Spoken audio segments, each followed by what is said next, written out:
Ghana's construction sector is currently experiencing a strong recovery, with sustained growth projected in the short and medium term.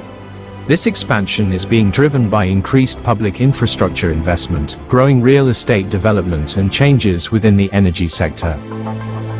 As a result, the industry has become a major contributor to national economic development.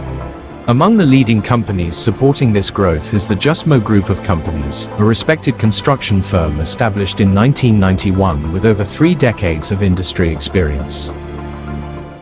For 35 years of operation, Justmo has developed a diversified portfolio covering infrastructure development, building construction, and material supply.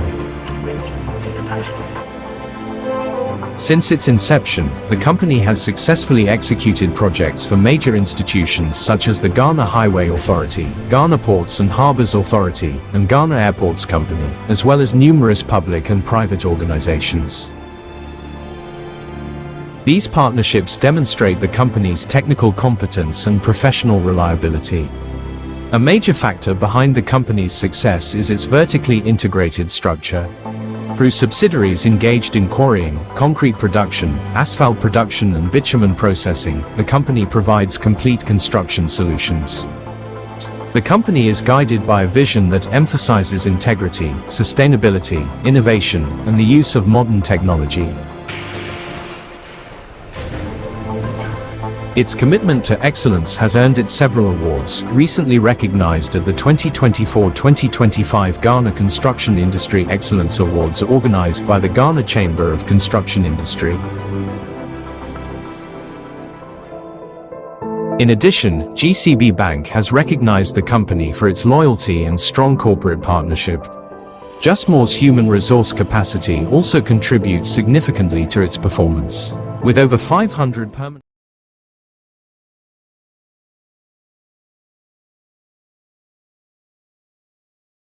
second day for our Fidic Africa Infrastructure Conference, still here in the heart of Accra, Ghana. Before we formally execute for today, please do me a favor. We probably would have just retained the frontage of front of you. That seat has your name on it.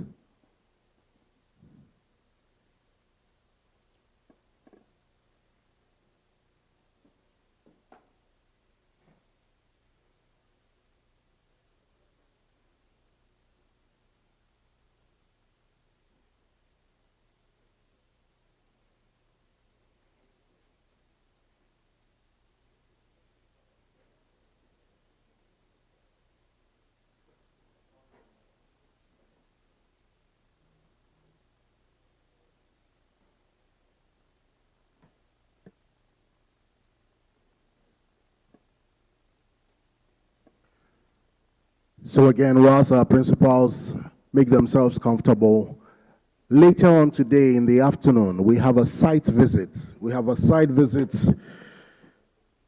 to see the construction of an ultra-modern car park using fiberglass reinforcement. And so that opportunity is available to all of us, but for the purposes of logistics and arrangements, the team would want to know in advance how many of us will be interested in doing that.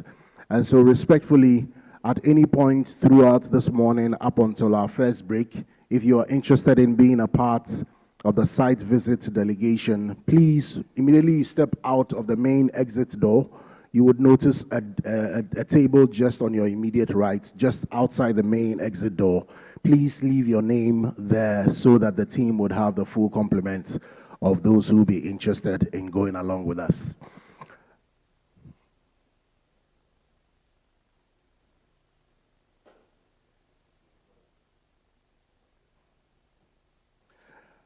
And so, distinguished guests, ladies and gentlemen, we still have with us our principals and our executives from Fidic Africa and, of course, from GCEA, who are spearheading and driving this amazing engagement. This is the 31st Fidic Africa Infrastructure Conference.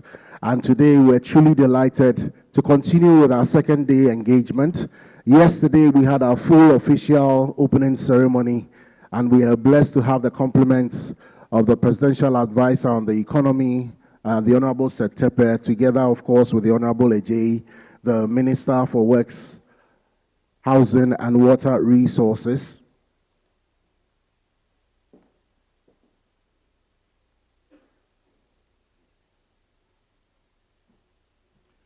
Who are with us. We're also delighted to also have with us the ambassador for Mozambique, who joined us and honored us with his presence as well. Today, we're truly delighted to have as well the ambassador for our next hosting nation, who has also made the time to join us this morning. Please help me to acknowledge His Excellency Rui Orlando Xavier, who is the ambassador of the Republic of Angola. Your Excellency, we are grateful for your company this morning. Thank you very much for honoring us. And I guess that reaffirms to every single one of us that just like Engineer Nisa said yesterday, we're all heading to Angola next year, right? We're definitely heading to Angola next year. So thank you very much for that. So we want to dive straight into our engagement for today. And we're starting with a truly, truly engaging subject, one that I'm sure connects with every single one of us, considering our very much interest and participation within the project field. We have a presentation about applying the law from fit for purpose to fit for finance. And apart from the subject itself and how engaging it is, I promise you that from the presenter point of view, you're truly going to have a thoroughly enjoyable time, both from a knowledge context and as well from the engaging personality we would present. So we're delighted this morning to have Dr. David Ofosu-Dorte, who is the founder and senior partner, AB and David Africa.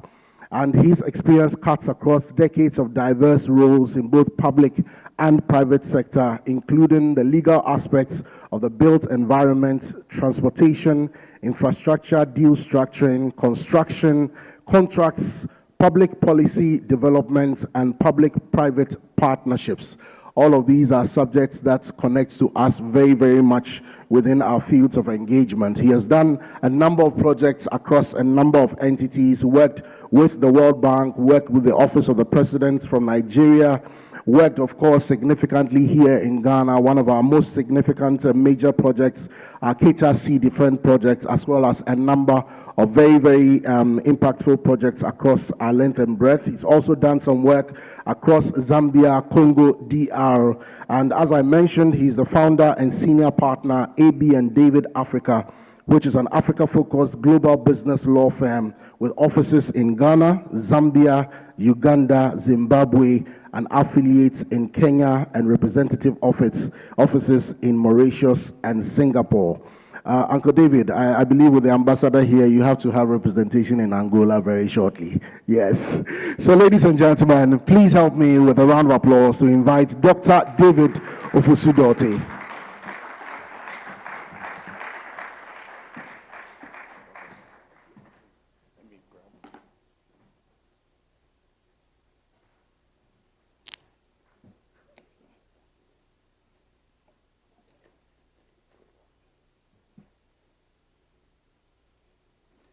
His Excellency, the Ambassador, President of Fidic Africa, and Vice President, Fidic International, ladies and gentlemen.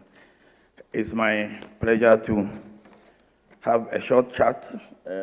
I think I have 30 minutes, so let me put my time here, regarding applying the law from fit for purpose, which engineers often talk about, to fit for design. Now, the issue of Africa's need for infrastructure has been talked about very often. As has been indicated, the African Development Bank estimates that we need about $170 billion per annum over the next 10 years. This estimate, which is often referred to, was actually made at the time of the launch of the AFCFTA. And I was there when that was done because I was very much involved in the private sector aspects of the AFCFTA. So if we had even been spending that money, that would have meant by 2029, we would have needed 1.7 trillion. Clearly, we don't have that money, especially at the public sector, nor have we spent even half of it. Yet a lot of grandiose projects have been proposed across Africa, and I'm moving away from infrastructure from the private micro point of view in terms of our houses, etc., to the larger continent. So you see that quite a number of projects have been proposed, are ongoing. For example, the Lapset Corridor project, which seeks to connect the port of Lamu near South Sudan, all the way through to the west of Africa, targeting Cameroon.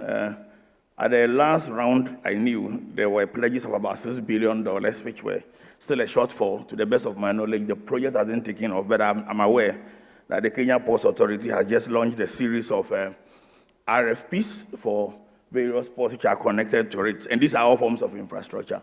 Abidjan-Lagos corridor, $16 billion estimated, about $10 billion in pledges the last time I checked. West Africa gas pipeline, which I played an aspect of it regarding the construction of the pipeline itself, and I remember a court case where we were discussing whether the pipeline was buried for fit for purpose. It's a reported case for those of you who are interested in law. We argued the case all the way to the Supreme Court. You have Uganda's crude oil project, which seeks to connect from Enoch to the East Africa crude pipeline connecting Tanzania and Kenya. Ethiopia has just launched the Renaissance Dam, $6 billion, enabling them to attract quite a lot of data centers, etc. Djibouti, Dakar, Senegal, Cairo, Cape Town. All these are major projects which are supposed to connect Africa and help us integrate as a continent much better. But half of them have not even started, they've not crossed the point of feasibility, and more than 80% of them, notwithstanding the likes of PAIDF, AUDA, NEPAD, assembling of all infrastructure across the continent, and for disclosure purposes, I serve on the eminent persons for the development of a fund for AUDA NEPAD. But I must admit, not much has been done regarding ability to raise finance for that. So that tells you that notwithstanding the need, the shortage is very acute. Now, this is also coming from the context of a situation where we are used to doing infrastructure in the traditional methods over the years. Government simply decided to hire some engineer or architect to design the project, or a consortium of engineers to design the project, the typical traditional approach, and then they call back the same engineer or another engineer to supervise the project. They may decide that the same contractor will do all of it, or they may use what is called a trade construction contract approach, where they engage different kinds of contractors to do it. But whether it is from the acquisition of the site, even by government, or the engagement of the design engineers, or the engagement of the contractor for that matter, or the supervising contractor, you will realize that law plays a very significant role in making sure that the project is financeable. What was different from what we are getting into much, much more now is the fact that the issues of resettlement action plans, project affected persons, etc., were not very prominent just because it was the government who was doing everything. They could use eminent domain and acquire the right of way as an example for civil works, or acquire the site, and later you can come and talk about how you get compensated. So dealing with government is not the same as when the private sector comes in. And most of these projects, from experience, were done by remeasured works. Now, remeasurement for the avoidance of doubt is the first approach Fidic introduced in 1957, where everything was supposed to be based on what a quantity surveyor estimates as having been measured. In Ghana, for example, I'm one of the people who campaigned many years ago for the abolition of what was then called LI 1606, which assumed that any estimate of a contractor, which was 20% plus or minus the engineer's estimates, was wrong, and they were eliminated. I know I'm among the midst of engineers, but I argue that quantity surveyors were no angels. They could also make mistakes. And there were examples of projects which were less than 20%, but nevertheless got finished on time, fit for purpose, without any variation. Thank God that law was repealed, so that we can actually estimate projects for what it really is. But this is just to illustrate how, in traditional approaches, governments used to do things. But as you are no doubt aware, over the period, then came the issue of public debt, which never stops increasing. Now, in Africa, and especially for third world or developing countries, as soon as your debt to GDP crosses about 70–80%, you start getting into trouble. It is a fact that there are many of the developed countries whose debt to GDP ratio is far above that of Africa. But the real issue is not, it's about the confidence of your ability to repay. So a developing country cannot necessarily compare itself to an advanced economy regarding the debt to GDP ratio.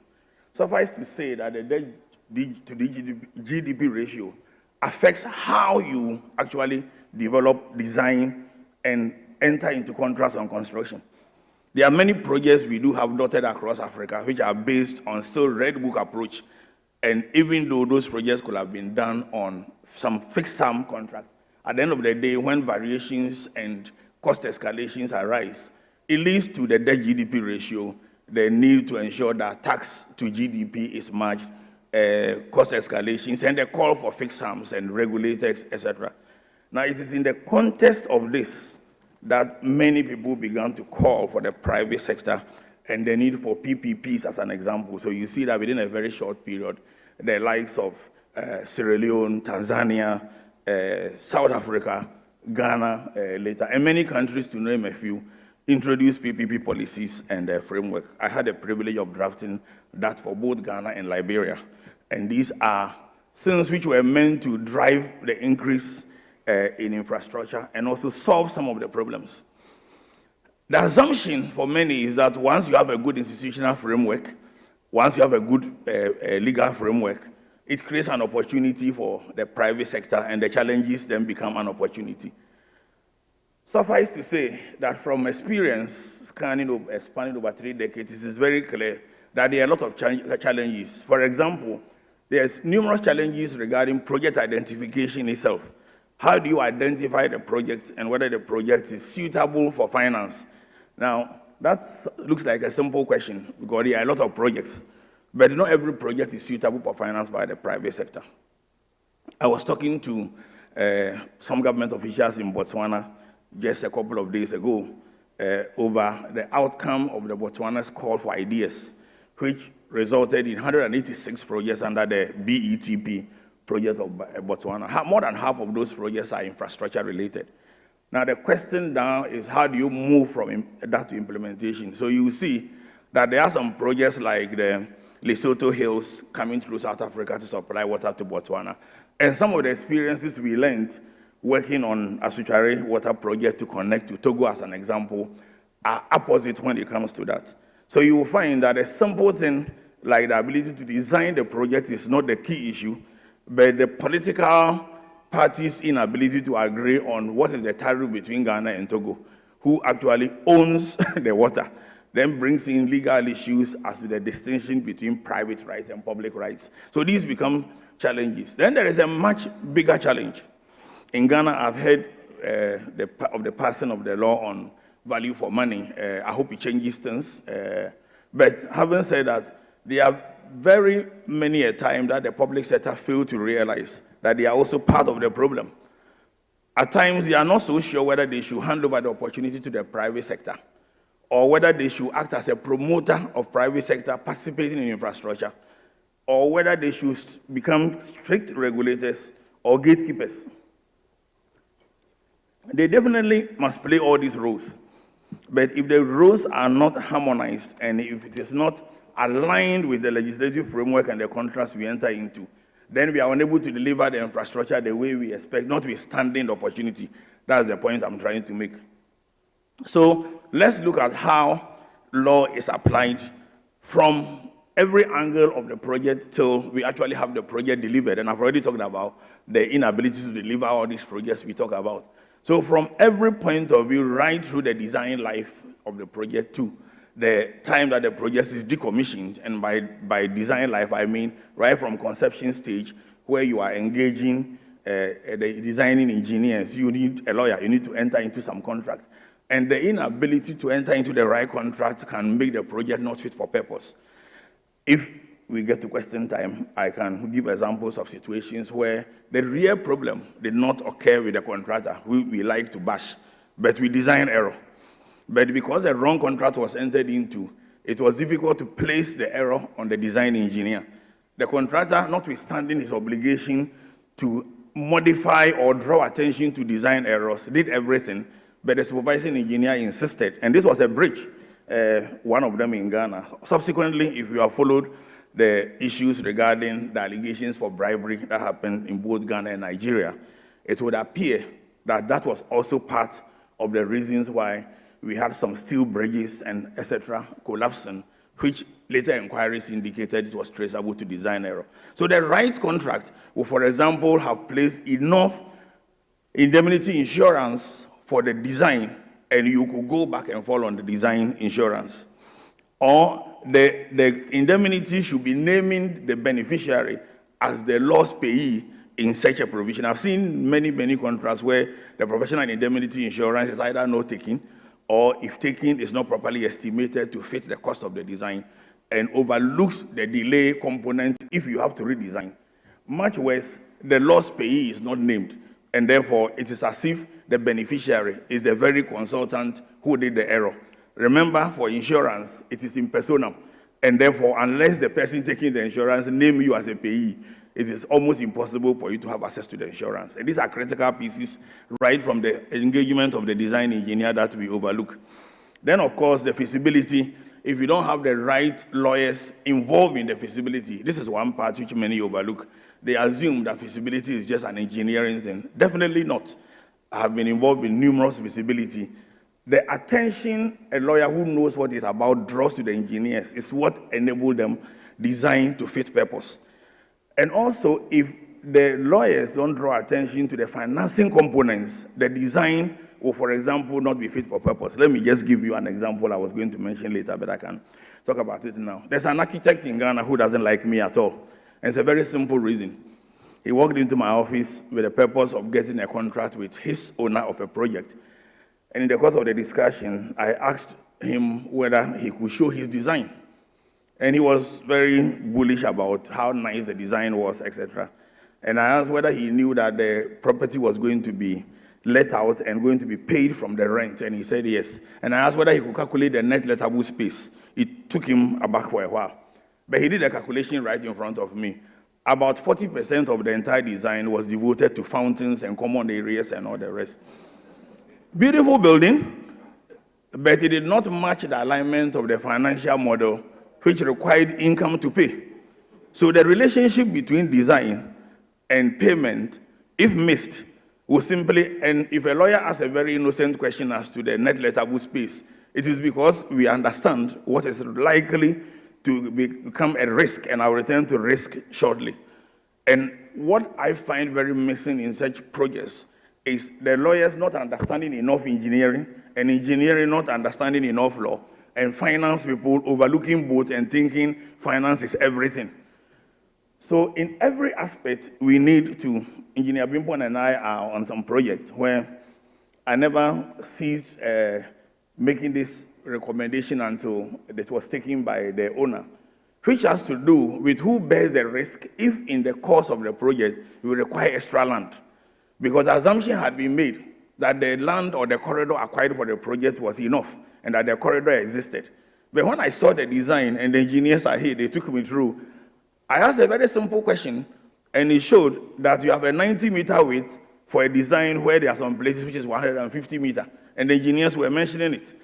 Now, for me as a lawyer, all I need to do is to pass on that obligation of acquiring extra space to the right person who can bear that risk. Because without that, you will get to that point, and it doesn't matter the design, the project cannot be done. Then you are now going to acquire the right of way, kicking people out, then project-affected persons, etc., etc. And these things get complex. I mean, we are on another project now with, I think it's with Ms. Magnus, where compensation for project-affected persons have been paid. And the buildings have been demolished, except one. Now, that building is owned by a chief. And he says, much as the compensation has been determined by the Lands Commission, a chief cannot take the same amount as his subjects. And he is unable to leave the place. These things are very subtle, but it causes project delay.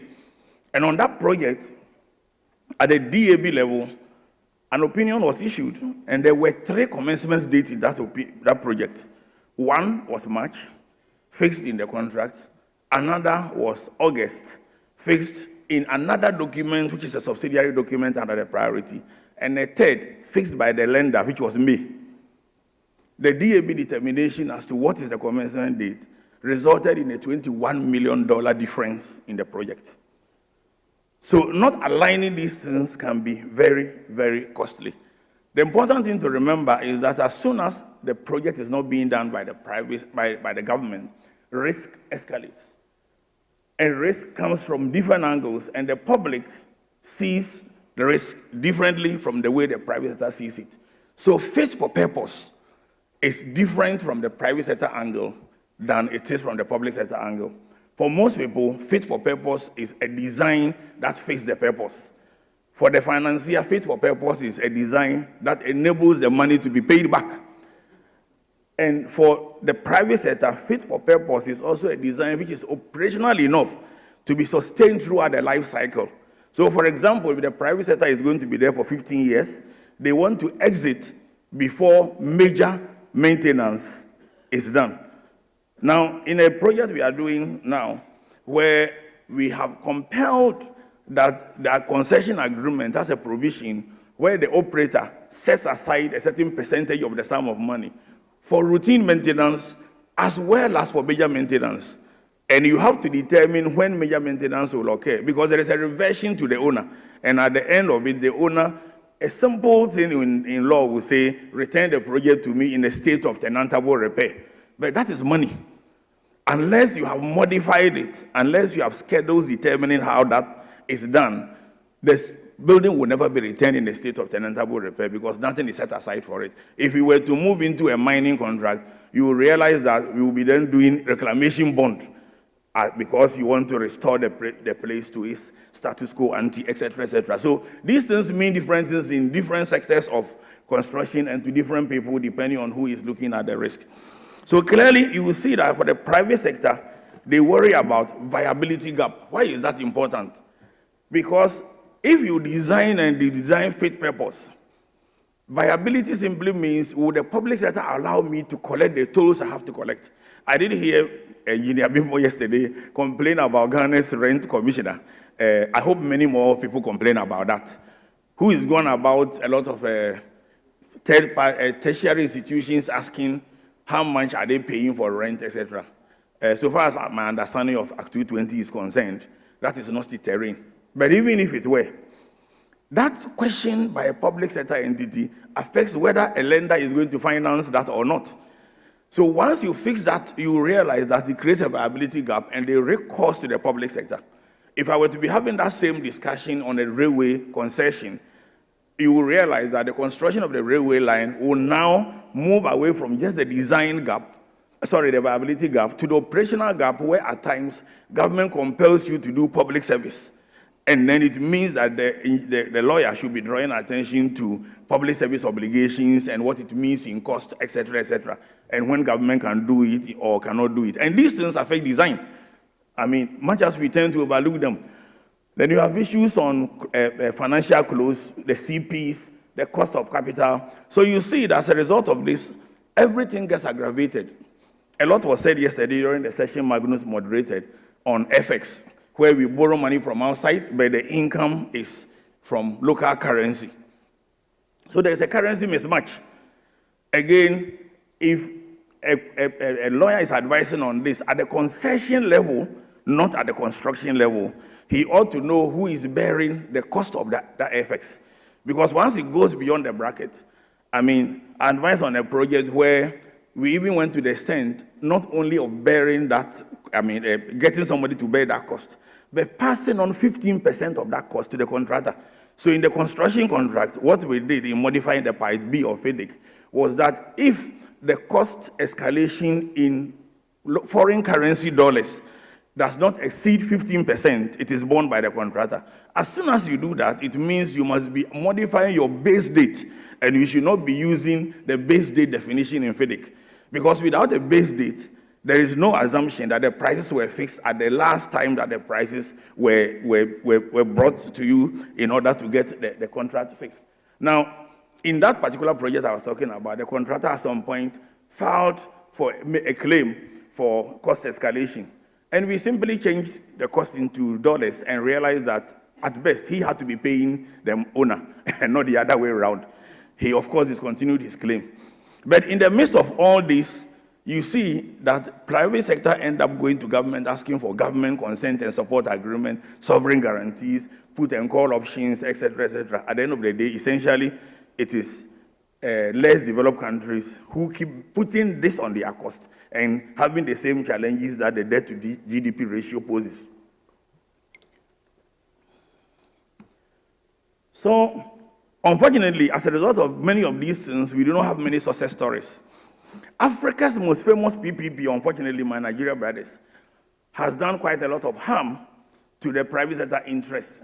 Much as it was the most high project, 50 kilometers initially, you will recall that the Lagos state government intention to increase the toll from 166 naira from 120 naira to 166, I think 166.25, led to a dispute that led to the termination of the Lekki contract. And I cannot count the number of conferences I attended for the next 5 years where Lekki was the big issue. And it occurred not so far from the time also in West Africa, where across in Ghana, as if we do things together, you had Asofoton here, and a number of projects which were terminated by government. So there is lack of success stories to show, which then heightens the lack of investor confidence. What does it lead to in financeable documents or fit for finance? Policy uncertainty, elaborate force majeure clauses. So you find that over the last 20 years, what we have been doing is to separate direct force majeure from indirect force majeure, and indirectly pass on what is otherwise force majeure to the government. Then you find multiplicity of MOUs where everybody wants to lay a claim to the project, and then comes back to the issue of material adverse effect, where we try to, at the end of the day, externalize what is otherwise an internal risk. Internal risk is that which is within your control, but you can externalize it depending on your skill in doing risk allocation. Now, what is important is never to forget, whether you are a design engineer, a lender, a financier, a project owner, government, that any time you bring the private sector to work on a construction project, it becomes agreement intensive. It's very agreement intensive, and at each point in time, you need one form of contract or the other to ensure that the project functions.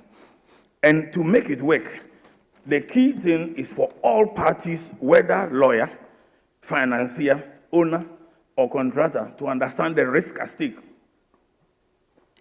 And typically, the risk will cover whether it's regulatory, for example, whether government will change its laws, whether it is political, whether the project will continue after a government change. And I've made this point several times. I'm more worried about a ministerial change than I am about government change. Within same government, when they change the ministers, they tend to delay projects much more than after government change. Because after government change, people expect that delay anyway. The ministerial change, somehow, we never expect it. Market risk, finance risk. The market risk, for example, is whether or not the project will continue to be patronized. So, for example, if you are doing a toll road and you expect that a certain number of vehicles will use it per truck hour, we may forget that the same government very often creates a bypass. Now, in transportation, there's a concept called traffic assignment. Once you create a bypass subsequent to the project, a certain level of the project then diverts to the bypass and dodges the toll, as it were. So the throughput of vehicles does not get attained.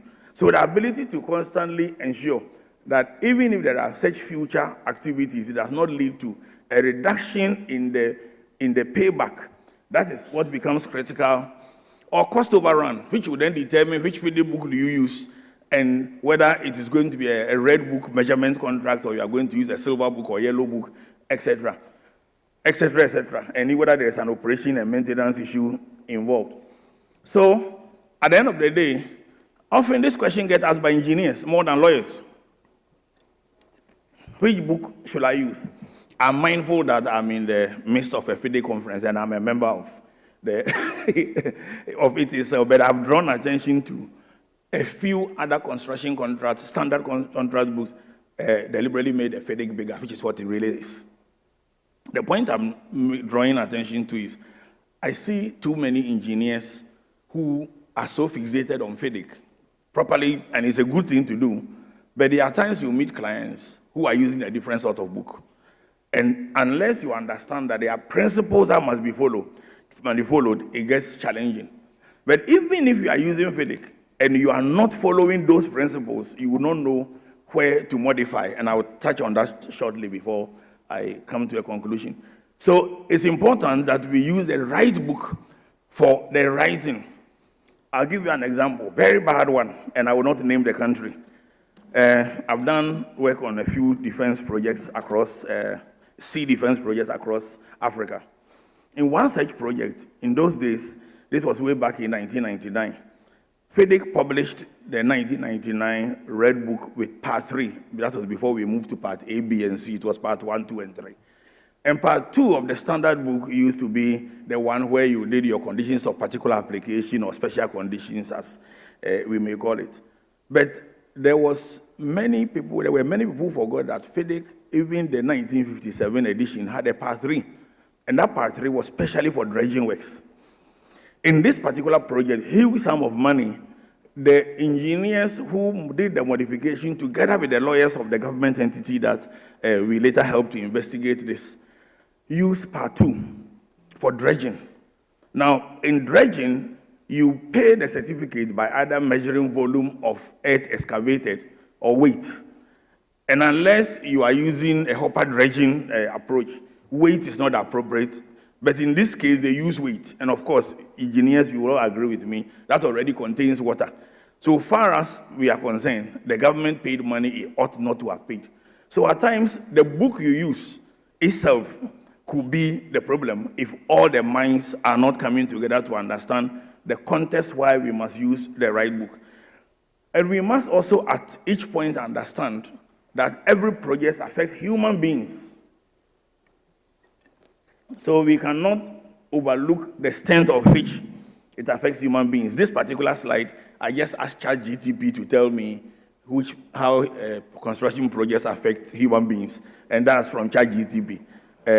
When I finished just this morning, I asked my secretary to ask ChatGPT again, and he gave me a different answer. But that's how the second funny part about it is that ChatGPT spelled infrastructure with an L. I'm not so sure if AI comes from a certain part, I know. But I will skip that. So we need to, the non-Ghanaians will not understand this joke. You can explain that to them. Yeah. Now, it's important for us to understand that in doing this, we all need guidance. Whether you are an engineer, you are a finance person, you are a lawyer, we need to talk to each other, because unless we all converge at some point, we may not design it for purpose or design it to fit finance. So what do? The key thing to remember is exactly what do I change? Construction is a maze by itself. So if we have asked the question, what book should I use, which is easy, and this is the question almost everybody asks. The question many people don't ask is, what do I change irrespective of the book I use? Because you may take the appropriate book, but if you don't know what to change to fit the design, then you will nevertheless be, because Fidic is designed for engineers and contractors, assuming certain specific things are in place. And there is no situation where what is in Fidic is exactly the situation. Context and content are everything. And structuring is everything. So the key question is, what should you be changing? Let me give a few examples on some of the things that are worth looking at. I've already talked about base date. One of the things I many times see nobody touches is the latent defect definition of Fidic. Now, if you have engineering, finance, and law coming together, we need to look at some of these things. Because latent defect at times are contextual. There is a particular project where the client requires latent defect because it is special technology, and that technology goes beyond the standard 1 year. And unless you have latent defects modified and have a latent defects insurance, you have designed it, but it's not fit for financing. Or there are times the priority of documents need to be modified. on a particular project, it was a tough time explaining to the client that it is important to get the approval by Parliament on that project to become the first item of priority after the contract agreement. We argued over and over. Well, they finally agreed, and that is what saved it. The attempt to cancel the project was not successful because Parliament approval was exhibited as part of the documents attached to the contract. There are times also the private party has agreed on certain things that you cannot pass on into the contract. So you ought to be allowing a party to the contract to bear that obligation on behalf. Now, let me give you an example. If you are having a project where the beneficiary of the project seeks to occupy part of the project in order to collect revenue, then it will mean that that beneficiary will have to have access to site at some point. And it's not a simple question of sectional completion, but a question as to what it can do at site. And because the owner cannot talk to the contractor, the employer's representative in that project ought to take that burden and ensure that detailed instructions are given to the contractor, and that requires modifications in Part B of Fidic if you have to do that. I recently was talking to an engineer where the owner of the project has agreed on a minimum performance standards, what we call MPSS. But the employer's requirements and the MPSS, well, they may be aligned, but you never know which place they may be. So it's better to be creative to ensure that the contractor, whilst obeying his contract requirement to comply with the employer's requirement, nevertheless has what we call incorporation by reference in law, incorporating the MPSS so that his design obligation is fully fulfilled. Or an example where the snag list prepared by the owner is actually done in a manner that a third party not directly connected with the project is required to actually make comments on that. And again, these are things that you ought to take into account in looking at this. Or a project, for example, where you have a contractor pre-selected as a nominated subcontractor, quote and unquote, by the sovereign, but you are very sure that this contractor is good, except that he doesn't know how to manage a project. On one such project, we needed to get everybody to understand that we will have a schedule on procurement in a slightly different way. The procurement schedule did not just require the contractor to show when he will procure cost items, but we managed to get the employer to pay for those cost items directly to the suppliers. However, the defects in any material and any item purchased remained with the contractor. Why did we do so? Because we were not confident the contractor was going to buy those items in time and to ensure that the project got executed in time. So some of these simple things, and I believe the discussants will pick this up, some of these simple things have a way of ensuring that you do not just have design engineers, supervising engineers, financiers, but lawyers and everybody converging at a point where we ensure that what we design is fit for finance, and is only fit for finance because the legal framework and the contracts around it is right for financiers to be able to write a check. Thank you.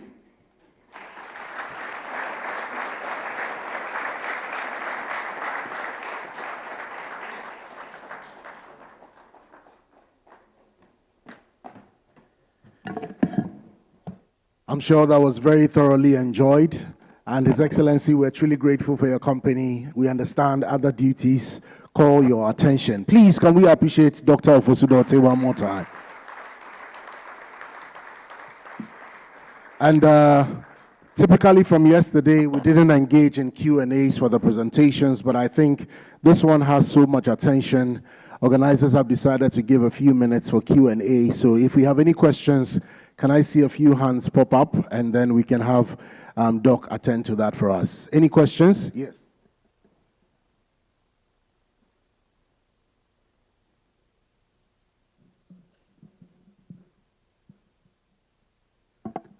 Please let me see the hands so that I can queue it properly. We have one in front. Any other questions? We have one. Okay, two more. So there are three, and then we'll hand over to Doc. Please go ahead. Yeah, I'm Engineer Dennis Dania. I'm from Nigeria. I'm a mechanical engineer and a consultant.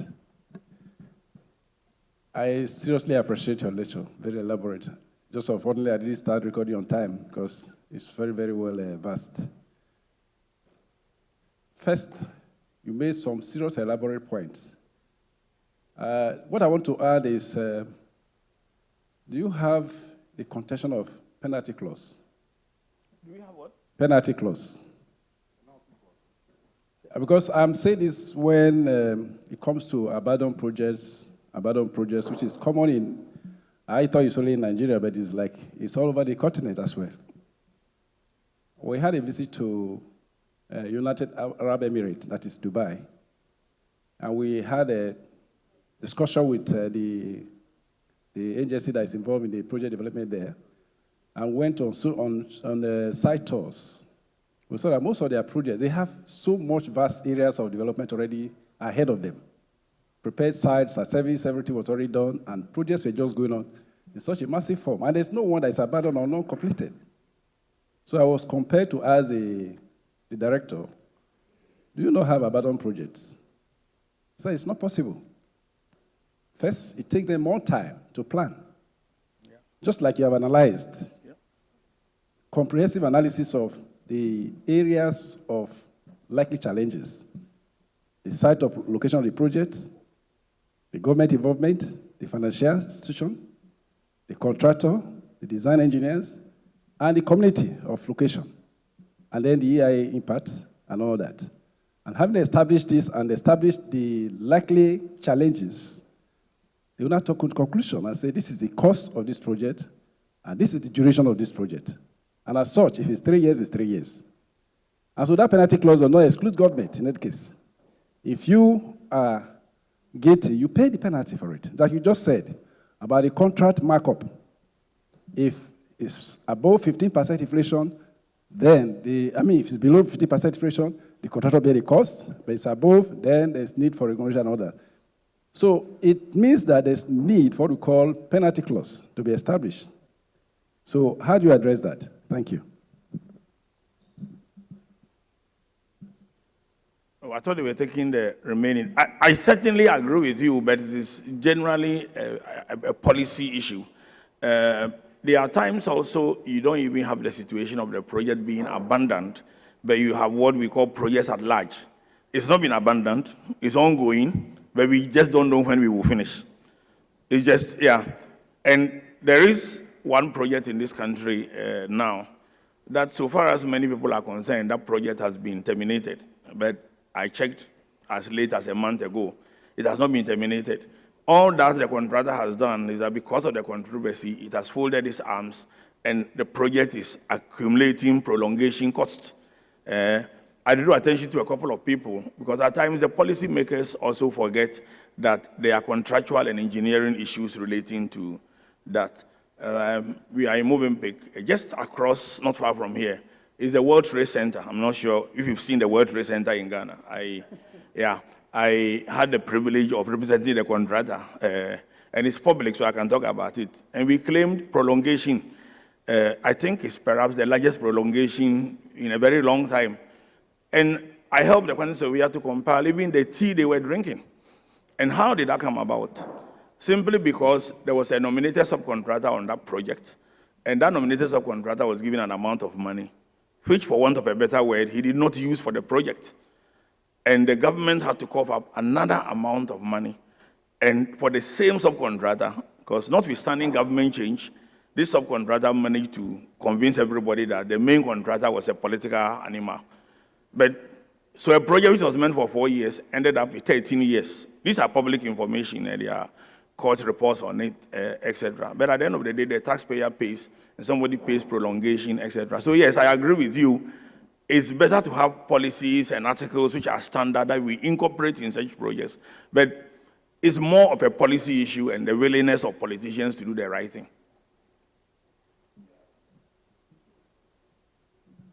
I think there's a hand. Okay. I saw a lady's hand up here. Yeah. Good morning. My name is Buampon.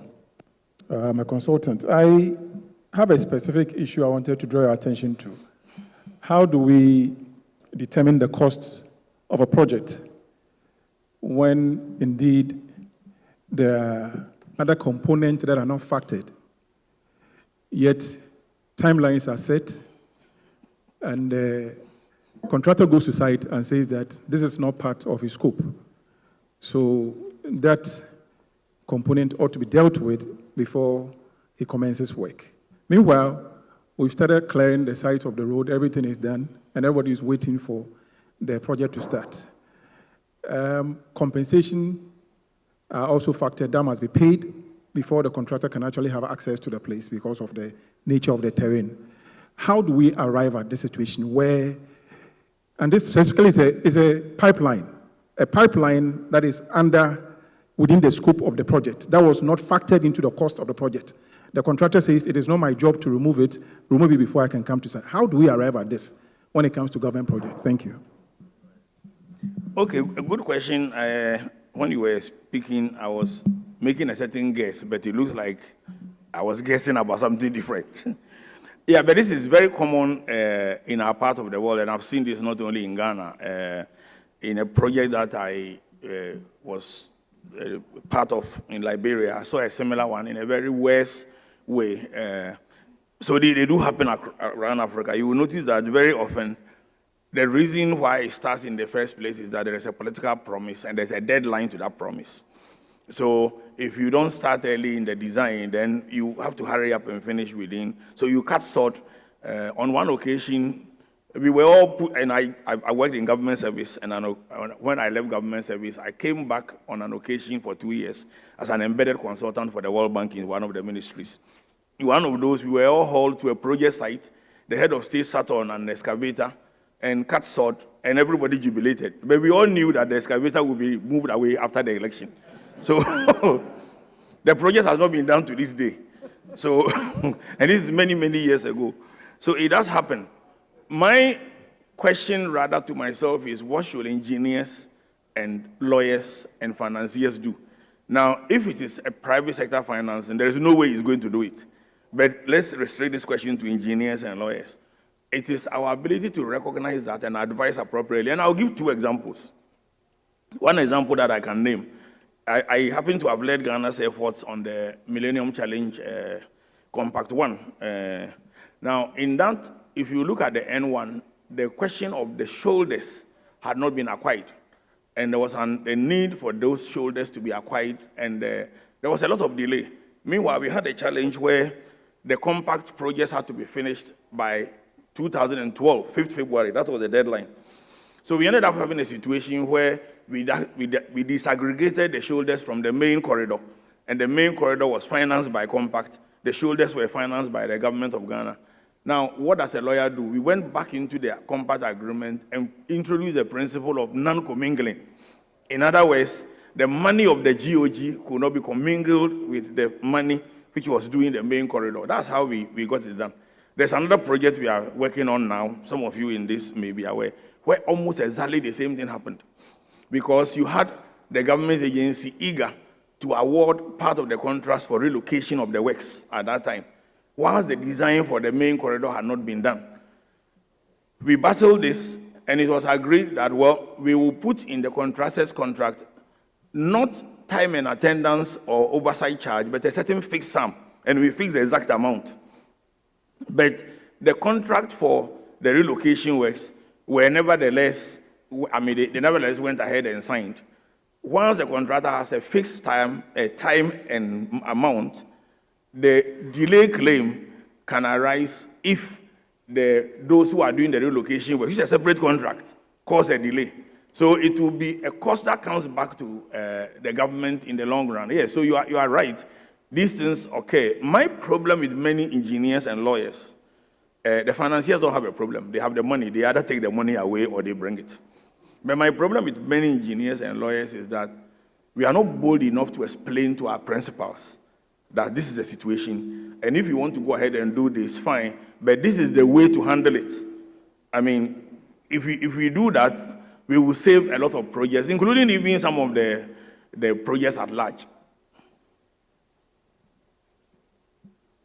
Yeah. This lady's hand up. Okay. Thank you, David, for such a good presentation. It seems to me that there's a trend especially in Ghana, where we've moved, like you rightly said, from Red Book to the more integrated forms of contract. And locals are being roped into the design and build and EPC, mostly for foreigners who bring the monies along. Just out of curiosity and with your experience across some parts of Africa, who determines the type of contract that has to be used, especially here in Ghana where contracts are signed with a particular contract and compensation issues haven't been resolved, designs haven't been completed, and design and build is treated as Red Book in effect. And what will be your advice? So who determines the type of contract to be used, and what would be your advice to help prevent such occurrences, which ultimately leads to additional costs? Yeah, thank you. I mean, very straightforward answer. First, let's look at what should be the appropriate determinant, not a question of who. The appropriate determinant should be what is fit for purpose. That's what we are even talking about. What is fit for the project, and fit means it will allocate. Fidic itself is designed to allocate risk to the best person who can best bear it. So it appropriately allocates the risk. Now, that should be the very simple answer. And if you look at all the Fidic suits, they have almost something for everything. Secondly, if you understand the principles, then you know what to modify. But what determines it on the ground very often is the speed, one. And two, unfortunately, this goes back to both engineers and lawyers. Their familiarity with a particular document. People are not, they don't want to exert the extra effort to understand how other documents work. So they just go for the familiar. Even though Fidic, for example, has issued what is now called, it used to be the Blue Book, but it is now called the Blue-Green Book. For dredging, as an example, you can look around. All the dredging works in this country, and not only here, the Nigerians, you can go and check. I monitor this across. We are still using books which are not meant for dredging. Remember, I gave you yeah. So people are just familiar with these books.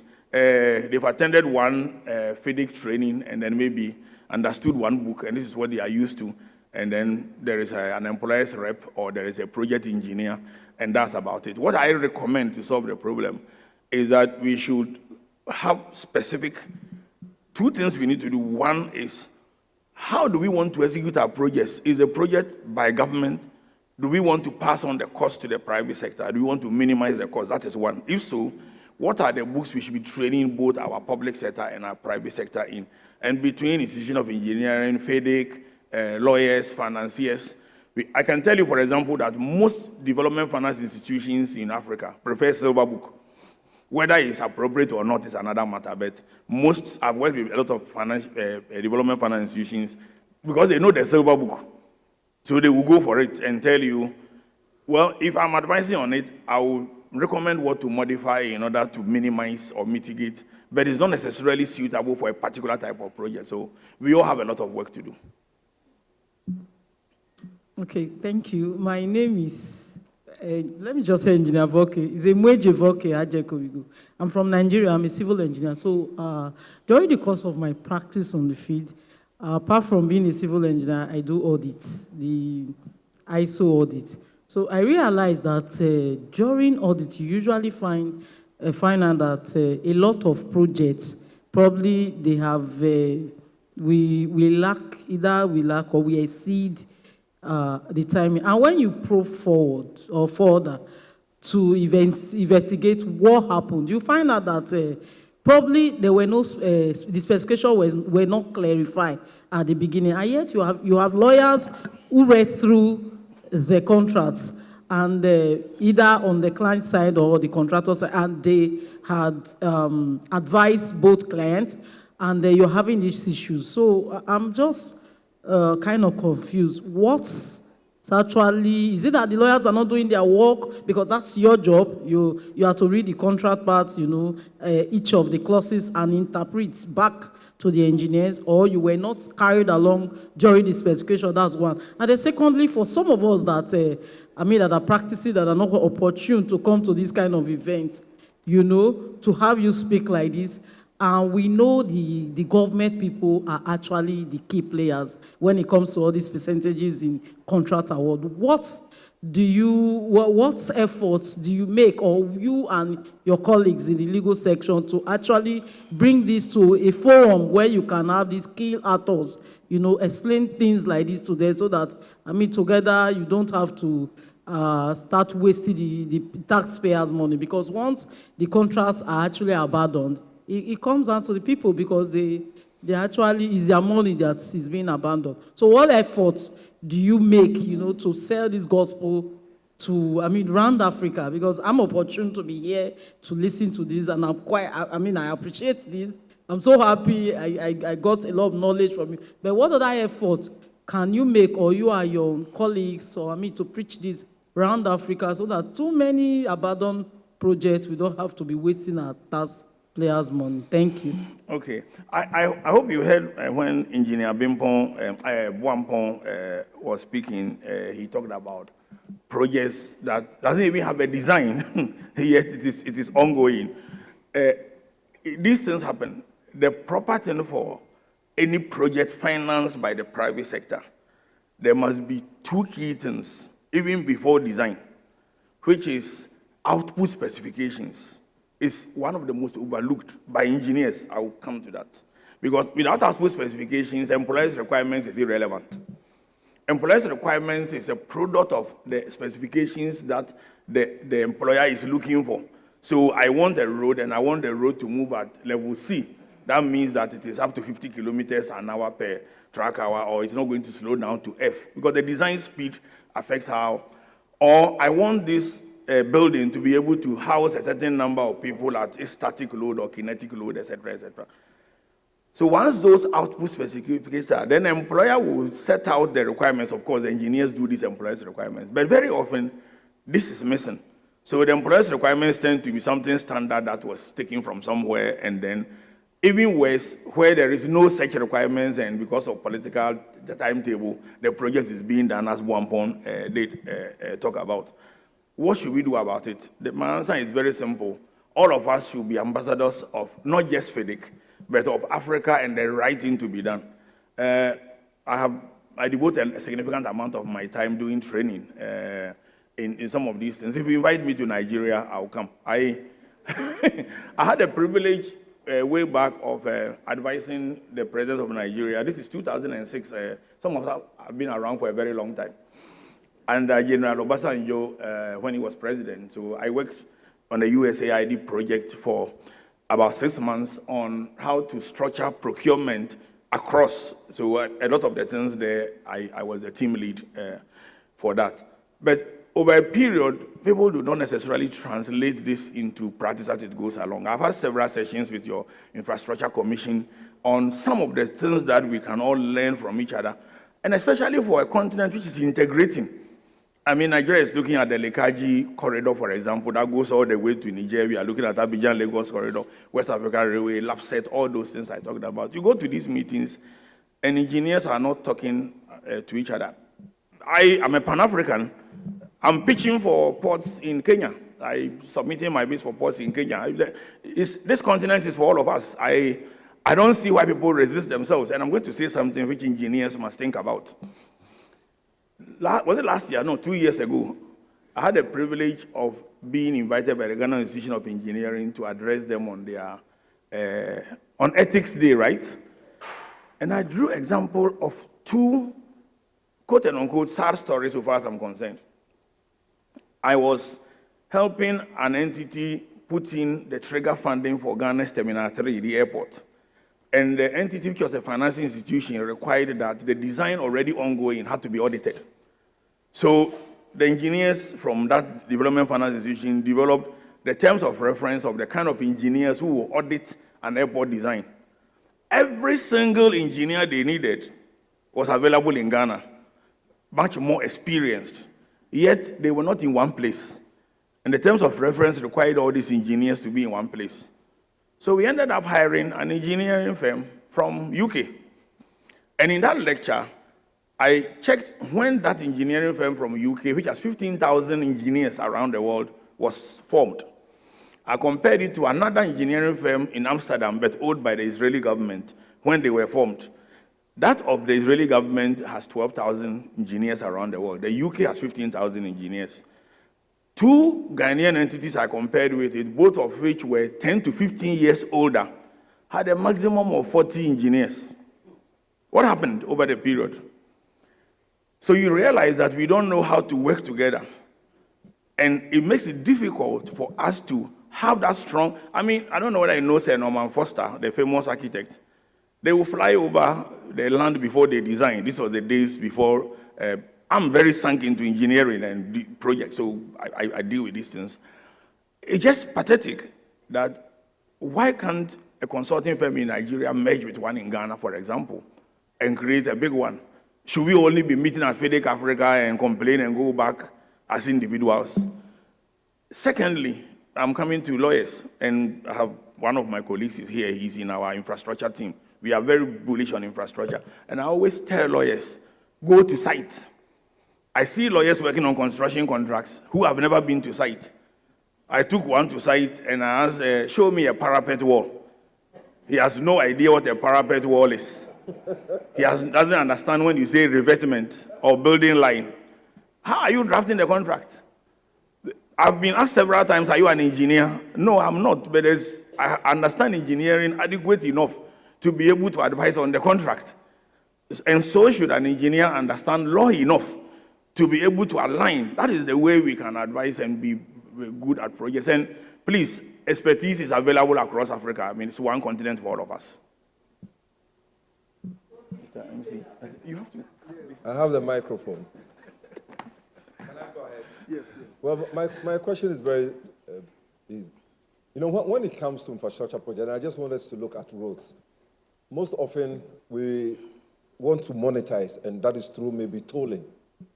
Now, the tolling would come from traffic, just as you explained. So when the traffic moves, it means that the money is moving. But then why don't we look beyond just the traffic? Because if, for instance, the Abidjan-Lagos corridor, you are going to probably new territories or greenfields, why don't we begin to think about, let's say, providing industrial parks? Because transport is, going to be a catalyst for even manufacturing. So why don't we think beyond this one so that we acquire the entire corridor, probably 150 to 200 meters. So all the lands there will now belong to the roads authority so that they can make money from them. But if you are just looking at just the direct benefits, that is where we have our challenges. And another example is that, for instance, the Tema in Pakadan, it might seem that it's not going anywhere. I've been all the way to, in Pakadan they didn't come on, but then they were going to create a port. Sikuma? Yes, Sikuma. So that integrated form of development rather helps than being fixated on just traffic. And the traffic, like you said, one policy will just move the traffic away, and then what happens to the project? 15 billion. How are you going to get the money back? Thank you. I think, again, I don't want to blame only policymakers and politicians. I think we all have a role to play. Just a couple of weeks ago, when, if you recall, I gave a talk on how to manage our cities better and create prosperity centers. One of the things I proposed, and I hope I can take you on that, was for us to have informal sessions as engineers, as lawyers, as financiers, as architects, and bring in a couple of politicians. Politicians are also engineers. They are architects. They are not like politicians. They are us, and they will come back to join us. And there is an ambassador here. So we can invite them if we can sit among us like this, and then let's have an informal session over coffee. Nothing recorded. I'm telling you, they hear these things, so we can discuss. Because very often when they have a lot of pressure, and those pressure will enable them react to different things. And just taking an example of tolling, if I were to design a toll, it is not necessarily from the road. You can have shadow tolling. Shadow tolling is allowed where we take the source from somewhere. Because when you toll, the end user affordability becomes both a financing issue and a legal issue and a political issue. So you can discuss it openly. But when we don't discuss it openly, it will happen like it happened to me on a project I was advising on in a particular metropolitan assembly. This involved a situation where end users paid for the cost of using the market. In a particular year of election, we were called and told that the assembly had passed a fee-fixing resolution, and the toll had been divided into half. And they had agreed with the owner to modify the charges because it is election year and the people must have a benefit. So politicians decide things on different ways, but I think we should just interact with them. But quickly on the Abidjan-Lagos corridor, I think it's one of the most underutilized corridors, and I don't think many people understand it very well. I haven't perused the entire feasibility study, so maybe they've taken care of this. If you read something called the Dick Cheney report, and this is about 30 years ago, and I'm talking about America, Dick Cheney, not Ghana. The US see West Africa as its alternate place for hydrocarbons, etc. And they described the Abidjan-Lagos corridor as the fastest growing megapolis in the world. For the purpose of avoidance of that, the megapolis is where cities across countries merge indirectly and behave like one. 60% of the throughput on that corridor either stays in Ghana or has one form of activity around Ghana. So I agree, the logistics hubs, the hotel chains, etc., must all be integrated. But if you don't influence it very well, then we see it as a simple road network. Then the question of how do we make the financing gap? Secondly, it's important for us to understand that once a project is cross-border, then who manages it becomes a very big issue. So on West Africa gas pipeline, we created the West Africa Pipeline Company, which is an independent entity that manages the pipeline and do the contract flow, and all those things need to be thought through. But if it's not thought through and the decision is only based on a political timeline for elections, we will have all the problems we continue to have. Thank you very much. I think the applause needs to be louder. It needs to be louder.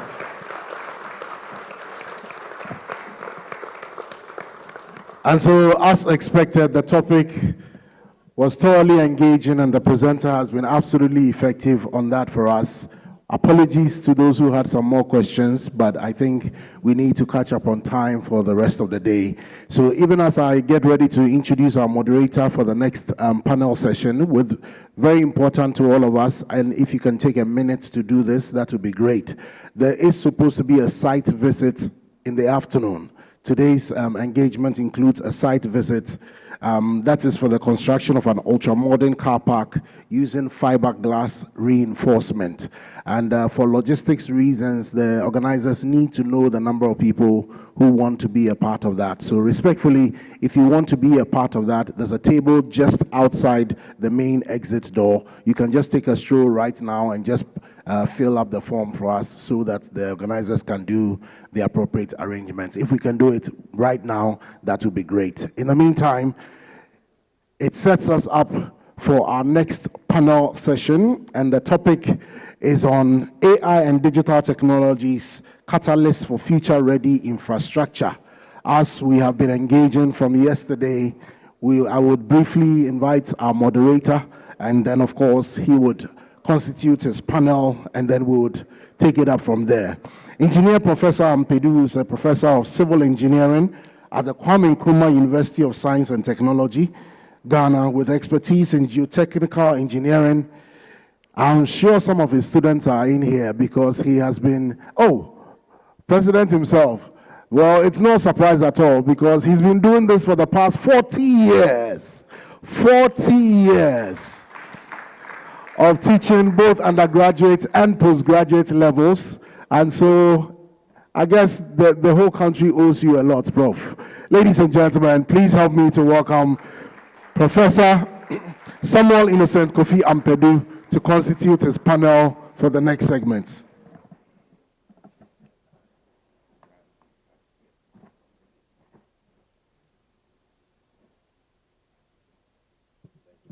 Please, another round of applause for Professor.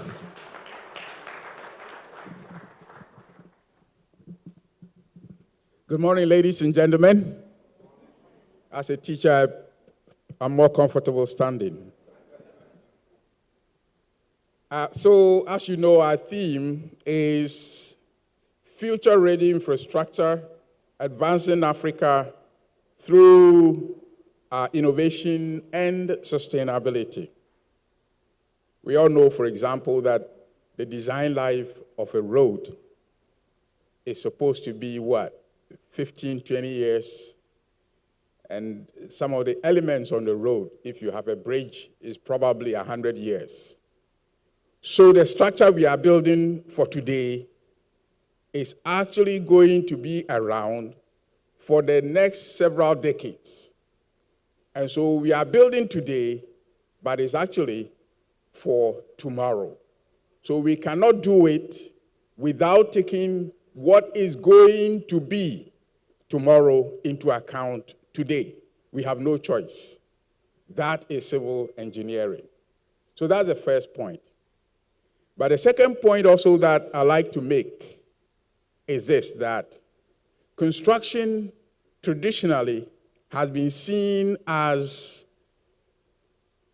a place where there is no technology development.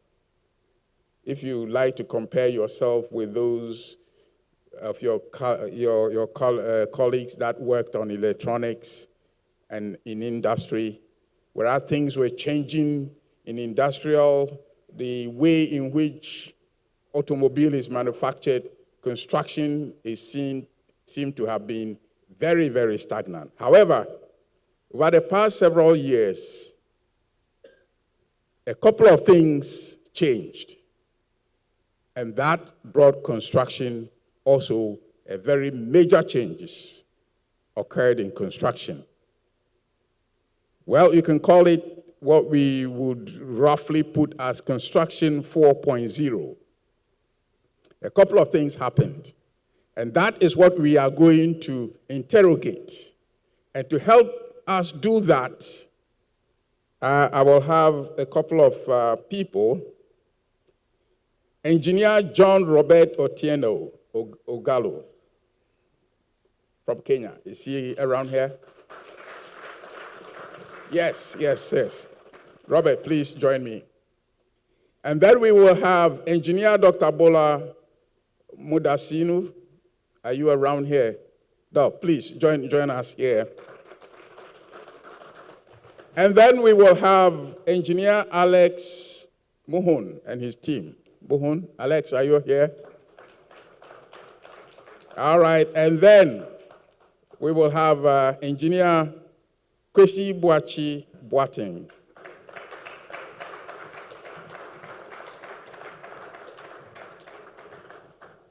Excellent. So these gentlemen are going to help us delve into the topic.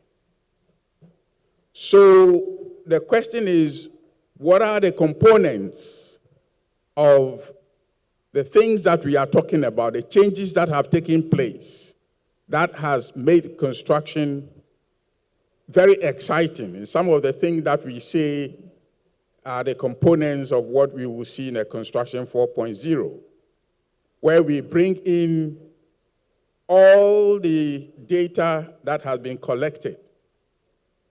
So my first question is going to go to Engineer John Robert Otieno. I'm going to ask him whether he can give us an overall view of engineering the ecosystem in Africa, highlighting for us some of the fragmentation, as he put it, and the gaps that we have. And I'll give him 5 minutes to take us through that. So, John, are you ready? Excellent. Okay, excellent. All right, thank you very much, Professor.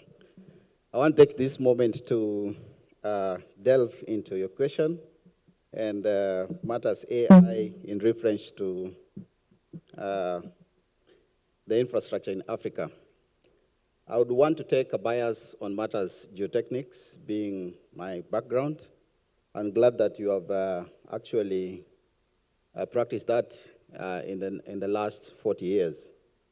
I'm actually clocking 10, so I have about 3 decades to get near where you are.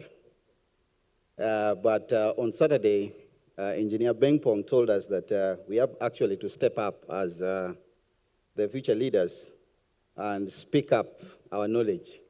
And here I am giving impact and my knowledge in my area of practice. Practicing in Kenya in reference to geotechnical engineering and how it helps shape the future of Africa. This is an area and a discipline under civil engineering that has not been well embraced by civil engineers. For the civil engineers that are here, you can bear me witness that soil mechanics and foundations was not so much loved.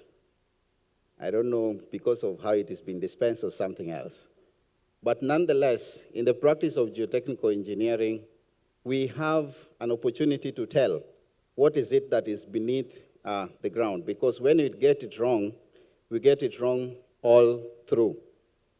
And all these projects and multi-billion dollars projects that we talk about across Africa and the ones that are making infrastructure to be future ready, we get it wrong from the onset if we don't do the geotechnical investigations right. And that forms the foundation of my interest in the discipline, Professor. And over time, we have made some threads to make people interested in doing a proper geotechnical investigation so that we don't misdirect the whole structural design team. Because the lawyer said that fit for paper and not fit for financing. On this other side, I say that if it is fit on paper, but not fit beneath the surface of the ground, then the whole chain is off. Thank you.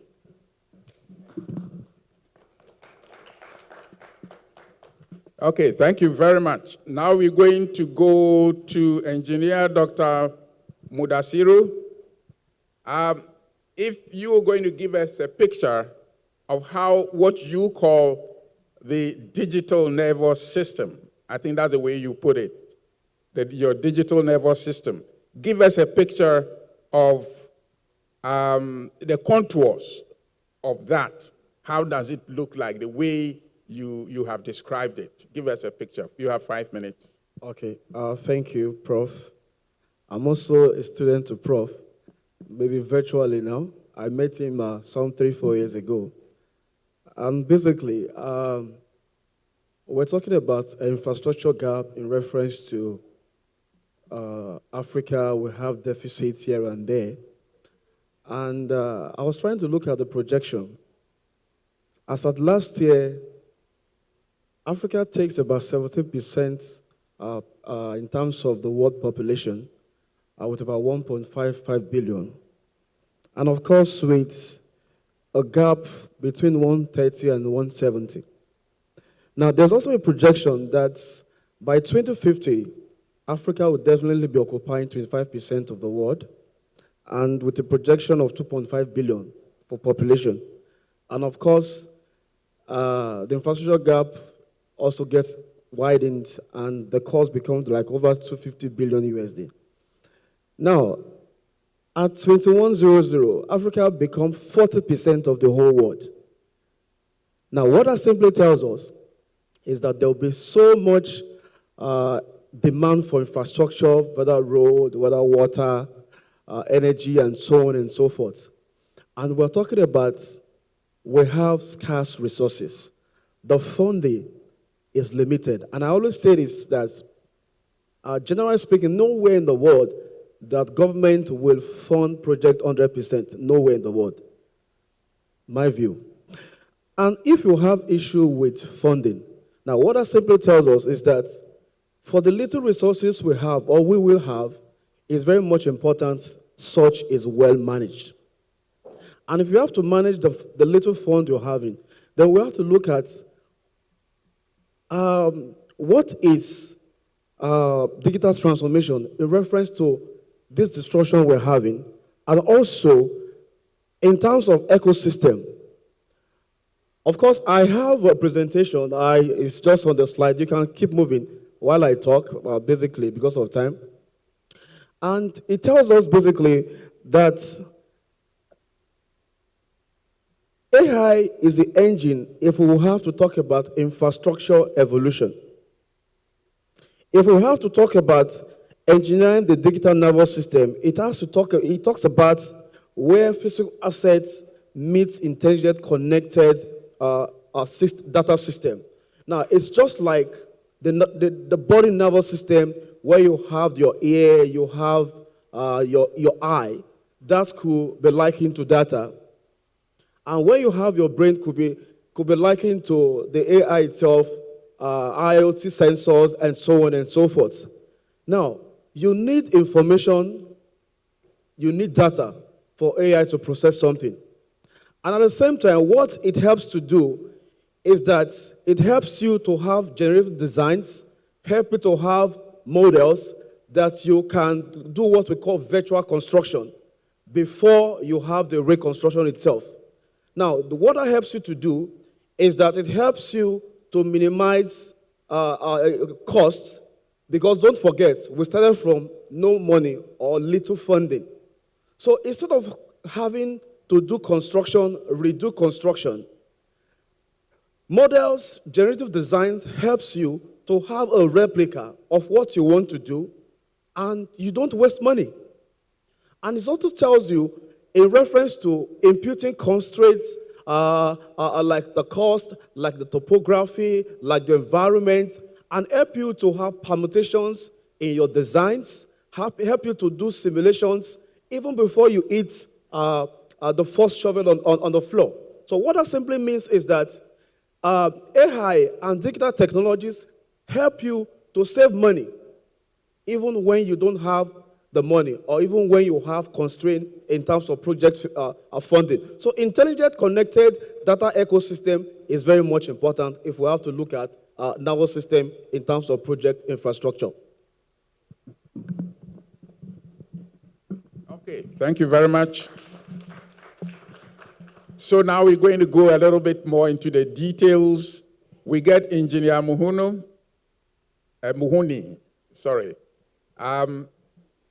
He's going to tell us a little bit about how an ordinary, if you like, road inventory system, so that a road condition survey can be transformed by the use of AI into a system that is for decision making, and even he calls it something like, what is the terminology? It's a national accountability engine.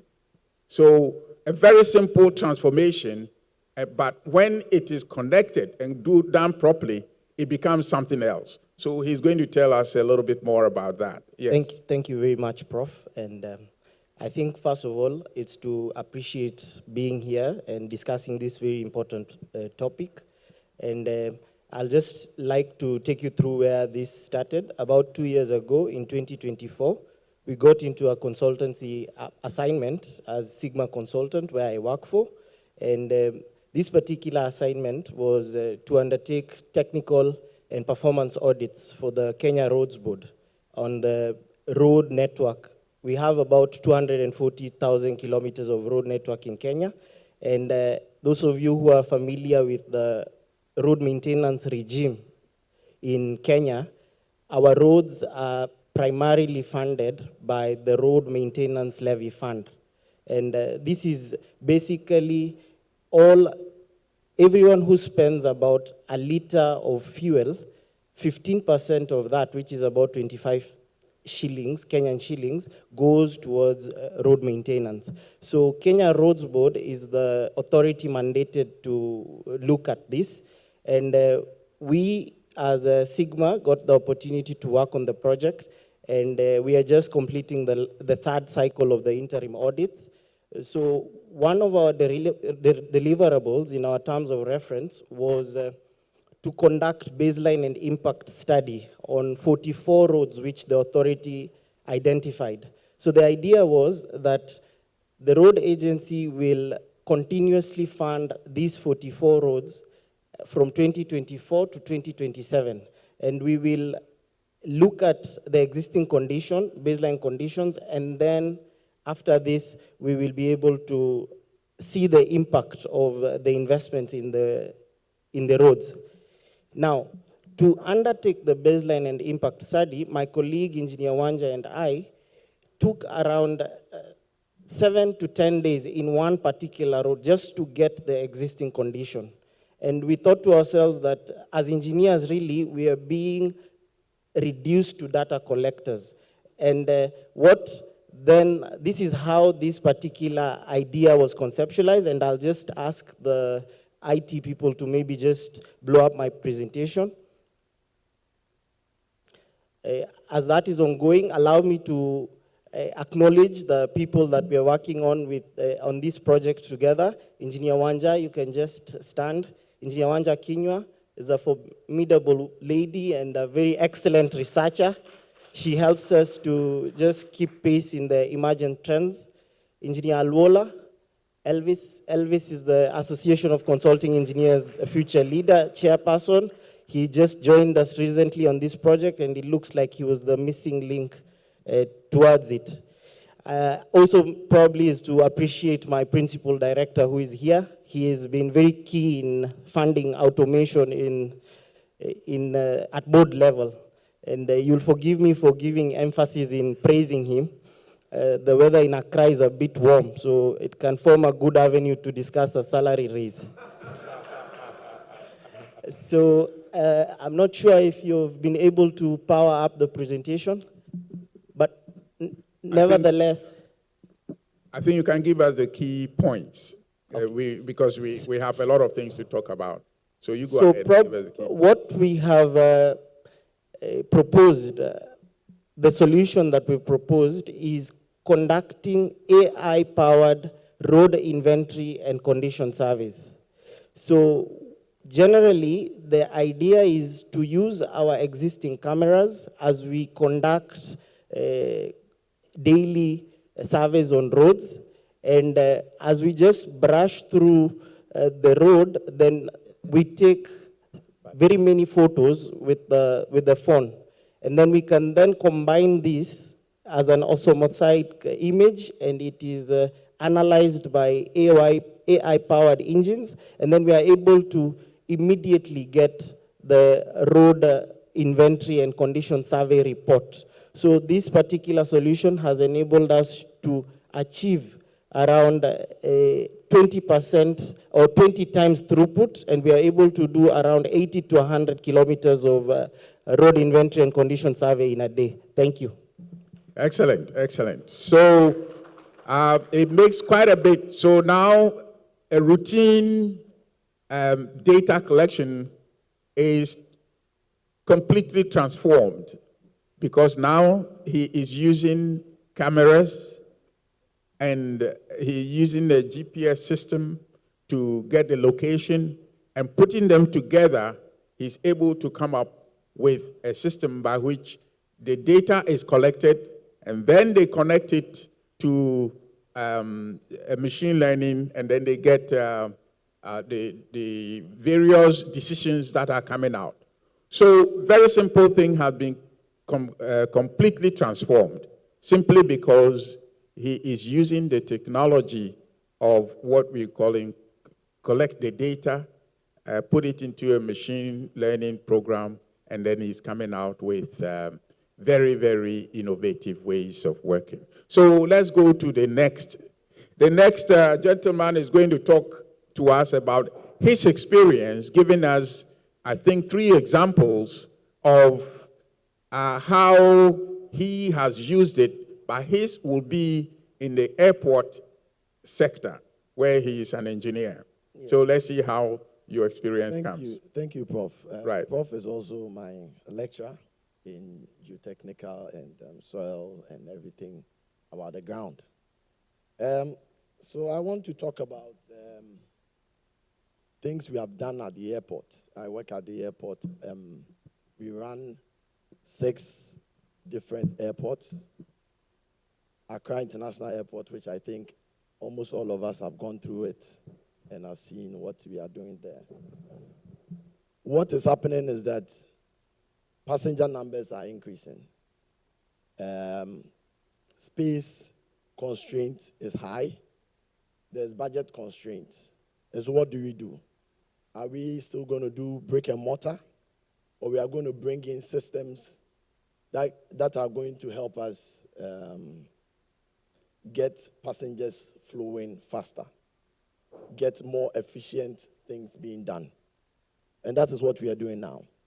At AIA, the capacity of the Terminal 3 is 5 million. And in a year or two, we will be at capacity. So we had to think about what we needed to do. We don't have space. The other side of the runway is military. We have only one runway. And the land side has been occupied by tenants. And so we only have a very small space to manage. What are we doing? We are bringing in technology. One thing we have done is that we realize that passenger numbers, because they are increasing, at check-in areas, people get to the airport and it's so crowded. We are putting in self-check-in infrastructure. What happened was that with AI, you can have the AI in place. But when you don't have the infrastructure, it can be there, but it will not work. And so this time around, we are looking at how the check-in system is going to work. Because when you are checking in from Ghana to, say, Europe, there are certain standards that is required. And so most of the time, when you get to the airport, you need to do what we call pre-screening. They take your passport and all that. We have worked with the Foreign Affairs Ministry. We are now coming up with the new biometric passport systems. This is also going to help us to do the pre-screening without coming into the airport, so that you can come and just do your self-check-in and get your boarding passes. This is going to reduce congestion at the counters.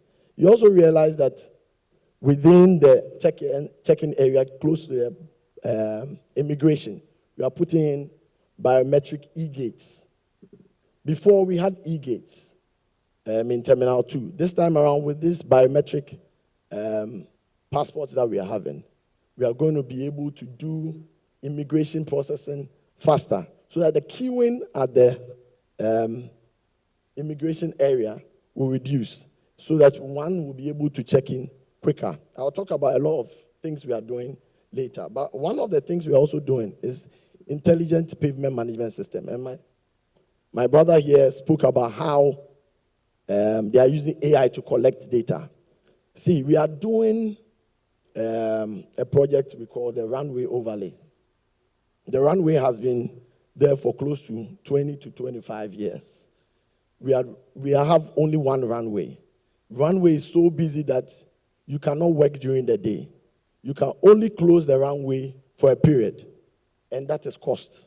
Anytime you close the runway, you are losing money. So we have closed the runway for just about 6 hours. Contractor has only 4 hours to work. 1 hour to mobilize, and the other hour to demobilize. And it's so strict that you don't have any time. But we have to do the runway overlay. We need to do pavement inspections. How are we going to do the pavement inspections? It's a 60-meter by 3.5-kilometer runway. The contractor has only 18 months, 6 months for design. How is he going to do his data analysis? How is he going to collect data?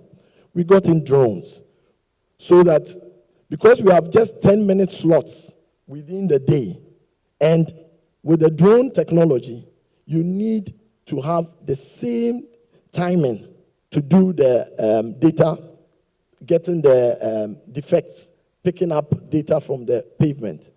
And we had to do this because we didn't have the time. We didn't have the human resource. But then you couldn't do that without having a GIS mapping of the whole airside. So our runway, our apron, our taxiways are all geo-referenced. So once they pick the data, we get into the office and now analyze the data to see all the defects. This time around, what it's doing for us is that we realized that there was fatigue when you're doing this, picking up data, checking defects on the pavement. But this time around, it is at the same time you get the data. We have a number of people, we check all these things, and we are able to get our data intact and able to work faster. So these are some of the things we are doing at the airport that is helping and bringing in technology and AI. I say this, that AI is not replacing anything. AI is only, like the topic says, a catalyst. It's going to accelerate. It's going to bring efficiency. It's going to push what we do quicker, but in a better, resilient model. Thank you. Okay, so we have had a chance to see how each one of them is using one or two of the components of what we term the Construction 4.0 in their own area. Now let's take a look at some of the issues and challenges that come about. The first question is this. We all know and we have said that AI is bringing about a transformation, and it is a tool that we want to use. However, AI requires two great things. Number one, it requires reliable electricity. Number two, it requires a reliable broadband. So, what is going to happen? Are we going to have a situation where the benefits of infrastructure is going to even make things worse? Those who have in the cities and those who don't. So when you are out of that area where you have access to electricity and broadband, then you will be able to have access to the benefits of AI, and when you do not have it, then you are cut off. So are we going to see such a divide coming up because we are going into AI? So I would like, yes, let's start from here and you see your take. All right, thank you very much. I want to make a rejoinder that AI is not to replace the engineer. From my work background, which deals with a lot of data and the formations of the grounds, AI is supposed to complement. AI, for example, in the geotechnical field, is going to act as an intern. An intern in the sense that is learning the data trends, learning the volumes from the data, and of course with a focus of the quality of the data that is being fed into the AI, which is an intern within the formation systems. Another observation is that AI is not supposed to be discriminative.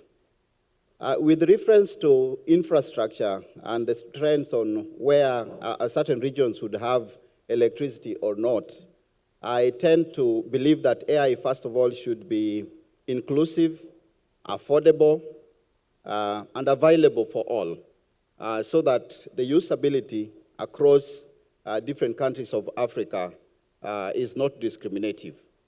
So my understanding that different regions need to have an equal measure.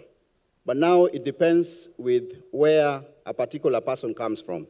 For example, when you come to Kenya, there is an entity called REREC, which is dealing with the rural electrification system that is currently ensuring that most part of the rural areas get electricity. So as much as we say that AI is supposed to be all-inclusive, it depends on which part. At the same time, quality of the data. Thank you.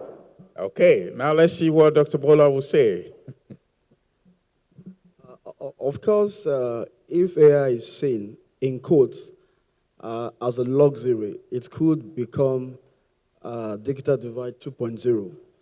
But we could, as a continent, take one step at a time in a situation where we have what we call mobile AI. At the same time, you can also leverage on edge computing, where you could use smartphones, to do some AI stuff. And at the same time, also, you can also run some AI tools like that.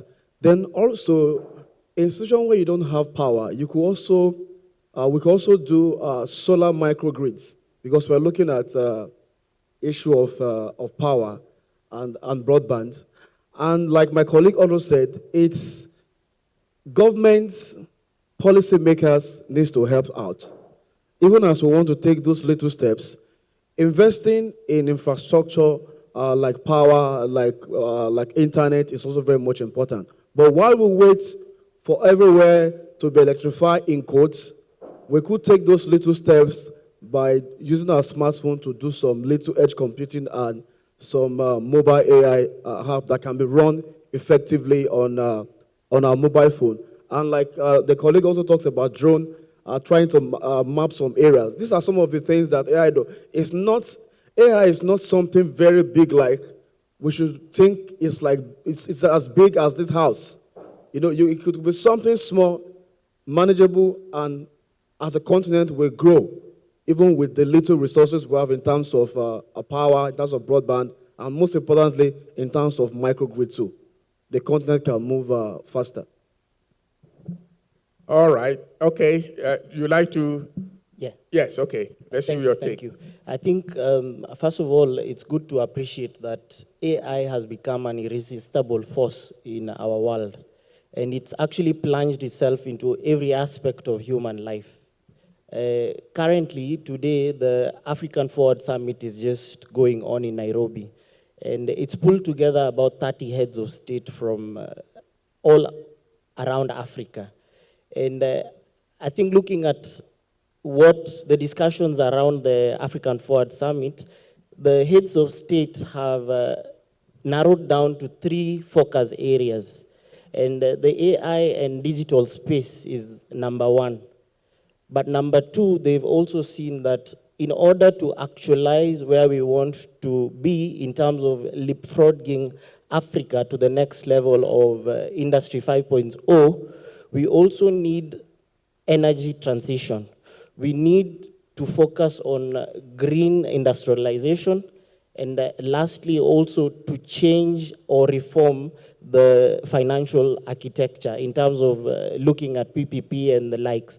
So back to your question, Prof, I think for AI and the digital space to help all the sectors or the areas of the African space, we need to also consider the energy transition, green industrialization, so that more of Africa is connected. Thank you. Okay. Should I? Yes, yes. I like this particular thing you have said, but it should not stop any of us. So at Ghana Airport, for example, we have 6 airports. AIA is the Accra International Airport, and we have Kumasi, Prempeh International Airport. We built Prempeh International Airport. We completed it about 2 years ago, right? We completed Accra International Airport, say, 2018. However, the technology we put in AIA is quite different from the technology we put in PIA. Why? Because we are looking at cost-benefit analysis. We are actually looking at what it is intended to do, right? And so what we do is to put in infrastructure that can be integrated. So there are a lot of things in PIA which we are not running now, but it will be very easy to integrate that infrastructure into the future if we want to do that. If we want to do, say, biometrics, there are systems that we have put in place so that integrating it is easy. So back to your question, the point is that we need to scale things. We need to sequence things. Doing drone surveys does not need electricity. And so when we brought in consultants to do the pavement management systems in all of Ghana, We didn't need electricity. That one was across the divide. Everybody, every airport had it, or every institution had it. But when it comes to some other technology, I think that then it becomes cost to benefit. What is required? Do they need it or do they not? Thank you. Okay, very good. Well, we also know certain developments that have come up. Normally, we use the word leapfrogging. It's like a frog. It will jump over certain things. As human beings, we say we are supposed to, first of all, crawl, then we will walk, and then we will run. But in terms of economic development, at least our friends in the Far East have shown us that sometimes you can crawl and then you start running and then flying, as somebody put it. So a lot of things also are happening in the digital space, the same thing. In this, we all thought that we would look at the way landlines we own, then gradually we will move from there, and mobile technology would be an improvement over landlines, but that's not the case. We move straight to mobile technology. And once we have mobile technology in Africa, for example, we do the financial transactions on mobile technology.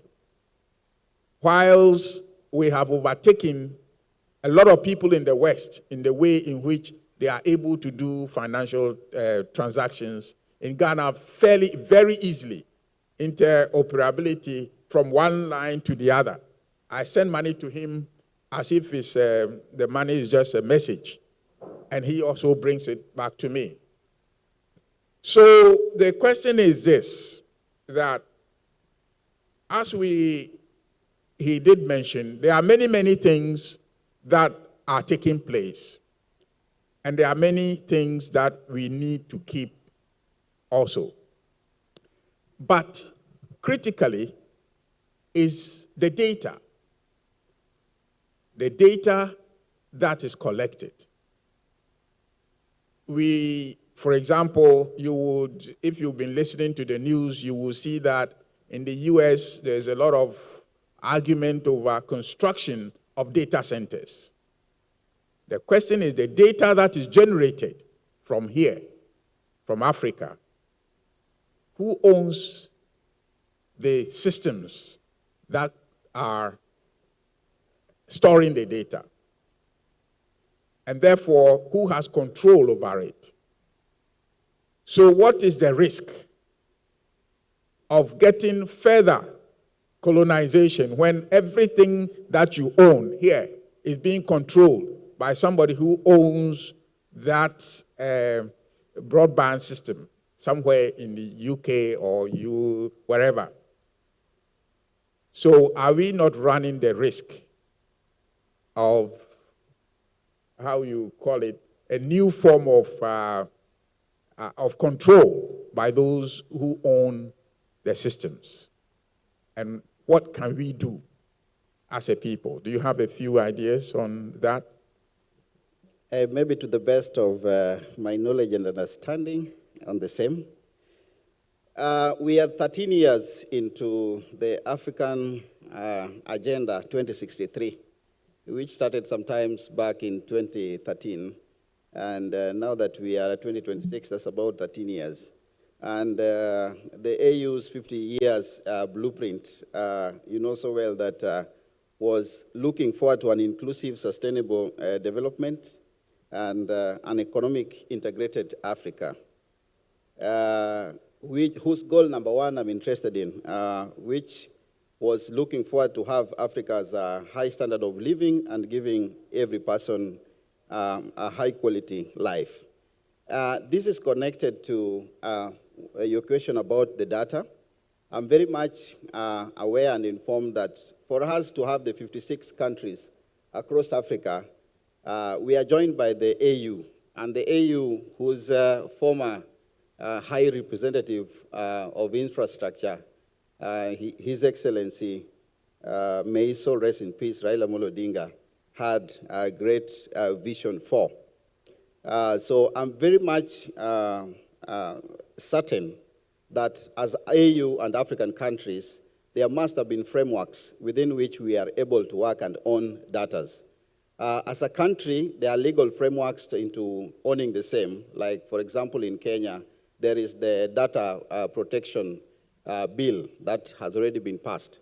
And there are standard ways of handling data within the borders of Kenya. And I get to think that on the African level and framework, we must have a way of handling our intellectual properties beyond the borders. Okay, yes, Engineer Bola. Well, it's a very good question, Prof.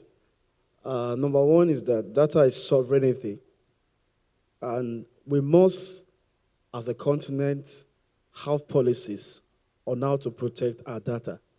It's very much important.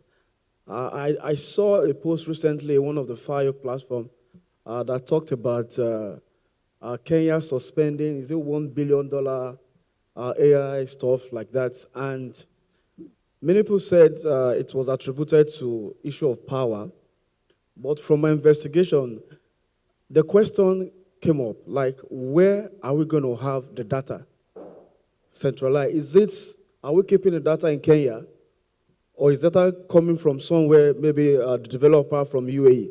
And that was one of the major reasons why, from what I checked, why the deal was suspended, not because of power issue. Of course, that could be part of it. So protecting our data is very much important. And until we as a continent, country by country, and as a continent, form policies to protect our data, then it's a problem.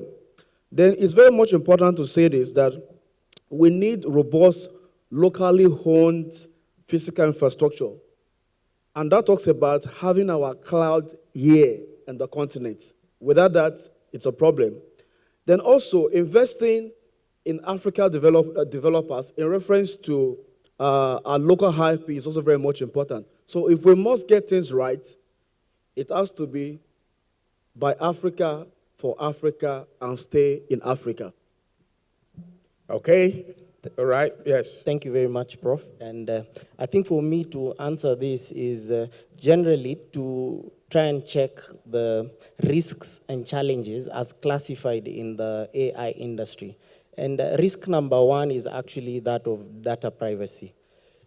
Data privacy is a key thing in AI, but the industry players have done a lot into trying to just ensure that there is enough data security acts just to ensure that those who are engaged, like for us in our system, for example, we need to access some information from the institutions, and we have to go through some checks just to ensure that we are compliant in terms of protection of data. Number two is the institutional readiness. This is also still a big risk and challenge in the AI industry. And the third is the skills gap. We still have a lot of gap in terms of skills, and we need more people to come into that space so that even we can understand. If we don't even understand the subject yet, it will be hard for us to understand how to store that particular data. And I think that's it for me. Thank you. Excellent. Very good. Basi? Yes, I think they have said quite a lot. Just to add to what he said in terms of data protection, I think that as engineers, when we are even procuring, we need to put in some caveats or some things in the contract to protect data. So that, because AI and technology, data is everything. And so in our various industries, we need to put in lines within the contract to protect data. Also, maybe, Prof, our educational system, we need to look at it. A lot of the things we are learning may be what is generated from the technology, AI. Why don't we look at coming up with producing the technology itself, right? So this time around, instead of taking the things from the technology. Let's learn how to come up with producing it ourselves. And I think that is something we should look at. Thank you. Okay, so now we've reached a point where you can also join the conversation. You may want to make a contribution as to what some of the issues that we have talked about, what are your thoughts on them? Maybe a direct question to any one of them. Do I have some moderators? The light is in my eyes, so it's a bit difficult for me to see. So we will start off with 1, 2, 3, 4, and 5. First, and then we will do it again. Let's do 5. Do we have the microphones going around? 1. Yes. Nabil Benazouz, Moroccan Federation of Consulting and Engineering. Thank you for your presentations and your relevant intervention. My 2 questions are those. How to build and have a specific contextual and relevant data pool to be able to have a valid promoting output. Because all depends on this data. If you give AI anything, you will get anything. Not relevant at least. Second question is how to protect ourselves from imprudent and light uses of AI by injecting valuable data. Thank you. Okay, all right, thank you. Next, I think where's the second person? Yes. I think there's a hand there. Yes. Yeah, I'm Engineer Dennis Daniel once again. My contribution is just, mine is a contribution actually, on how to domesticate our AI and protect our data. I think it has come to a point we should be domesticating some of these technologies. And I align myself with the first speaker here that the university should look into this. I know robotic engineering will have, like Nigeria, we have Professor Nanji, and one other professor who developed a program that can program more than 1 million data within a second. It was designed by a Nigerian before it went to the world. And so we also look at that. AI is a very wonderful technology, like my engineer has said, Dr. Bola has said. But we should think of how to domesticate. You already said it, Prof, that we are creating data and they are domesticated somewhere by the authors and owners of those property. We are becoming being colonized again in a different way. And so we should think of how to detach ourselves from that colonization. And that is why we ourselves have to go into our drawing board. There's no more reverted away. The best way is to look at how we can domesticate some of this technology. And that has to do with spy technology. You look at China, they go to other countries, they learn from there, they spy, they pretend not to know anything. And when they interact you think they are dons, but they are stealing the technology, and when they go back to their country, they change it. And the other thing again is that the system China adopted in creating technology today was creating a very heady environment. Most of the industries that were producing some of these facilities in China, in Japan, Taiwan, and America, they invited them home. While labor in America was $60 per hour, in China, $60 a month. And so the industries say, it's better to have our industry here, produce better, and send out to the country. And gradually, they stole the technology from them. And today, China is now the hub of technology in the world. So Africa should take in that direction. Create an enabling environment, remove insecurity in our country, in our continents, and create that industrial hub like our president had just said here. When we are creating, so like we're having of Abidjan, Lagos, Coast Highway, we should not just think of just road. We think out of the box. There should be industrial hub. Like when I was coming from Nigeria to Ghana here 2 days ago, we saw a lot of good things like the coastal area where we can have good holiday resorts at the beaches. Some of these things we don't think about them. So my advice is that we should be thinking about how to domesticate some of these technologies, and that way we can protect our data and, of course, become a force for us to also involve the world to recognize Africa as a country. Thank you. All right, okay. I think there was a hand behind you. Okay. So after, we will do another round, so don't worry if you don't get a chance. So, yeah. Freely have we received. Don't you think that freely must we give? Now, on the question of the one who stores the data or who owns the data, we have been using data from elsewhere. If, like you mentioned, somebody says he uses ChatGPT. Did you provide that data? Someone else did. So when it comes to sharing knowledge, don't you think that it has to be democratized such that it will be available to everybody? So the child in the US would want to know something about Ghana. So if Ghana just ring fences itself or Africa ring fences itself from the data that it has collected, how would those people outside there know? My second, and I realized that, in my office, I had that same dilemma because you do a lot of project reporting.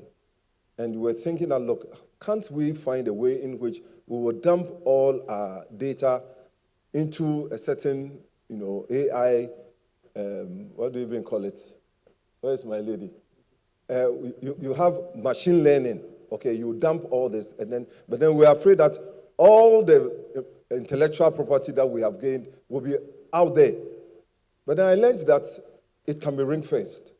You can ring-fence that data, and then it will produce whatever you are looking for in a manner in which you want. Thank you very much. Okay, right. I think there's a behind you. Thank you. My name is Kamsaliam Bukar from Nigeria. Yes, mine also is contribution. And then also, I'd like to observe, permit me if it's wrong. It seems the concentration on the discussions by panelists is mostly on, it doesn't involve in the area of other engineering discipline like electrical and electronics and, real actual digital areas of digital impact by the AI, like in e-commerce and also in mobile pay, because that is where, to my understanding, has even more and greater impact that is inevitable, like the online e-payment systems, which because of the infrastructure, it has seriously influenced that, and the gap between those that have adopted, like the OPA now that they said it has over 10 folds beyond conventional banking, the profit they are making. That is the research. So, and to your closing question, Mr. Chairman, who owns the digital data space and also the AI? Yes, it's the big tech corporations, mostly based in US and in recent time also China. So, and we have no choice, it's inevitable, we have to just join. And the only way for us is to start building on the infrastructure, because they own the infrastructure, the cloud, the algorithm, these are the things they own, and that is why they are controlling. And for us to do that is to start building our own, and then also, develop some, digital data sharing agreement with them. These are the options. We have no choice rather than to join the group. And China, as I said, as an example, is doing that. So it has come to stay. And I tend to disagree from my first, that the impact, yes, to those that have joined the trend, like I've given example of the e-commerce and that of banking. If you refuse or if you are lagging to, adopt and join, definitely, as I gave example of OPE, you will lose out either in engineering, in, or allied disciplines. So it's a must. It has come to stay, and we cannot afford to, join the trend. Thank you. Okay, I think there's a lady behind you. Hello, I think. Behind, yes. Good morning, and thank you for your presentation. So I'm Yeah. Engineer Nancy Ampia from Associated Consultants in Accra, Ghana. I believe AI is a very good tool, and I also believe that a good tool can become a very bad tool in the hands of a user who cannot think and use it efficiently. So how are we going to ensure that the African youth sees AI as a complementary tool and not a tool that the youth must rely on 100% to solve the challenges across the continent? So I'll cite an example from the educational institutions. So for example, there is a lot of complaints about students these days not wanting to think thoroughly and come out with solutions for fourth-year design projects. Some simply go on the net, key in details about the project, and it's AI throughout. You find yourself in industry, you are given a challenge, and you can't even think. AI tells you infrastructure is spelled with an L for R. You present it as the right spelling. So please, what steps do you think need to be taken to ensure that our youth are empowered to understand that it's a complementary tool? Thank you very much. All right, let the panel handle, and then we will come. Oh, go ahead. Yes, I think the first question had to do with getting authentic and good data. Who would like to pick that one up from your experience, Kwesi? Okay. Or okay, yes, yeah. Any one of you, because Okay, you have you. collected the data before. In terms of having data which is reliable, I think for me, I'd look at the emerging trends. And for example, the African Development Bank, it launched the African Infrastructure Data Portal, which is basically just a tool which is tracking over 1,700 projects around all the 55 AI nations. And in that particular portal, it has standardized the way we normally do data collection. So this is one of the things that we're looking at, the emerging trends at current. Thank you. Okay. Maybe just to add to it, AI requires us, right, to pick the data. Knowing what the problem is and identifying what data you need to pick is something which is critical. And that is why AI cannot replace us. And so I believe that we need to be able to identify the issues. For example, if it's pavement, we need to identify what we really need to do before we are able to identify what technology we need to use to pick the data. It is very, very, very important. Thank you. Okay. I think there was the question also that AI can be a good tool and it can be a bad tool. Dr. Bola, do you have something to say on that? Yes, of course. Let me try to paint a scenario now. For the fact that cars have accidents, does that stop us getting our own car? No. Now, what that simply means is that you have both sides of the coin, the good or the bad of how you use a particular thing. What is boiled down to how do we manage and control the usage? Now, if you tailor it down to education, like the example you made, engineer, you need to manage the kids. And that's the reason why, as parents also, we are not saying you have to know where, like, Bill Gates and co, but have knowledge, basic knowledge about some things, even how the kids use AI in education, and ensure they are properly guided. Even in education, AI is also needed. You know, when in terms of making things faster for you, like in curriculum, preparing of lessons, and so on and so forth, it makes life easier for you as educationalists. Now, if you don't have AI, okay, let's do this scenario where you have to prepare lesson notes, curriculum. It takes you like days, like hours to do. But with the advent of AI, you can do something quickly and still attend to some other things. So some repetitive tasks can be well managed with some of those tools. So it's good for you. At the same time, it's good for the kids, but they need to be monitored, they need to be managed, they need to be controlled. That is just it. Okay, all right. We'll have the next set, and then, yes. Do you have the, yes, one, let's take it. 1, 2, 3, 4 here, Hello. and then the next one we'll do. Yes, there. Go ahead. So my question No, it's okay. My question is... you also have it. Yeah, all right, so 1, 2, then you will do it, okay? Then 3 and 4, and then we'll do the 5th one. So my question to the panel, and I think anyone can take it, is how do we future-proof the place of engineering judgment? So just a few days ago in the ASECFL Future Leaders Group, we were talking about the trajectory of an engineer, and tacit knowledge is has a big place in that. Learning from your seniors, that's why a graduate engineer is placed under a senior engineer.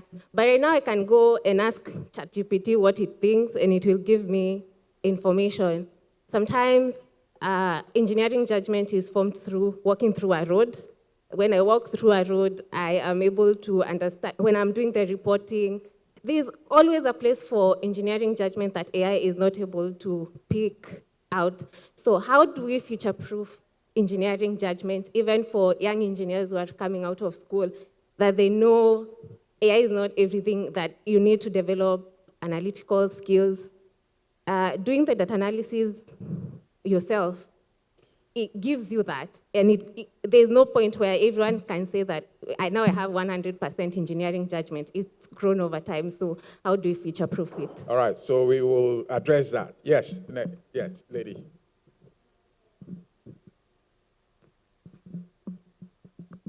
I'm architect Ruby Obey, and I'm with Ghana Airports Company Limited. I want to touch on AI. I would say that AI is not a tool, it is an assistant. If you see it as a tool, it means you're using it like you would use maybe Microsoft Project or Excel. With Microsoft Project or Excel, let's say Excel, you enter a formula and you use it, and you don't have to double check. It will just give you the information which is correct. With AI, it's an open source of information. It can be correct or wrong. It's not a verified source of information. We have to see AI as an assistant, maybe an intern that you are working with, who would help make your work faster. He is not the one who is going to do the work for you. You should be a master of what you are doing. AI is going to help you achieve what you want to achieve faster, whilst you cross-check. It's like you are the boss and AI is your assistant. If we teach the children coming up that AI is not a tool, as we always say, it's a tool. It is not a tool. It is an assistant, a second brain that is going to help you to achieve something faster. It will make all these problems of people churning out false information and rubbish end. Yes. So that is my contribution. Thank you very much. Okay. All right. Yes. Thank you. Peter Mugumya is my name. I think we don't need to be worried about the AI and data. I am privileged to have been at the university and at PhD level. I found out that the solution, the Kenyan problem that we are trying to solve, University of Virginia started doing research on pavement in 1977. And they have collected data worldwide. They have come up with a machine, a vehicle that can analyze the road or those airports, distresses, rutting, surface profile, subsurface profile from 1977. So they have reliable data. Some of the data is proven. And over time, they have produced equipment. I, for one, in August, I'm going to be the agent of Fugro company that produces automatic road analyzer to do, you drive across the road and get real-time data, then you can analyze it. It is fitted with GPS. It is fitted with all the computer analyzers. So it gives you real-time data. We don't need to be worried with technology. It's all about embracing it, and we move faster to the next generation. Those of you who could contact me, I think I will be the agent for that analyzer. My firm will be the agent for Fugro in Africa to get that analyzer equipment at about $800,000 US. But I'm told if we get more market, they can reduce the cost to about $500,000 so that it can be spread across Africa. I realized that there are, I think, 2 countries in Africa that use that equipment. So you can see how low we are as far as the technological advancement we are. But let's not get worried about technology. We should embrace. Okay. There's a lady behind you. Good morning. My name's Karishma. I'm a civil engineer from Mauritius. So I have a comment and a question for Mr. John. So you touched about geotechnical engineering and other civil engineers who don't do that. And we don't know why exactly structural engineers might not get into geotechnical engineering. So when I was still in school, Mauritius had a project to do what we call the ring road to decongest the capital city. However, that project was a failure because the road slipped and there have been geotechnical deficiencies. And then a few years later, when I was at university, the government undertook another project, which was the Terre Rouge Verdun bypass, which is the new motorway, M3, to the north of the country. Again, that project failed on some parts of the road because it was in mountainous areas. And now they will be undertaking the M4, which is the new motorway to the east of the country. And based on these statistics, it's going to be a failure if something is not done differently. So I'm grateful to be here at this convention and hear about how AI and new technologies can grasp all the information we already have and maybe predict how it's the geotechnical properties of the whole length of the road. So maybe it is something that our member association in Mauritius can initiate with the government, of course. And my question is, with using all those data and input that into those AI tools, would it be safe to say that it can also limit the liability of the geotechnical engineer with respect to the structural engineer's scope and liability? Because in Mauritius, I don't know how it is elsewhere in Africa, the geotechnical engineer goes as far as recommending the foundation solution for buildings. And most of the time there is a bit of uncertainty. So as a structural engineer, I choose the safest product, even though it might not be the most cost efficient. So I would like to know, how would AI here limit the liability of either the structural engineer or the geotechnical engineer's responsibility with respect to all the data we've gathered for geotechnical investigation? Thank you. Okay, all right. So unfortunately, the director told me that we're running out of time. So what we're going to do is going to get the panel react to the questions that have been raised. There was somebody worried about engineering judgment, that whether or not AI is not going to take over her engineering judgment. Would somebody like to comment on it? Maybe let me go on that, and then I summarize on the last one, because I see the super moderator is here, the MC. Engineering judgment cannot be replaced by the AI 100%, because in the field of soil mechanics and geotechnical engineering, Professor can bear me witness, is that the formula for PI can never change unless there is a new invention to the same. And if you are doing some consolidation tests in a given unconsolidated foundations, and the value of MV is X, and AI says it is Z, there are some basic fundamental engineering judgments that the engineer must bear. So you cannot give, as a geotechnical engineer or whichever engineer or the structural engineer, you cannot give 100% mandate to the AI to take your place. Number two, on the place of the geotechnical engineer and the structural engineer. In Kenya, we now have the Kenya Geotechnical Society that died some time back. But currently, we are encouraging structural engineers to join the Kenya Geotechnical Society just to see and appreciate. And we're working together with engineering geologists so that we can just appreciate what happens there. The structural engineer normally waits for the bearing capacity value and the settlements. Then they proceed on their designs. I'm also happy that Professor here is a member of ISSGME, International Society for Soil Mechanics and Geotechnical Engineering, which we are now making Kenya to be a society member, and I'm the honorary secretary.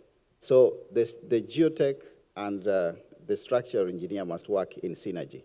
And the geotechnical engineer should give valuable parameters in terms of risks, in terms of bearing capacities per meter, so that the structural engineer can take the design considerations forward, but not entirely, because as a geotechnical engineer might not be having information of what kind of structure is coming. Not all projects are actually open in the inception, especially in building projects. You find a client in engaging a geotechnical engineer directly without giving full information and has not hired the structural engineer from the onset. So further to that, we are doing a lot of mentorship in that area back home, and that is something that when taken care of in our respective countries is going to have a lot of interest, because we have student members and also graduate members, so that we pass knowledge on. Thank you. Okay, so he's here, so let me just tie everything together. I remember one of the things that was really part of the Construction 4.0 is the building information modeling, where you will have all the information on the building or structure kind of put together, and you model them together. So you will see on the architectural, you see the architectural layout. Then on it, you will see your structural layout. You will see your plumbing and electrical and all that also seen there.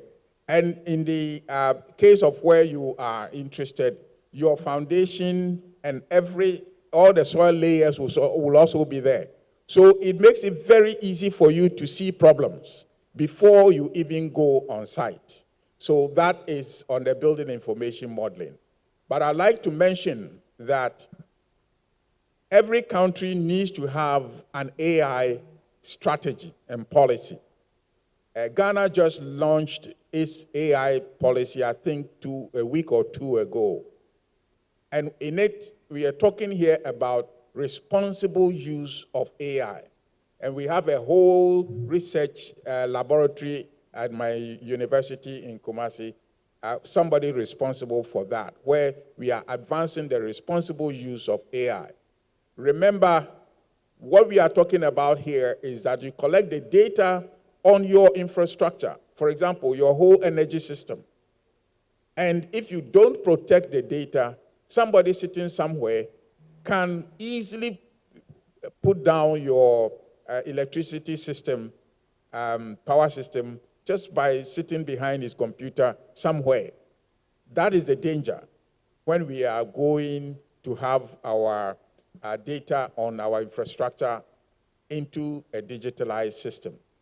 But the key point here is this, that there is the need for the training of the young engineers in this area of the use of AI in this case, we are talking about infrastructure. So going forward, we have already started. We are overhauling the undergraduate training, and everybody who's going through the system is now going to be trained for the future. And this is recommended for all of us in Africa. There is the need for a new type of training. Those of you remember, I'm sure when you were there, you were using, was it a slide rule or something, that time is gone. There's a completely new era, and we have to train them properly so that they will be able to do that job for the future. So on that note, me and my panel members, I want to thank you very much. Thank you so much. And so respectfully, we'll ask the panel to please rise together for a photo moment, and then we'll take the opportunity to as well make presentations to our moderator and to the panel members as well. And so for that, respectfully, we would invite our immediate past Fidic Africa President, Mr. Abithela, together, of course, with GCEA President, to support us with the presentations.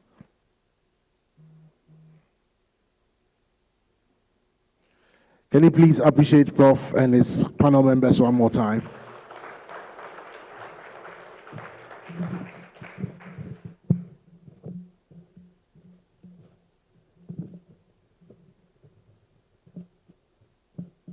Okay, so we're going to start with our moderator, Engineer Professor S.I.K. Ampedu.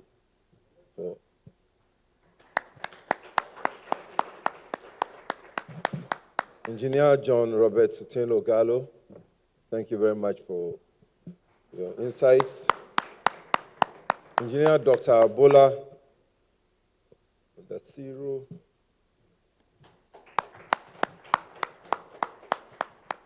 Alex, I think that you have already made a case, the pay rise 25%.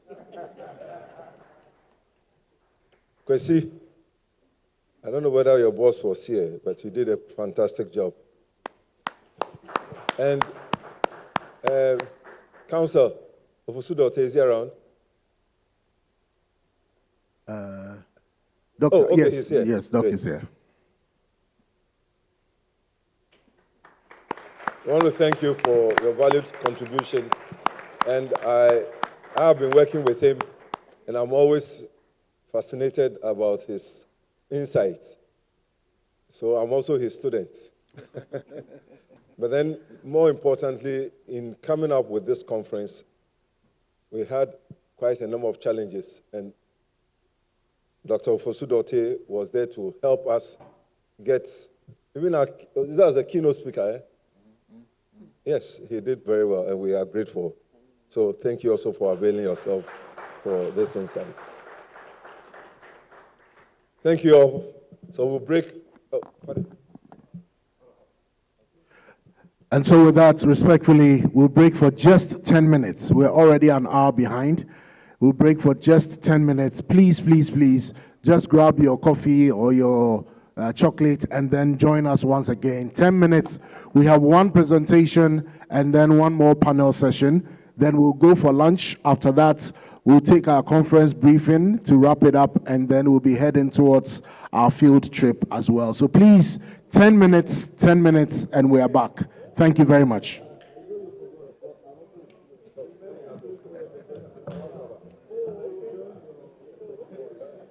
Thank you, sir.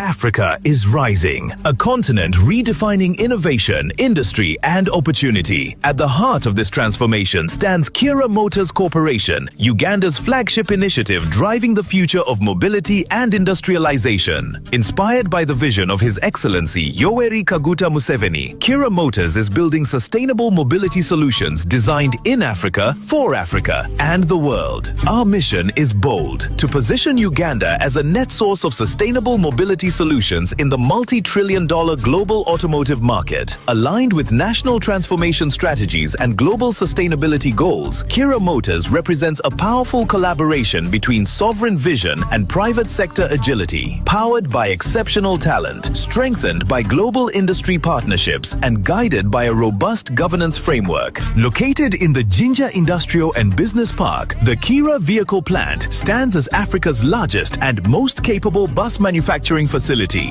Designed for scale and precision, the plant integrates frame and body fabrication, paint systems, chassis manufacturing, and trim finishing. With an initial capacity of 2,500 vehicles per year, scalable to 10,000 vehicles annually, the facility is supported by world-class inspection, testing, and quality assurance systems. This is where African engineering meets global standards. Our design philosophy addresses the unique realities of African roads without compromising international standards. The Kayora series, including electric city buses and long-distance coaches, represents the pinnacle of African mobility innovation. Every vehicle integrates advanced engineering for safety, efficiency, and comfort. Features include electronically controlled air suspension, advanced climate control systems, international standard rollover survival protection, delivering a safe and smooth ride across the continent. At Kira Motors, mobility is not just about transportation, it is about experience. Passengers enjoy onboard Wi-Fi, panoramic windows, reclining seats with footrests, cup holders, and premium interiors. Optional onboard restrooms and refrigeration systems further enhance long-distance travel. Inclusivity is central to our design, ensuring accessibility for persons with special needs and delivering mobility for everyone. Kira Motors is more than a manufacturer. It is a catalyst for regional industrial growth. We are championing local value addition with plans to localize the majority of production components, including batteries. Alongside vehicle production, the corporation is pioneering mobility infrastructure across Africa. Modern mobility terminals, smart bus stops, and the continent's first countryside EV charging network. In 2025, Kira Motors made history. The Pearl to Cape Electric Expedition, a 13,700-kilometer journey from Kampala to Cape Town, tested the limits of African electric mobility. At the heart of the expedition was the Kayola E-Coach 13M, crowned the King of the African Highway, a symbol of resilience, innovation, and continental ambition. Today, Kira Motors has proven its technology, operationalized its plant, and validated its market. Now the focus is clear: scaling production, expanding product offerings, building critical mobility infrastructure, and strengthening Africa's battery value chain, driving sustainable growth, powering regional transformation, and shaping the future of mobility for Africa and the world.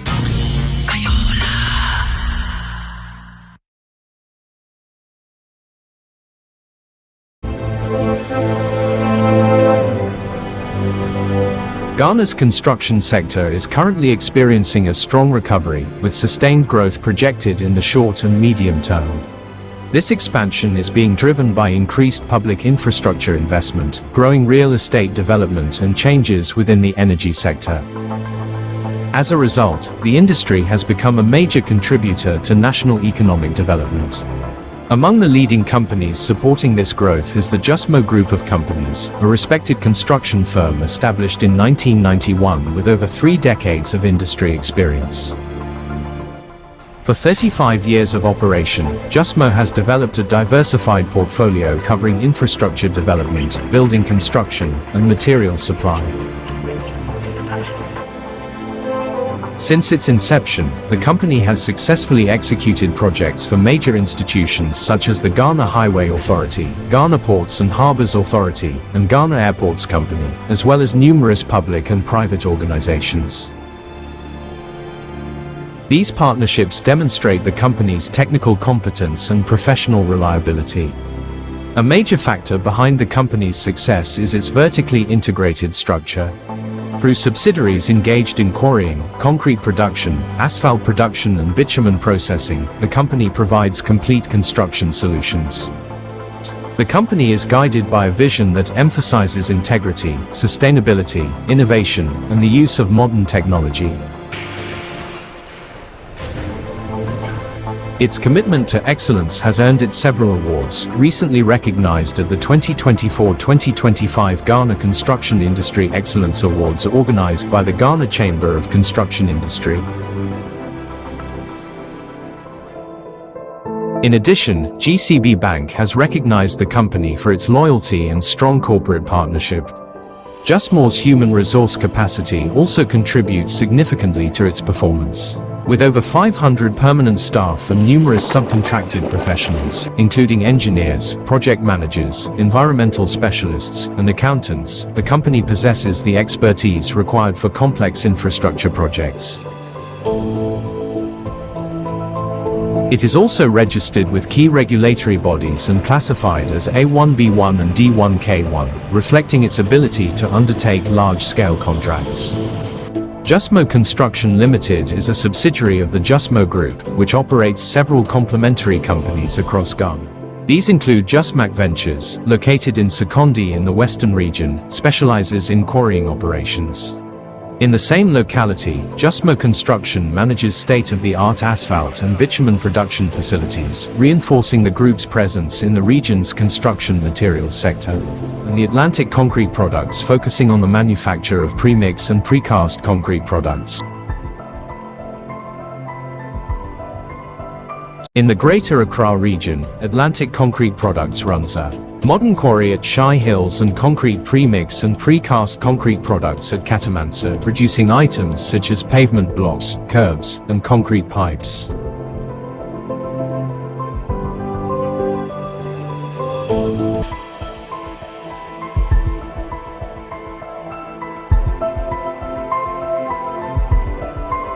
In the eastern region, the group has established a quarry and asphalt plant at Suhum, alongside precast concrete plant at Obratema.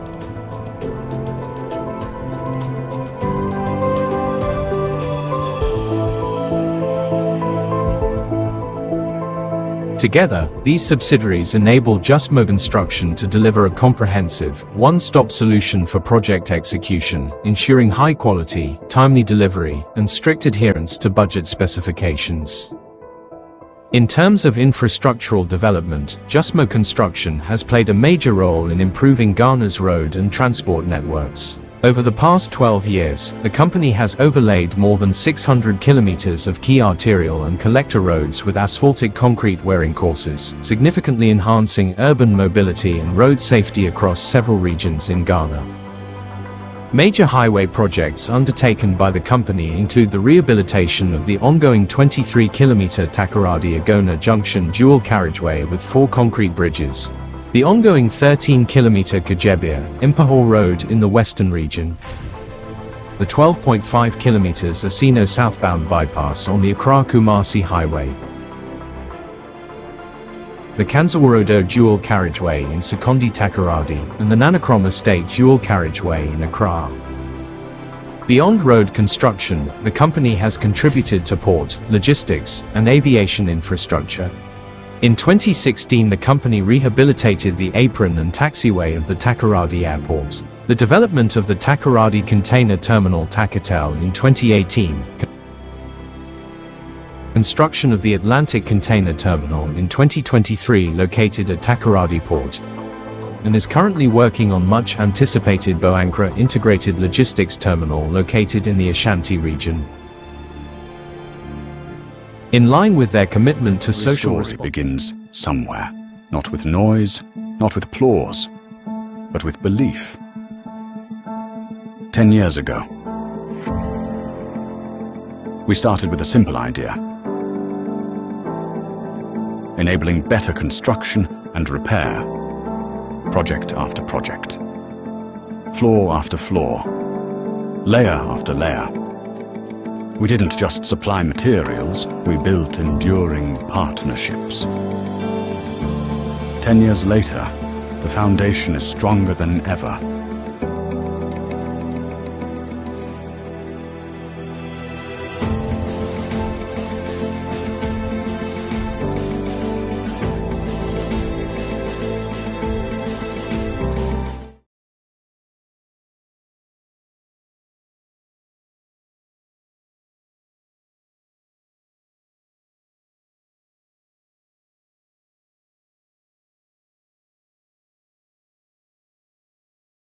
Africa is rising, a continent redefining innovation, industry, and opportunity. At the heart of this transformation stands Kira Motors Corporation, Uganda's flagship initiative driving the future of mobility and industrialization. Inspired by the vision of His Excellency Yoweri Kaguta Museveni, Kira Motors is building sustainable mobility solutions designed in Africa, for Africa, and the world. Our mission is bold: to position Uganda as a net source of sustainable mobility solutions in the multi-trillion-dollar global automotive market. Aligned with national transformation strategies and global sustainability goals, Kira Motors represents a powerful collaboration between sovereign vision and private sector agility. Powered by exceptional talent, strengthened by global industry partnerships, and guided by a robust governance framework. Located in the Jinja Industrial and Business Park, the Kira Vehicle Plant stands as Africa's largest and most capable bus manufacturing facility. Designed for scale and precision, the plant integrates frame and body fabrication, paint systems, chassis manufacturing, and trim finishing.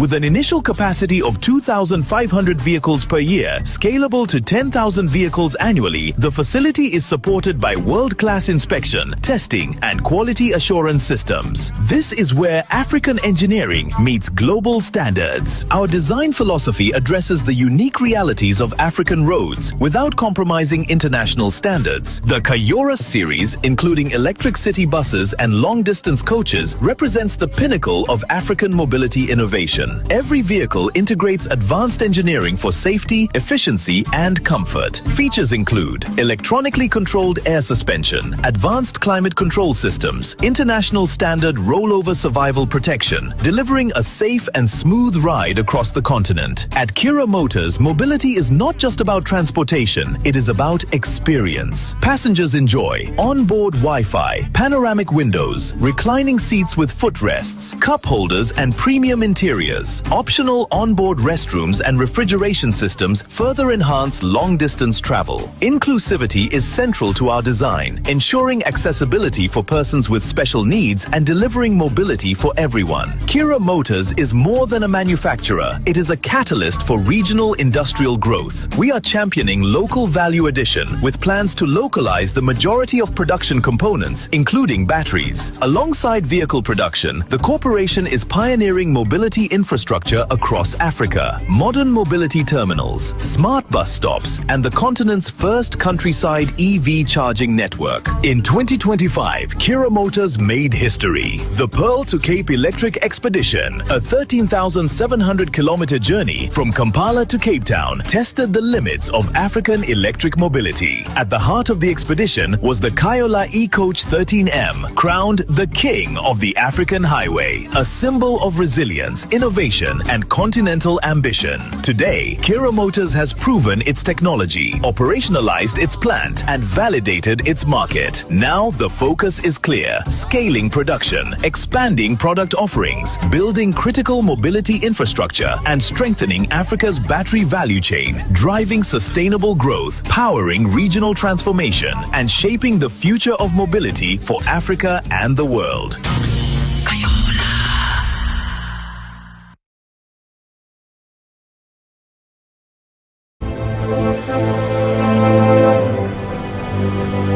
Ghana's construction sector is currently experiencing a strong recovery, with sustained growth projected in the short and medium term.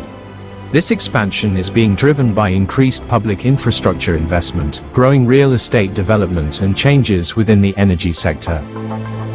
As a result, the industry has become a major contributor to national economic development. Among the leading companies supporting this growth is the Justmo Group of Companies, a respected construction firm established in 1991 with over 3 decades of industry experience. For 35 years of operation, Justmo has developed a diversified portfolio covering infrastructure development, building construction, and material supply. Since its inception, the company has successfully executed projects for major institutions such as the Ghana Highway Authority, Ghana Ports and Harbours Authority, and Ghana Airports Company, as well as numerous public and private organizations. These partnerships demonstrate the company's technical competence and professional reliability. A major factor behind the company's success is its vertically integrated structure. Through subsidiaries engaged in quarrying, concrete production, asphalt production and bitumen processing, the company provides complete construction solutions. The company is guided by a vision that emphasizes integrity, sustainability, innovation, and the use of modern technology. Its commitment to excellence has earned it several awards, recently recognized at the 2024-2025 Ghana Construction Industry Excellence Awards organized by the Ghana Chamber of Construction Industry. In addition, GCB Bank has recognized the company for its loyalty and strong corporate partnership. JustMore's human resource capacity also contributes significantly to its performance. With over 500 permanent staff and numerous subcontracted professionals, including engineers, project managers, environmental specialists, and accountants, the company possesses the expertise required for complex infrastructure projects. It is also registered with key regulatory bodies and classified as A1B1 and D1K1, reflecting its ability to undertake large-scale contracts. JustMore Construction Limited is a subsidiary of the JustMore Group, which operates several complementary companies across Ghana. These include JustMac Ventures, located in Sekondi in the Western region, specializes in quarrying operations. In the same locality, JustMore Construction manages state-of-the-art asphalt and bitumen production facilities, reinforcing the group's presence in the region's construction materials sector. And the Atlantic Concrete Products, focusing on the manufacture of premix and precast concrete products. In the Greater Accra region, Atlantic Concrete Products runs a modern quarry at Shy Hills and concrete premix and precast concrete products at Katamansa, producing items such as pavement blocks, curbs, and concrete pipes.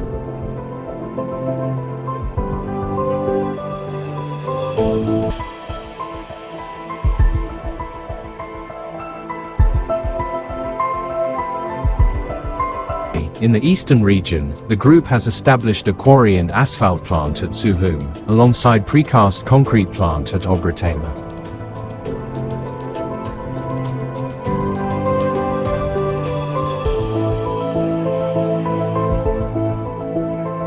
Together, these subsidiaries enable JustMore Construction to deliver a comprehensive, one-stop solution for project execution, ensuring high quality, timely delivery, and strict adherence to budget specifications. In terms of infrastructural development, JustMore Construction has played a major role in improving Ghana's road and transport networks. Over the past 12 years, the company has overlaid more than 600 kilometers of key arterial and collector roads with asphaltic concrete wearing courses, significantly enhancing urban mobility and road safety across several regions in Ghana. Major highway projects undertaken by the company include the rehabilitation of the ongoing 23-kilometer Takoradi-Agona Junction dual carriageway with 4 concrete bridges, the ongoing 13-kilometer Kajebia-Impahor Road in the western region, the 12.5 kilometers Asino southbound bypass on the Accra-Kumasi Highway, the Kanzawarodo dual carriageway in Sekondi Takoradi, and the Nanakrom Estate dual carriageway in Accra. Established since 1975 and based in Lagos, Nigeria, Alot is a leading ISO-certified technical consultancy practice offering services in marine engineering, technical research studies, environmental services, highway and railway engineering. With over 400 projects completed for both the public and private sectors, Alot has years of experience and a team of dedicated professionals ready to deliver efficient and cost-effective solutions to meet your technical consulting needs. Alot provides professional consulting services ranging from feasibility studies to environmental impact assessments to design and construction supervision. With such international partners like Rotin and Beckett Rankin, Alot has handled various infrastructural projects like the Notore Channel dredging, the engineering, design and construction supervision of the Ibeto Cement Terminal, transaction advisory on the Shagamu-Benin Road, the dredging of the River Benue, environmental impact assessment of the East-West Road, the Lador dredging project, and the Nigeria Railway Rehabilitation Project. As an award-winning company, Alot continuously guarantees its numerous clientele an outstanding service with a goal at all times being the delivery of top-quality consultancy services. Alot.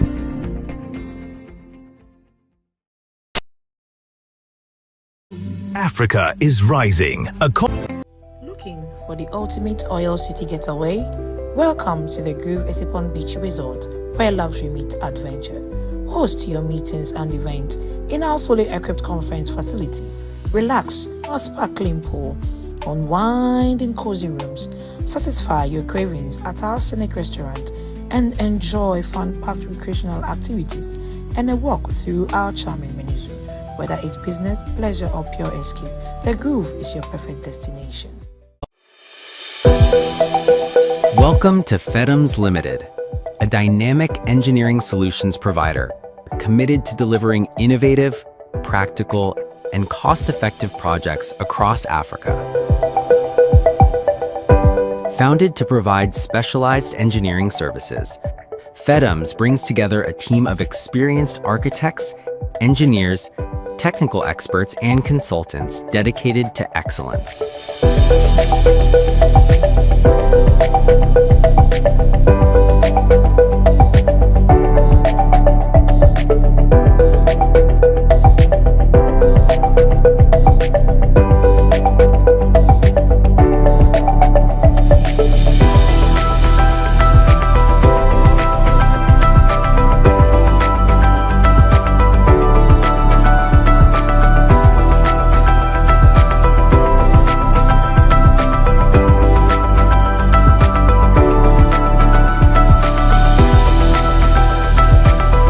Founded to provide specialized engineering services, FEDMS brings together a team of experienced architects, engineers, technical experts, and consultants dedicated to excellence.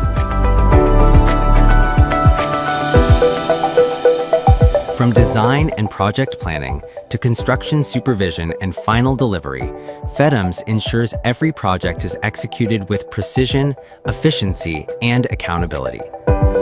Africa's green transition, and that will be delivered by our very own President-elect, Engineer George Okoroma, and he's from the Gambetta Group Limited, Nigeria.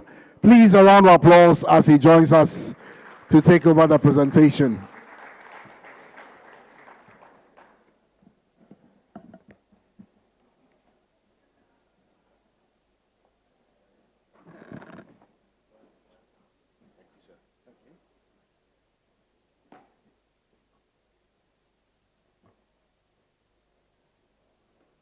Good afternoon, distinguished engineers and delegates from various countries of continent Africa. Let me start by thanking the Ghana Institution of Consulting Engineers for this very important conference, and also Fidic Africa for allowing Ghana to host this conference here in Accra, Ghana. What I'm going to talk to us this morning or this afternoon is what we are already doing here today. We have been here talking about gap in infrastructure in Africa, and our focus has been on financing infrastructure, and of course we've been talking about green transition, innovation, technologies, and all that. But this morning or this afternoon, I want to talk to you about something very important: continuing professional development as a driver for African green infrastructure transition. I want to talk about continuing professional development. I would like to start with a story. Far back in 2007, my state, Rivers State in Nigeria,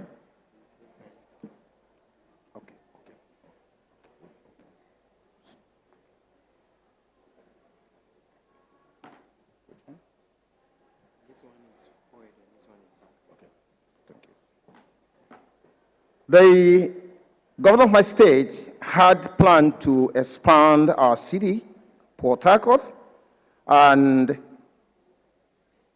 he, through government approvals, awarded a contract to a company, and the company is actually not a company from our country, Nigeria.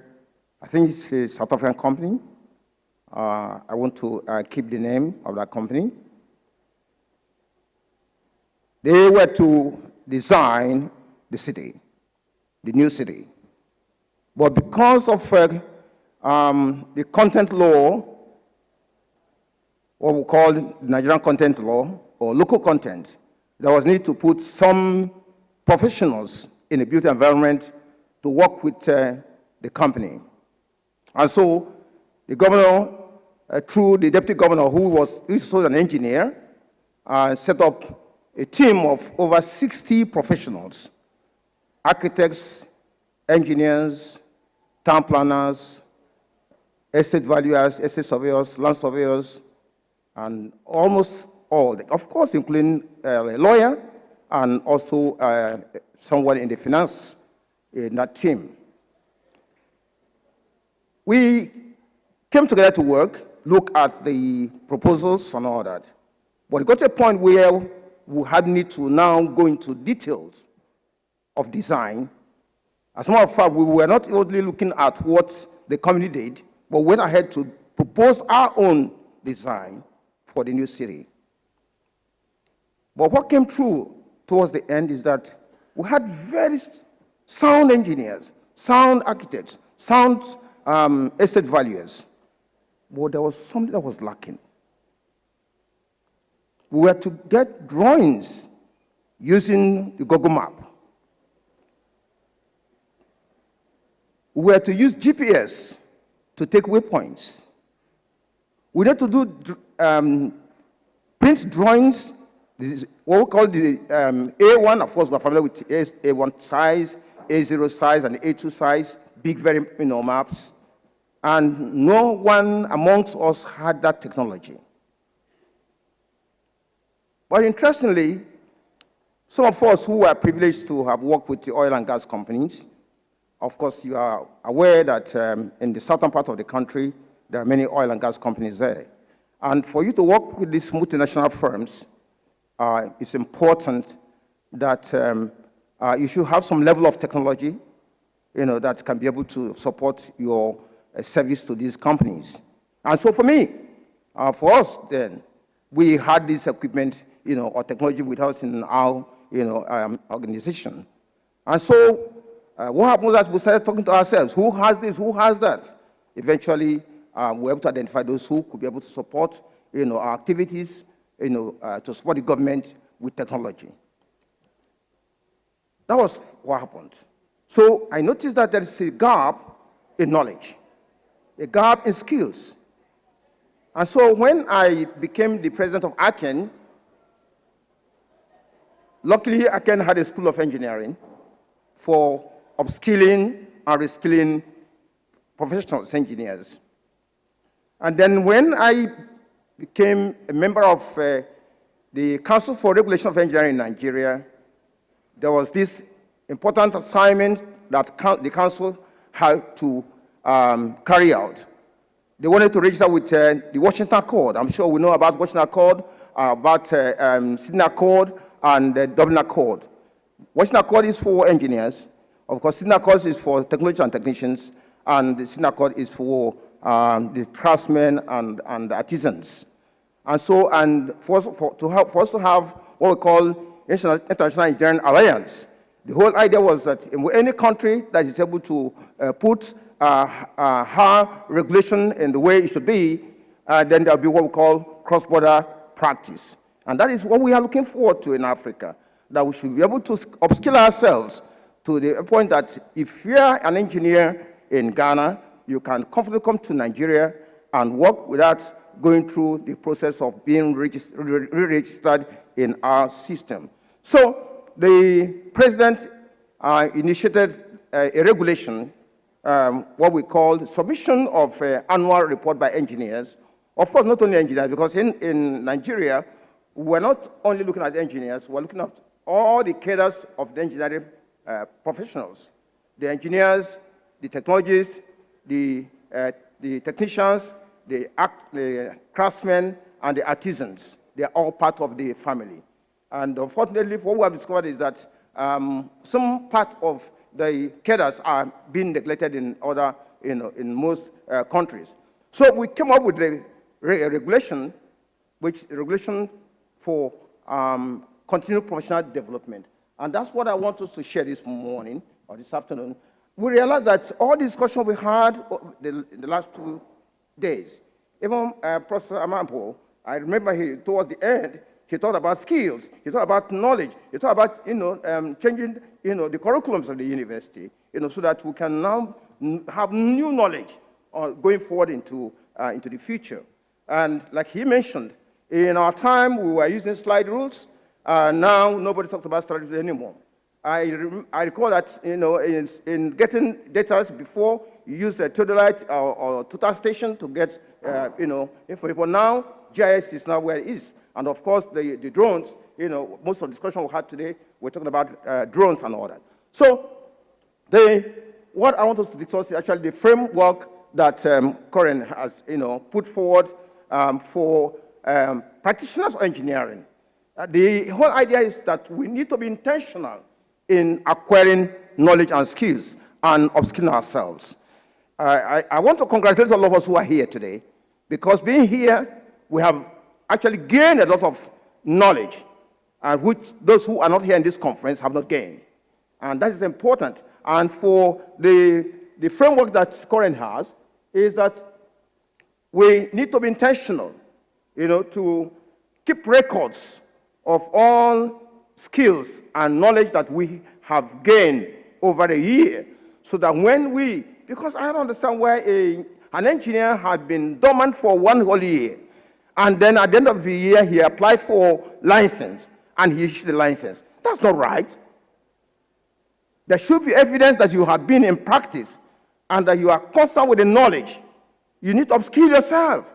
And you have not upskilled, so how can you say you're an engineer? Because the engineer of yesterday is not the engineer of today. And that's why we're talking about climate-smart infrastructure or future-ready infrastructure.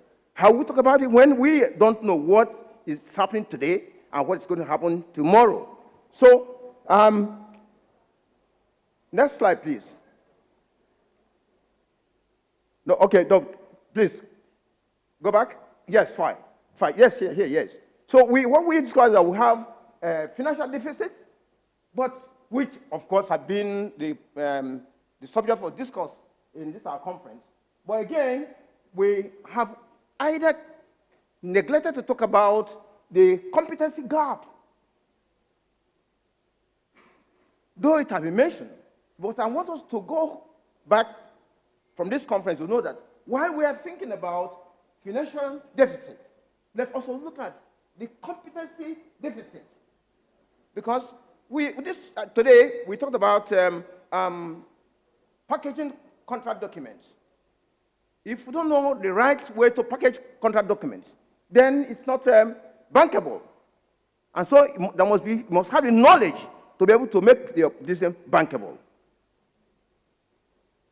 You're not hearing me? Okay. So we can see the gap we have, and we also know that engineering failures, cost overrun, poor construction quality, inability to integrate green technologies into design and delivery, inadequate environmental impact assessment, and of course, bankable projects. We need to have the skills, we need to have the knowledge. And in our conversation yesterday and today, we have talked about collaborations, both for the engineers, the lawyers, and then, of course, the financiers, so that we properly upskill ourselves in knowledge. Next slide, please. So, what the green transition demands of engineers?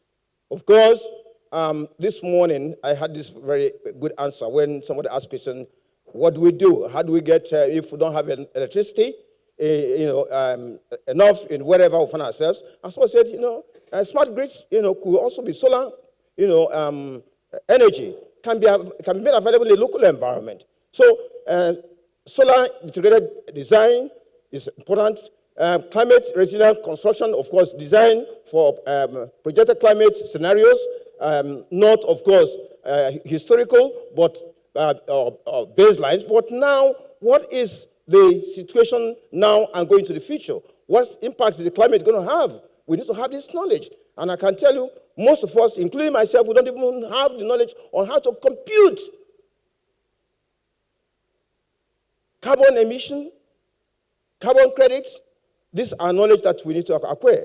Sustainable materials, like low carbon specifications, environmental credentials, sustainable procurement process, and all that. Of course, environmental impact assessment, which of course goes to ensuring that we have the projects that we propose are bankable. And so it's important that knowledge is important. Upskilling ourselves is important. You can't be dormant and think you can be able to make contributions towards future-ready infrastructure in Africa. Next slide, please. So, Nigeria current framework, which I would like to just read something briefly, because this is actually a regulation which might probably assist us as we discuss. It says, the periodical and continuous assessment of all engineering practitioners, individuals and firms or corporate to ensuring and confirming their level of active engagements, competencies, and compliances with the best practices is sine qua non to development, growth, and sustainability of infrastructure development in our, where here it says Nigeria, but in our continent, Africa. Of course, which is the bedrock of national development, of course, by the Council for Regulation of Engineering in Nigeria. So the regulation of practice and issuance of annual practice license and the publication and of registered professionals, therefore, is very, very, very necessary and very important. Of course, the regulation says that we have identified, actually, was the chairman, that gave birth to this regulation. And it says we can identify areas that can help us to be able to score what we call your CPD point or CPD units. So what we're saying, and I believe that, if I'm right, I think South Africa is already doing good in that area. I think from CESA, I've been seeing some emails, coming on continuing professional development. So the idea is that you have the formal education. Perhaps there are those who are in the university who are registered professionals, but while they are still in the academic process, they could also gain, CPD point, while maybe on graduation, like the master's degree or PhD. Of course, work-based learning, the whole essence of what we're talking about here is you need to be intentional and keep records of your activities as an engineer or as a professional all through the whole year, and that will be able to give you a required score that can be inserted in your certificate, and then we can confirm that you actually, you've been in practice, all through the whole year. Development activities, of course, work-based learning. Okay, the on-the-job engineering activities, including, of course, project supervision, construction management, software development, and, of course, when we will go to the full document that shows the various CPD points that you need to score to be able to have a license to practice. As a matter of fact, we did mention that having a degree is not enough. Having a license is not enough, but there must be evidence that you are actually in practice, or else you become a quack. And we talk about it. There are many people in the industry who are taking our jobs because they don't have what it takes, So, and then, of course, development activities, attending conferences that was said that I congratulate all of you who are here today, because coming to this conference, if it's in Nigeria, of course, you keep record of this conference and then submit evidence that you were in this conference. Of course, we will mention that in the conference, Professor Mampo was there, and he was one who delivered, he was the moderator. And then, of course, be on record that he, yes, so we'll reference him because he's going to be there. So then, of course, individual activities, which has to do with publications, because, of course, we're taking consideration for those who are in the universities, You do your publications, journals, writing conference papers. As a matter of fact, for those who have been here today and who had the moderator, or those who are panelists, and the moderator, we can see they have some plaques given to them. These are evidences that they have been in practice and they were here. And so we need to be intentional to attend conferences, to attend workshops, to upskill ourselves. We can't be sitting in our corners thinking that we're going to be able to deliver, the future-ready infrastructure in our continent. Please, next slide. Next slide, please. So the framework made provision for, okay, that's fine. That's fine. Yes, so it makes framework, the core provisions are, individual practitioners have minimum of 25 CPD points. One thing you take note is that this regulation is in place because Korean had a little bit challenging in their portal because there was some levels of migration that is taking place, which, of course, I believe that in the next couple of months before the end of this quarter, the portal will be fully functional. The whole idea that wherever you are, you can go online and input records of your activity, which need to be verified. So you have both for individual practitioners and also for firms. Of course, that goes to us as members of professional consulting associations, and of course, then of course we have also grace period for newly registered engineers, an engineer who is coming for the first time, those who are graduating from the university, from profs. University, we'll give them 1 year to be able to settle down before we start, asking them to bring record of their activities, And then, of course, in engineering practice, there's time when, of course, the activity is low, so you won't be able to, have evidence of work to do. So in that case, of course, when you're at the age of 60, though I know many of us who are here are above 60 and very, very active. So it's a matter of what you are doing, the lack of Kofi Yobo, who is here, he has been with us over the years, and he's still very active. I know he may be directing, but as long as he's still directing, he will show at least a minimum of 5 credit points to show that he's still in active engineering practice. So there is, of course, a committee that has oversight over the CPD portfolios. The whole idea is that you as a professional must have evidence that you have record of yourself, And one question that came was, if someone finds himself in a local environment, where he may not attend conferences, thank God technology has made it so easy that we can now have online participation. And then, of course, recently, I did one funny thing I didn't know. It was AI training. I just saw it online, how to use AI. And then I think it's Cursive. Cursive, I think this website is Cursive. And I got registered, and I went through it, and in less than two weeks, I managed to go through it, and I issued a certificate, online for that participation. So which means we can actually go online and engage in some, skills development for ourselves and get certification, So, and of course, once you have it, all you need to do, as a matter of fact, when I got mine, I had to put it on my LinkedIn, and there were some reactions. In fact, my children asked me, so Daddy, you are now doing AI thing, that kind of thing. So that's what we need to do. Next slide, please.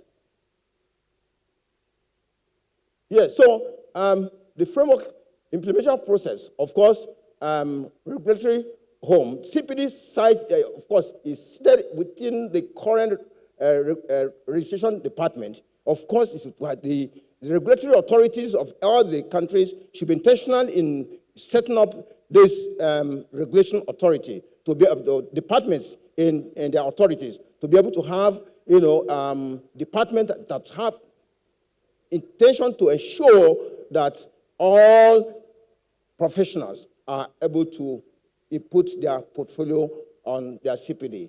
Of course, the content development, current professional institutions. As a matter of fact, current actually, the Council for Regulation of Engineering in Nigeria is not the one actually doing the training. What they send the training to the professional institutions and organizations, universities. So the current what you can do is to certify the training that is being done in the university, certify the one that is being done by the professional institutions, and then of course when once it's recorded, of course you have the score that when once you pass through those kind of training, that's evident that you are actually in the profession. And of course, there is public accountability, an annual register of compliant practitioners and firm is published. That's why we need to, as a matter of fact, when someone walks into my office and say, I'm an engineer, first thing I do is to bring out the book that contains record of all engineers, all technologists, all technicians, and I ask you for your number. So, but the way Korea is going now is that what we're doing now, hopefully, is that we come to a site and then we'll have a digital tool. You tell me your number and you put it directly there, and I will know whether you are a registered engineer or not, and whether you're licensed. In fact, as a matter of fact, now, it's not more just that you're a registered engineer, but you must be a licensed engineer. The license means every year you must be licensed to ensure that we're not having someone who has been in the profession for 20 years and is not doing anything, and then he goes to do a job, and then he's not in tune with the reality of our time. There it becomes an issue. Of course, the flexible delivery, of course, like I mentioned, we also ensure that we can allow those, both the physical face-to-face, training and online training, so that we don't bother those who are actually out of the cities. Next slide, please. So that's what Nigeria has, currently has, as the CPD points, which of course every country can be able to take their own decision and provide their own form of CPD points for their various regulatory authorities. So, but like when we have your formal education, we are taking note of postgraduate degrees and master's degrees. The points is there. Work-based learning, engineering work experience, 10 points is there. Development activities, of course, we noted that for attending conferences, for being a member of any professional association, like if you are a civil engineer, you belong to list of civil engineers or mechanical engineers or electrical engineers, there must be evidence. So you also have a point for that, And of course, in participation in training and of course development programs is also there. Then participation in seminars, lectures, and conferences, just like one that we are doing here. If this conference was taking place in Nigeria, of course you have to, make sure that you put it, on the platform. And of course, individual activities, which were mentioned earlier, writing or publication of technical papers, journals, authorizing a book, and all that. I'm sure some of you may have passed through the corridor and you saw a roll-up stand with a book there. Obviously, if it's confirmed by Koren, it could also give a point. And as many who are, of course, I know those in the university, they are always writing and publishing. So they can always get their points from there. And then, of course, we mentioned conferences and managing technical events. Next slide, please. So the online architecture of Fidic, of Koren, the Council Online CPD portal, how it works, of course, all registered practitioners and firms are required to record CPD activity through the Koren online portal. Of course, automated, notifications will be there, available, and of course, we tried that in the first, once you attend a workshop or conference or seminar, make sure that within 60 days, you should be able to input it on your portfolio, of course, which definitely had to be verified, and of course, there's also a need for us to authenticate, certificates, that are submitted online. And then, of course, there is a central verification, by Koren, which, of course, is very, very important, So please, next slide, please, so that I don't take much of your time. Of course, there's audit mechanism.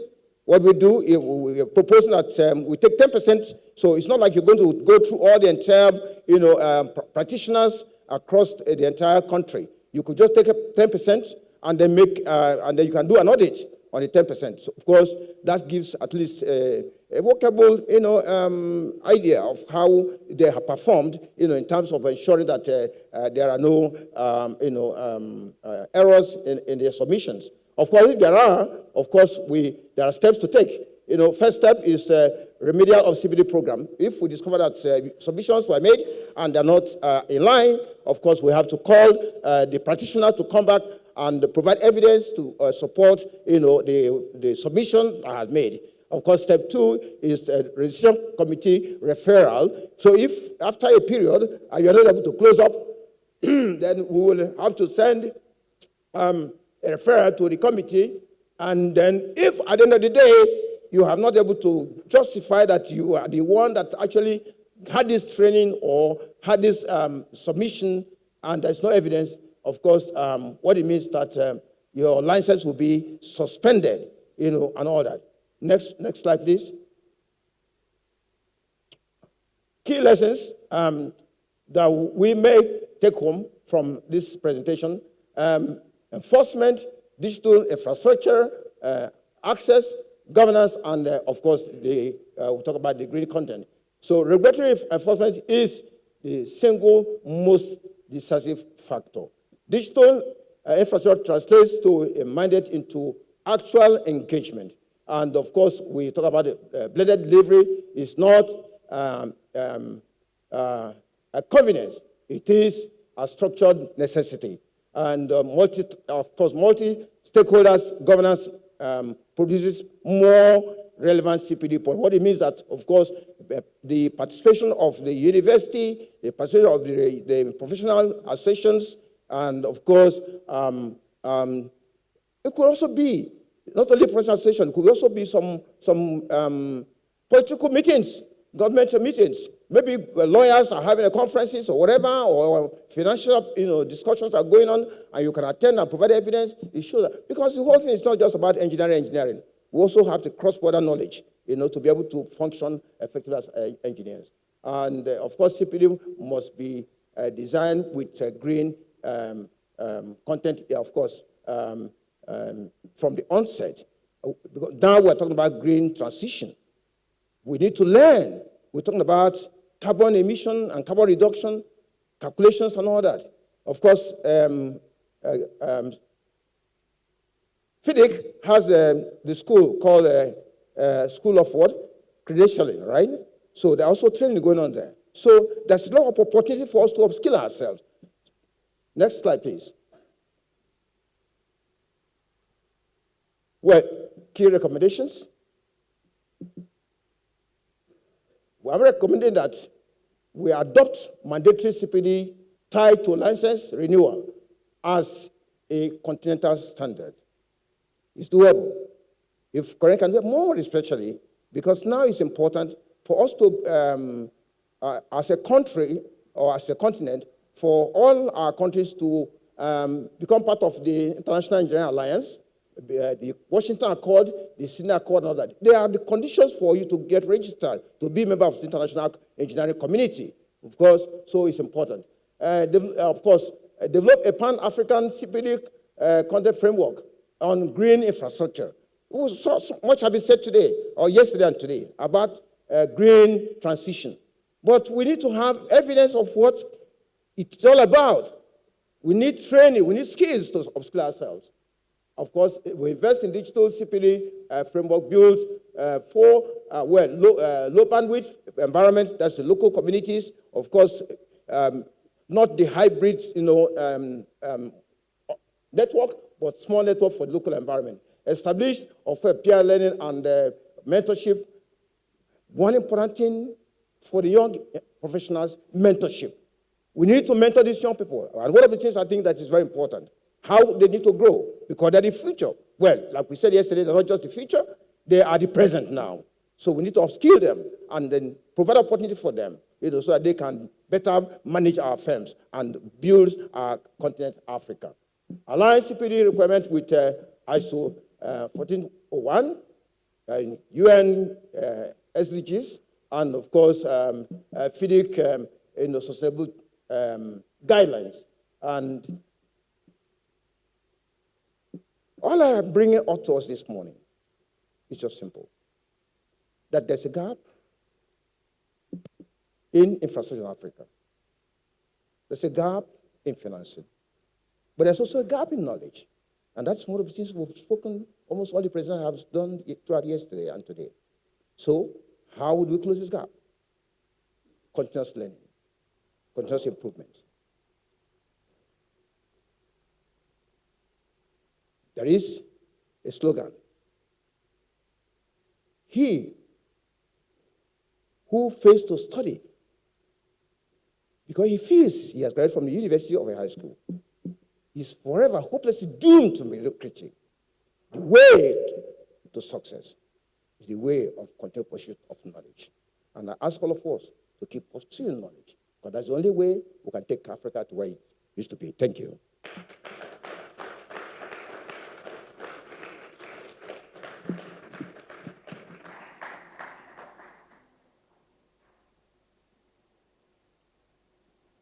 My moderator has disappeared.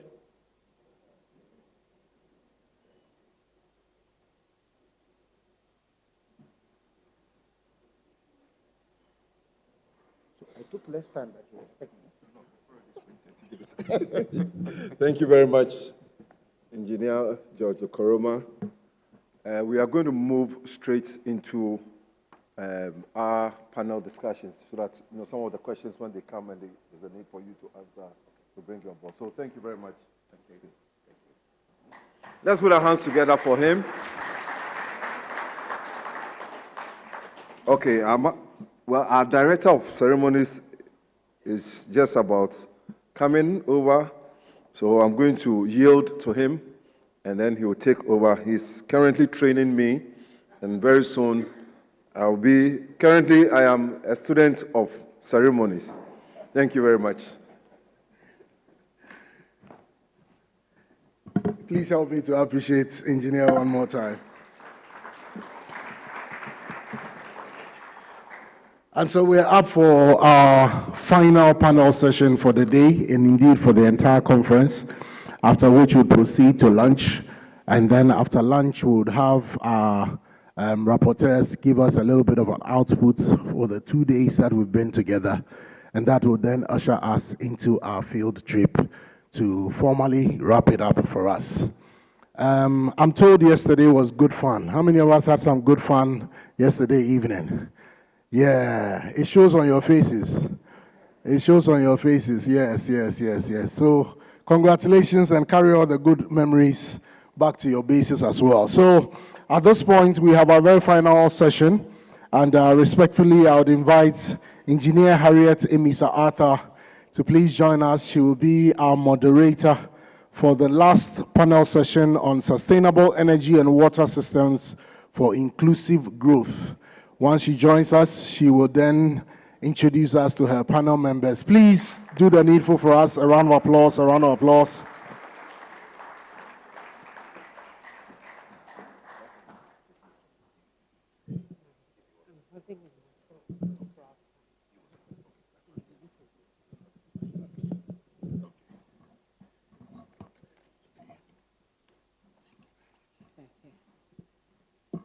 A very good afternoon to everybody.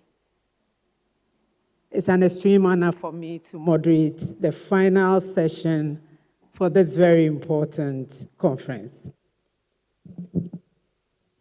And because we're engineers creating solutions, I have been having a muscle pull and been trying to stretch my legs. So I asked the MC to stand instead of sit, so if you permit me. This session has 4 colleagues.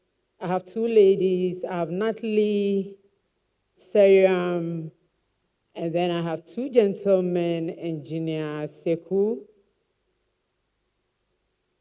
and Dr. Sogbaji. Can I please have them join me on the platform?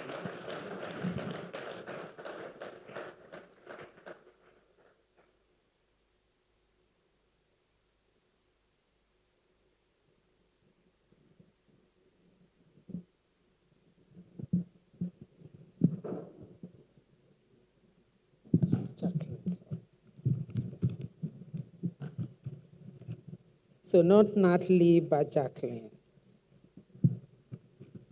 So Jacqueline,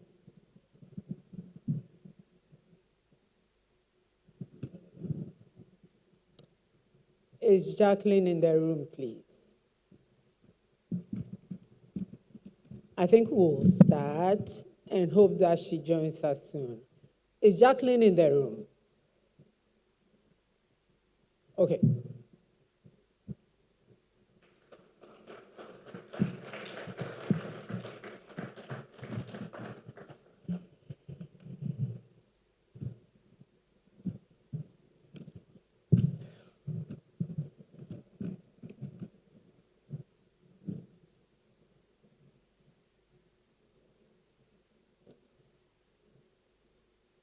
Thank you, Jacqueline, and you're welcome. Colleagues, distinguished ladies and gentlemen, this last session is on sustainable energy and water systems.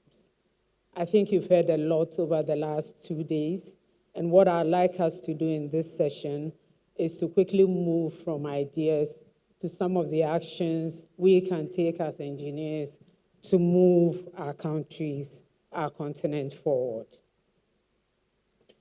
To start, what I'm going to do is to ask my colleagues to introduce themselves. But with every introduction, what I'd like you to do is to tell us what your understanding of the word sustainable is. Because people interpret it differently, and I want to make sure we're on the same wavelength before we dive into the questions. So can I start with Seyram? Introduce yourself, and you tell us what sustainable means to you. Thank you. Okay, good afternoon, everyone. My name is Seyram Ama Asima. I work with Associated Consultants Limited in the business development team. I have, proud to join in Associated Consultants. I worked in the water and sanitation sector for 15 years. So I believe that's the basis on which I'm seated here today to lend my knowledge and understanding and experiences to the conversation on sustainable water systems. My understanding of sustainability, when I hear the word sustainability, what comes to mind is something that outlives the use for which it was made.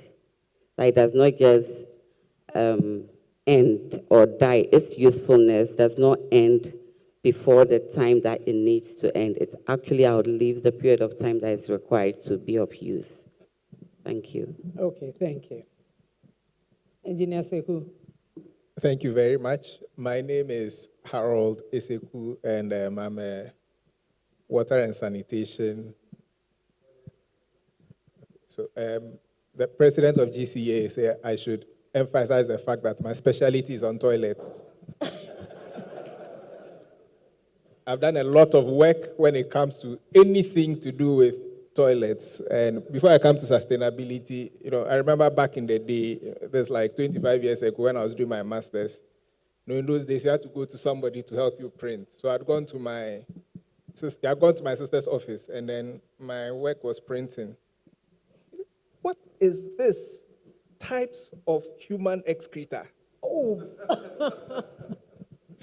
I mean, that's the kind of work I do. And I also specialize, together with Sarah, we've done a lot of work on menstrual hygiene management as well. So that's one of the things that we specialize in.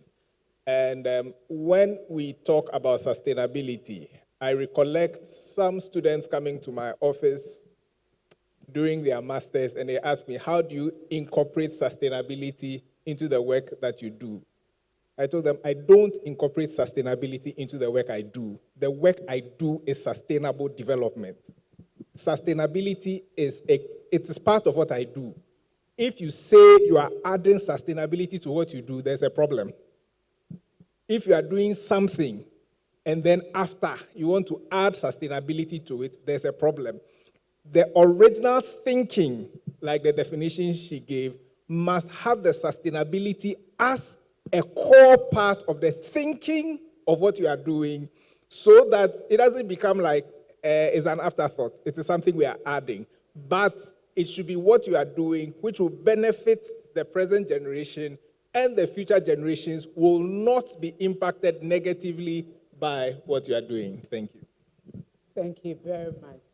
Thank you very much. Dr. Sowaji. Thank you. After engineer has spoken, I don't know what to say. I'm Robert Sogwaji from the Ministry of Energy and Green Transition. Mostly specialized in the renewable energy and green technologies. I've worked with the ministry for more than 12 years and also in academia as well. When it comes to sustainability, in addition to all that the two of them have said, from the energy point of view, it is a system that meets the objective but does not negatively affect the environment. It is a system that meets the objectives of ESG, that is the environment, the social, and the governance. So in modern times, when we are building the system, all these objectives are embedded, even including presenting of bids.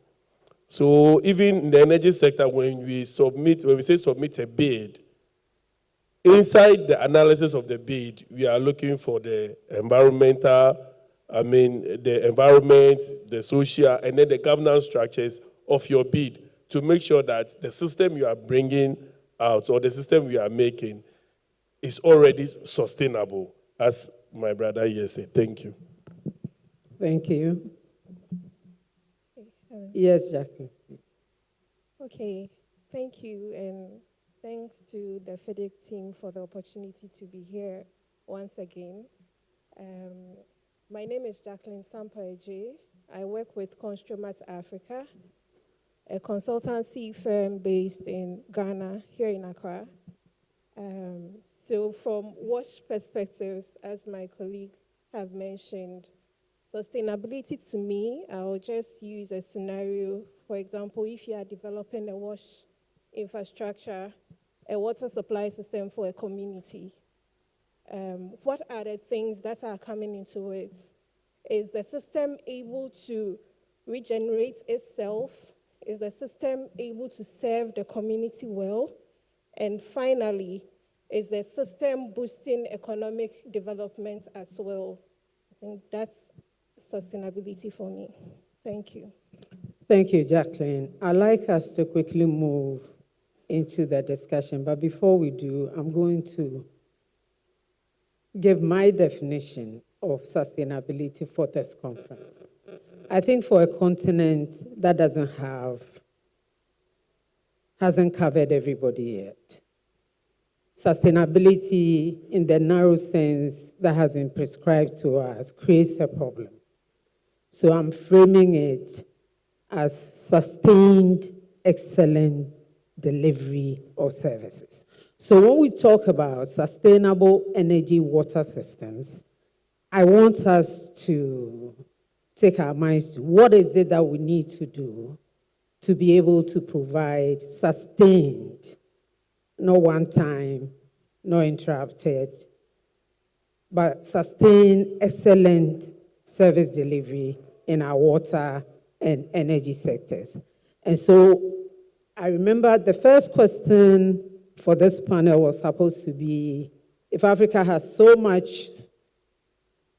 solar and has so much wind and has so much, there were so many assumptions that were made. But the problem with the question is that it confines us to certain types of energy. And I think in a continent that has so much need, we need to dream big.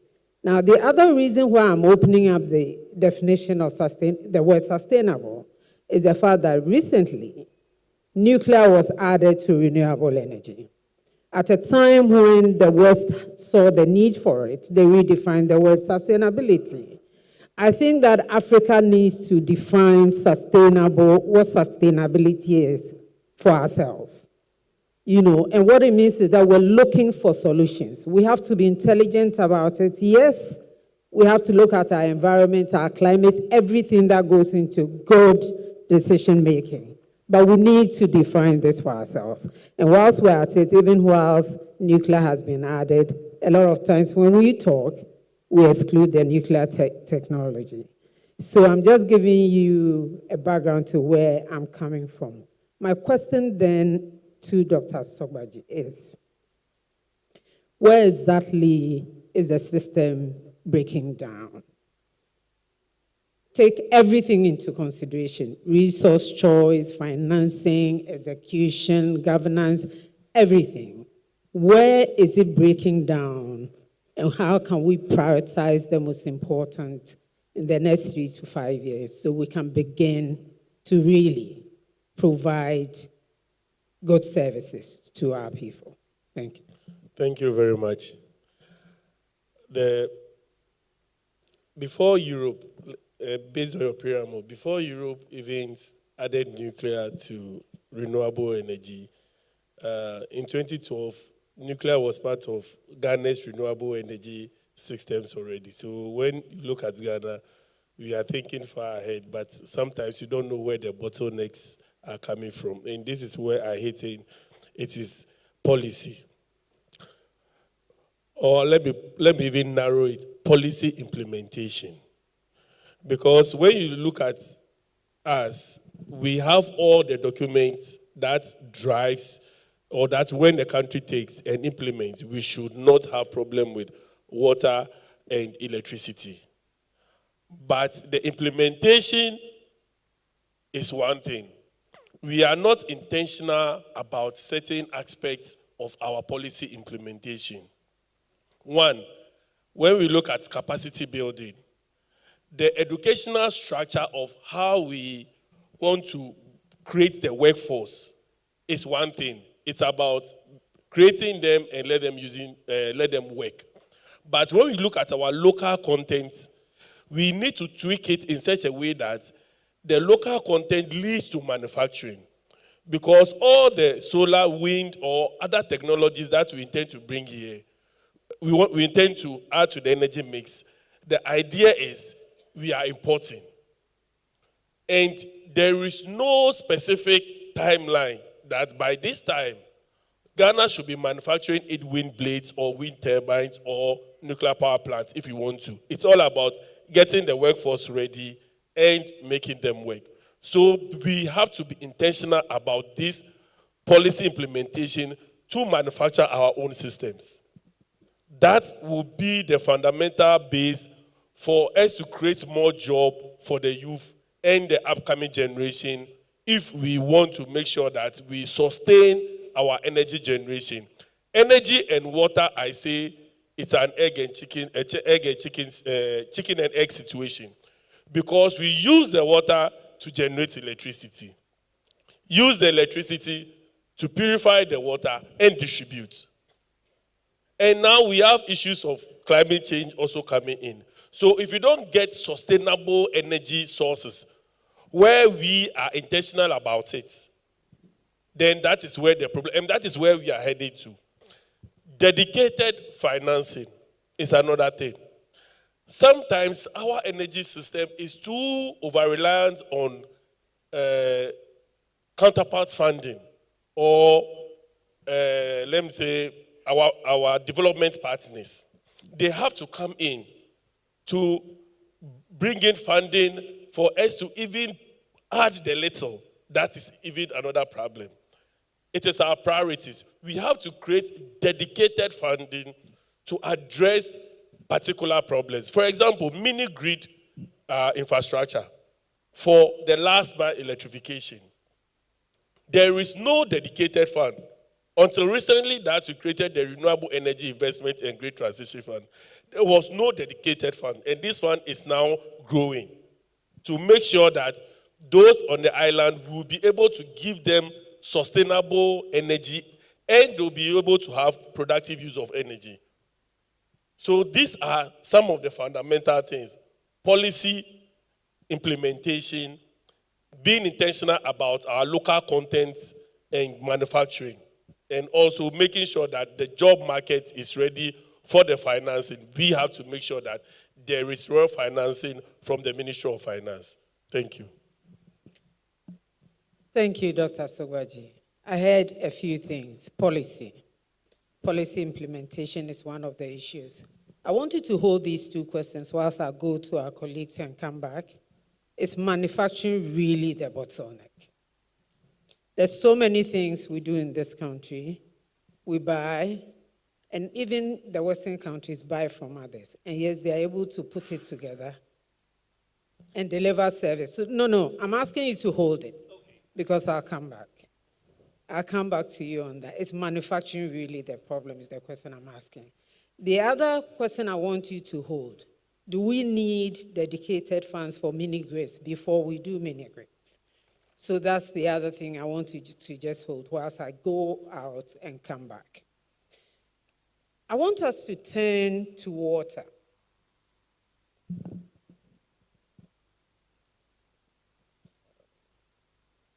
I want us to turn to water.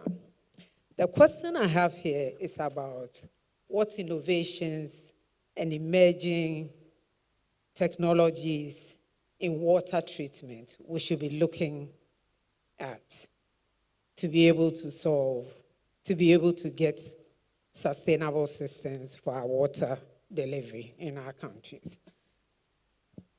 So again, as you answer this question, I want us to pay attention. Should we be looking at resource protection instead of chasing innovation? In countries where our resources are dwindling, and in cases where, in my country, Ghana, where it exists, it's all being contaminated, it's what we need: emerging technologies, or the first thing should be protecting the resources. Engineer Sekou.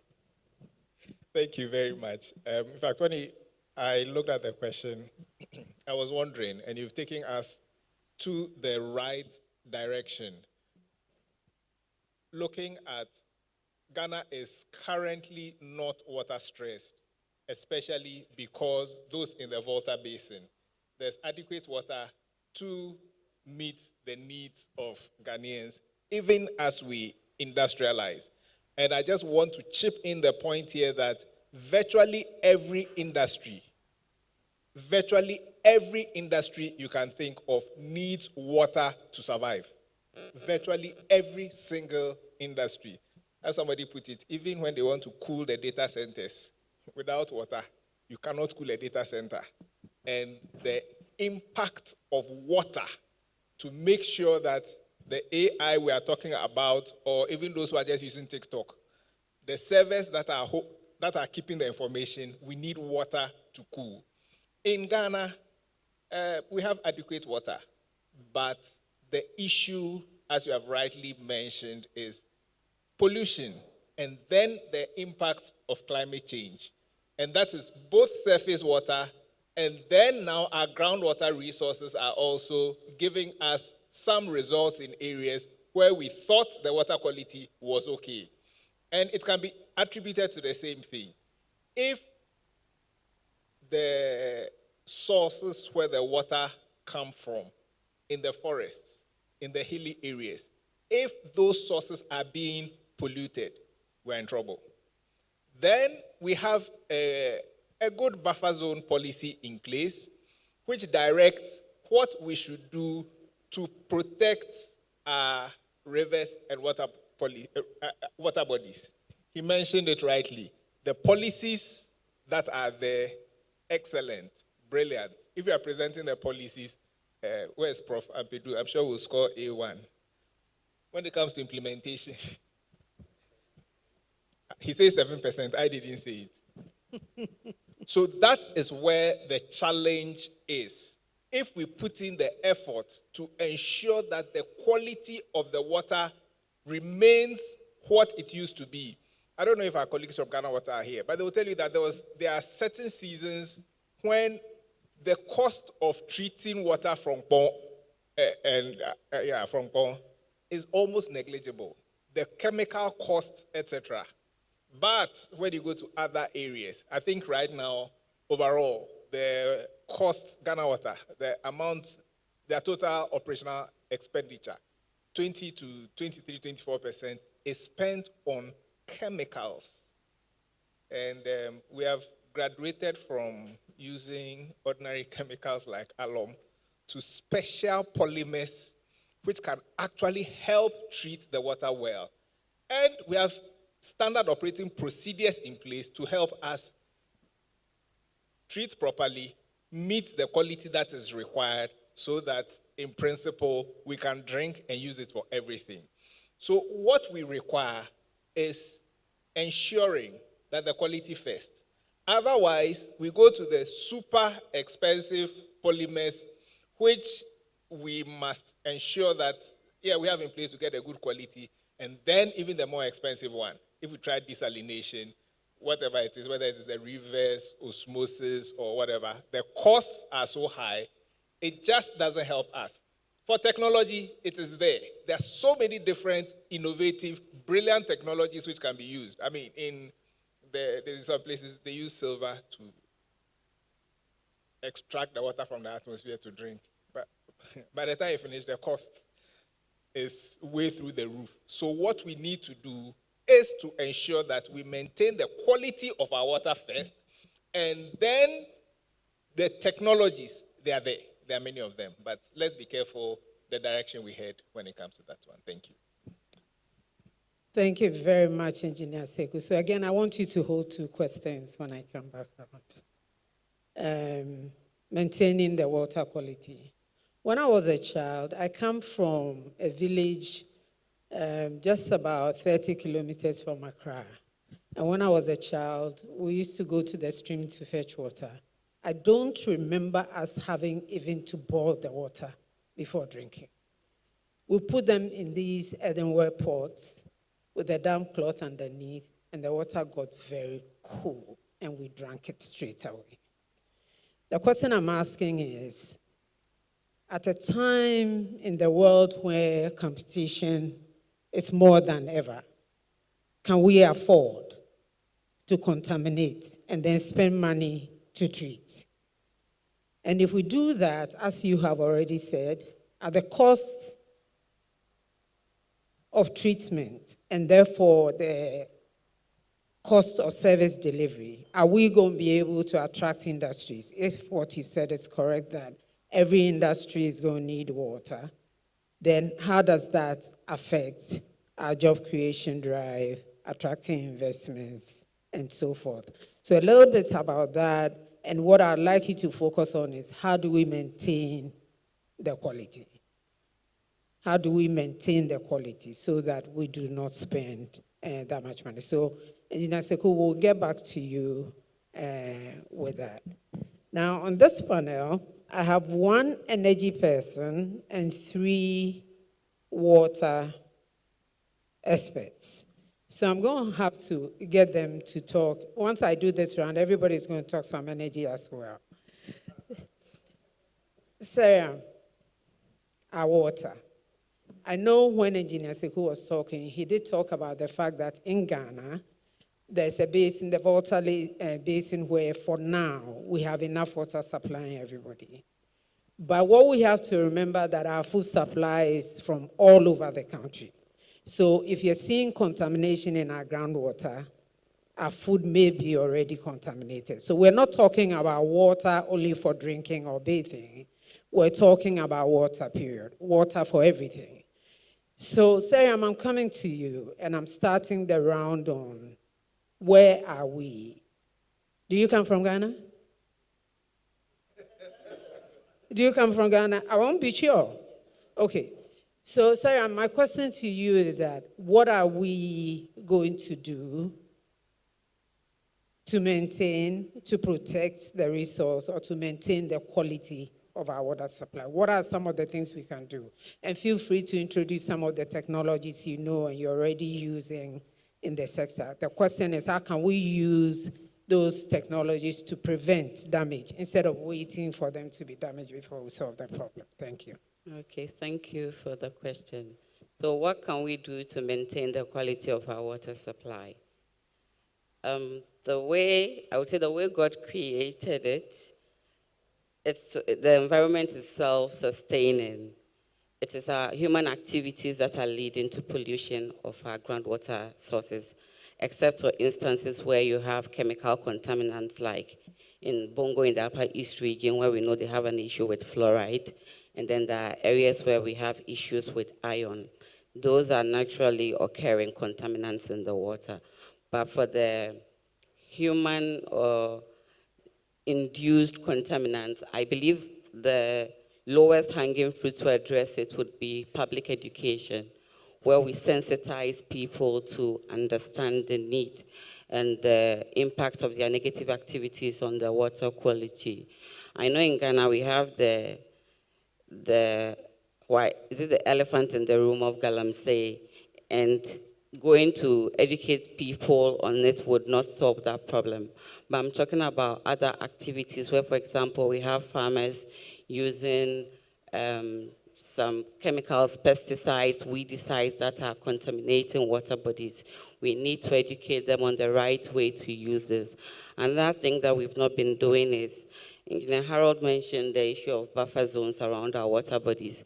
We have it written into our policies that we need to maintain a certain minimum distance between water bodies and human activities, but these are not being done. So I think I'll leave it at these two, which is the issue of public education and sensitizing our communities to know how their activities can negatively impact on the quality of water, and also on implementing the policies that we have written down. How can the EPA and the necessary agencies at the local government level ensure that people are not building very close to water bodies, where farmers are not farming close to the water bodies and using weedicides, pesticides that are contaminating the water? Thank you. Thank you so much, Sayram. Sayram, again, I'm going to give you your homework, a very quick one. So thank you so much for your submission. My question is that, so your comment was, your contribution was that we need to do public education. You did say that Galamsey, for instance, in Ghana is a big issue. I don't know whether other African countries have the same problem we have in Ghana, where just because overnight, because gold, as far as I remember, gold didn't just show up on Ghana's shores. Ghana has always had gold. But for whatever reason, we've decided that if we are going to take it, we are going to destroy ourselves. That's the decision we've made. The question then, what I want Sayram to hold for me is that as engineers doing complex projects, doing all kinds of things, I know that a lot of the conversations about Galamsey has been to stop the Galamsey. The question I'm asking is, can we have an and question? And when I say an and question, this is a resource we have in this country, and the people of this country deserve to be able to use it. But the question is that in taking it, do we have to destroy everything else? So as engineers looking on, the question I'm asking is, what are some of the technologies? How do we as engineers commit to find a way to provide the tools the people who are mining the gold need to be able to mine it in a sustainable manner? We're not asking them to stop. You don't have a job for them. But how can we as engineers wade in significantly into this conversation and in this fight, not just a conversation, but how do we declare that we are going to be part of this problem solving and come at it with all the expertise and the experience we have in solving complex problems? That's my one question. So Sayram, please hold it, and when we get back to do it, because we just heard in the last panel about using drones to monitor pavement performance. So if we can do that, then I want to believe that we should be able to find tools to do something about our water situation, and also provide tools for our brothers and sisters who are taking the gold in a sustainable manner so we can all live in peace. So now let me go to Jacqueline.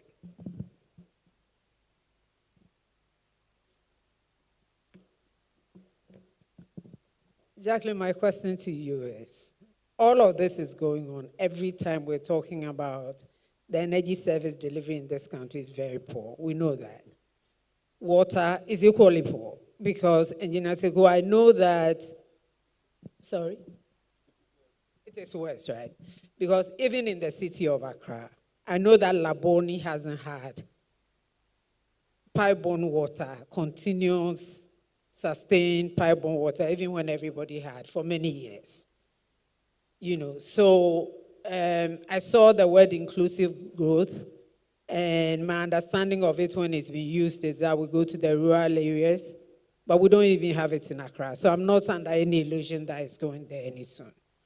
So, except for a few boreholes here and there. So, Jacqueline, again, my question to you is that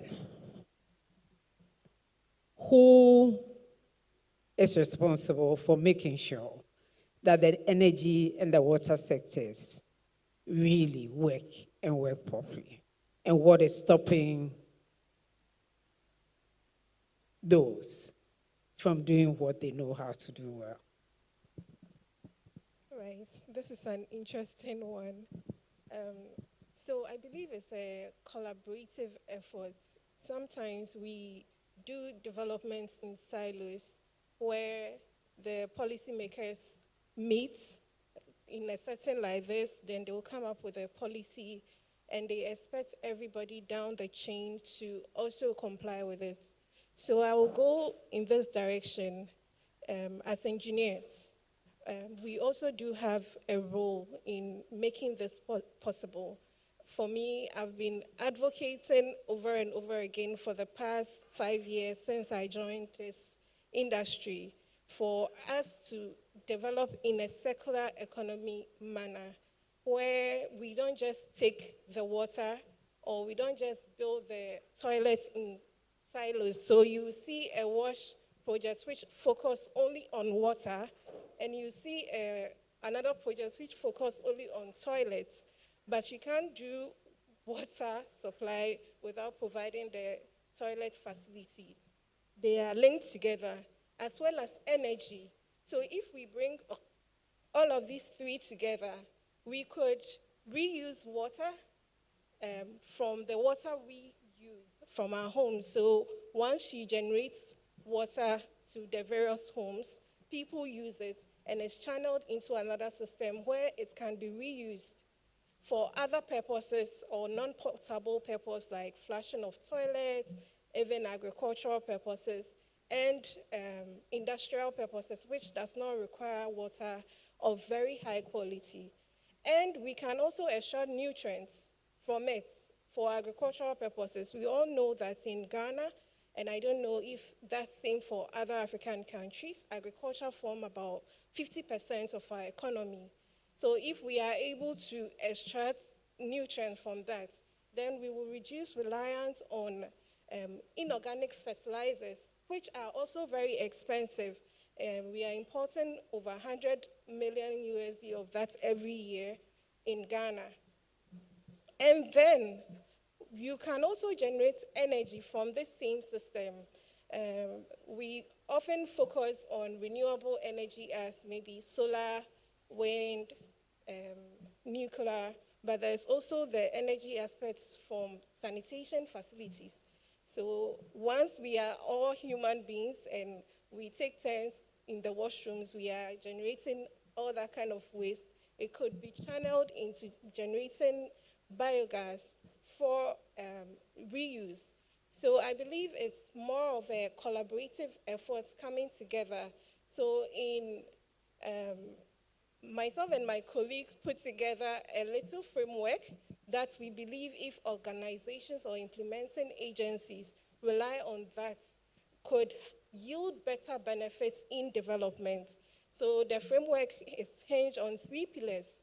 The first one being circular economy, which I have explained, and the second one being community participation, if we empower community, it will ensure longevity of some of these systems. So maybe the government is able to fund a water supply project in a rural community. What's next? How are they going to maintain it? But if the community is involved and they agree and is in tune with the project, I believe they would have volunteers coming in to organize themselves for the maintenance processes.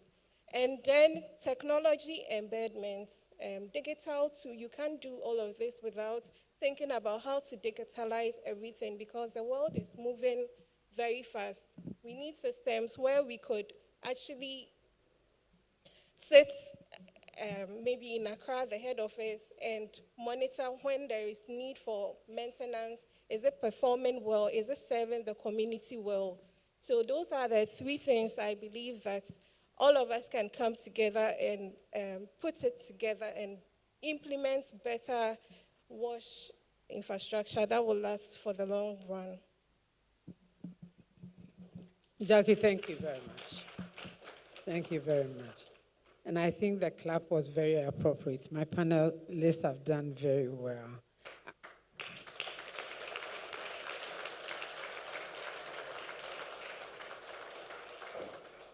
Okay, so I'm going to do a very quick 5-minute thing with my panelists, and then I'll come back to the audience for another 10 minutes, and then we'll come back for 5 minutes and close up.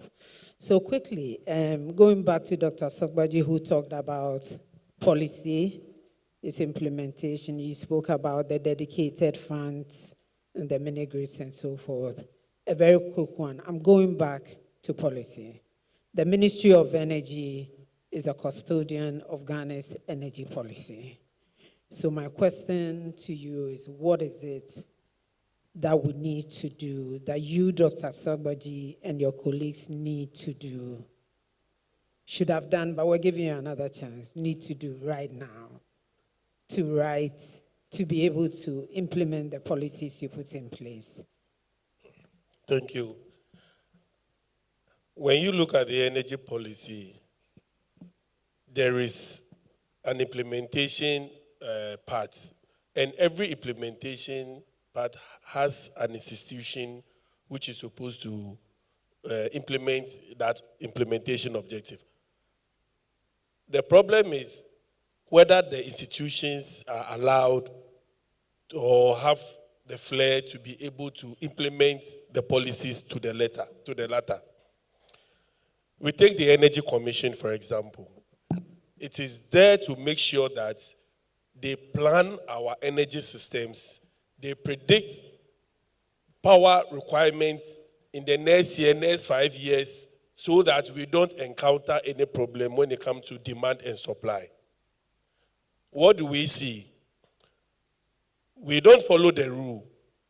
Before we are there, we are implementing 100 megawatts, and then 1,000 megawatts, and then another megawatt. So you don't know what exactly is being implemented here. Whether we are supposed to implement what Energy Commission is actually advising government. There is the Integrated Power Sector Master Plan, which has everything lined up. So normally when the challenges come, it's not like we don't know. You know. But then we should ask the question, who is preventing what from happening? So since you've asked the question, answer it. In fact, No, Dr. Sogbaji. Go back to your question. So, who is and what is preventing, because you are the representative of Ministry of Energy here. We know enough, we hear enough about the problems. If I was to walk into Kolebu today because I was unwell, and instead of the doctor taking care of me, he started, Harriet, we have problems in Kolebu, and they are not allowing me to do my work and things. I mean, seriously? So you've asked the question. I'm saying answer it. Who and what is preventing you? In fact, it's a very...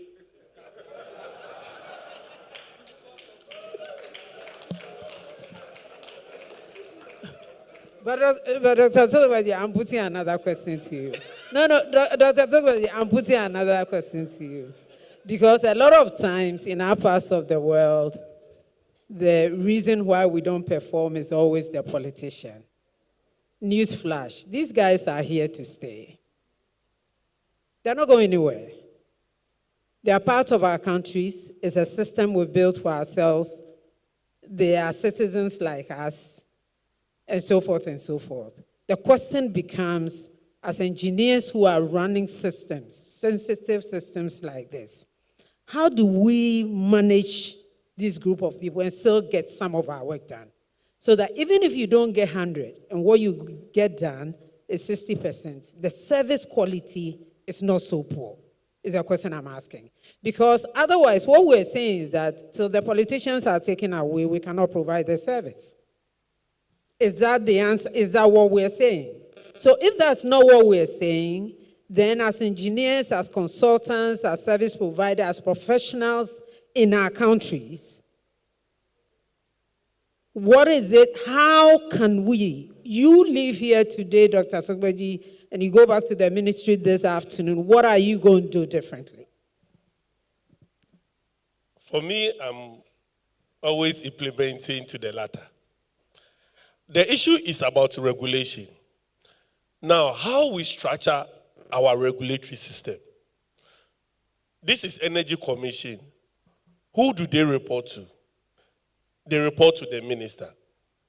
This is NPA. Who do they report to? They report to the minister. They are the same people who are supposed to regulate the petroleum. The Petroleum Commission is also a regulator.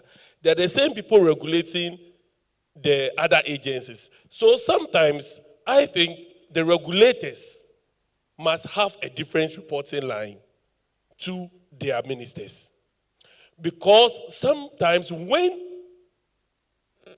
institutions are not following the regulations and the regulator wants to crack the whip, then we will have a conflict of interest.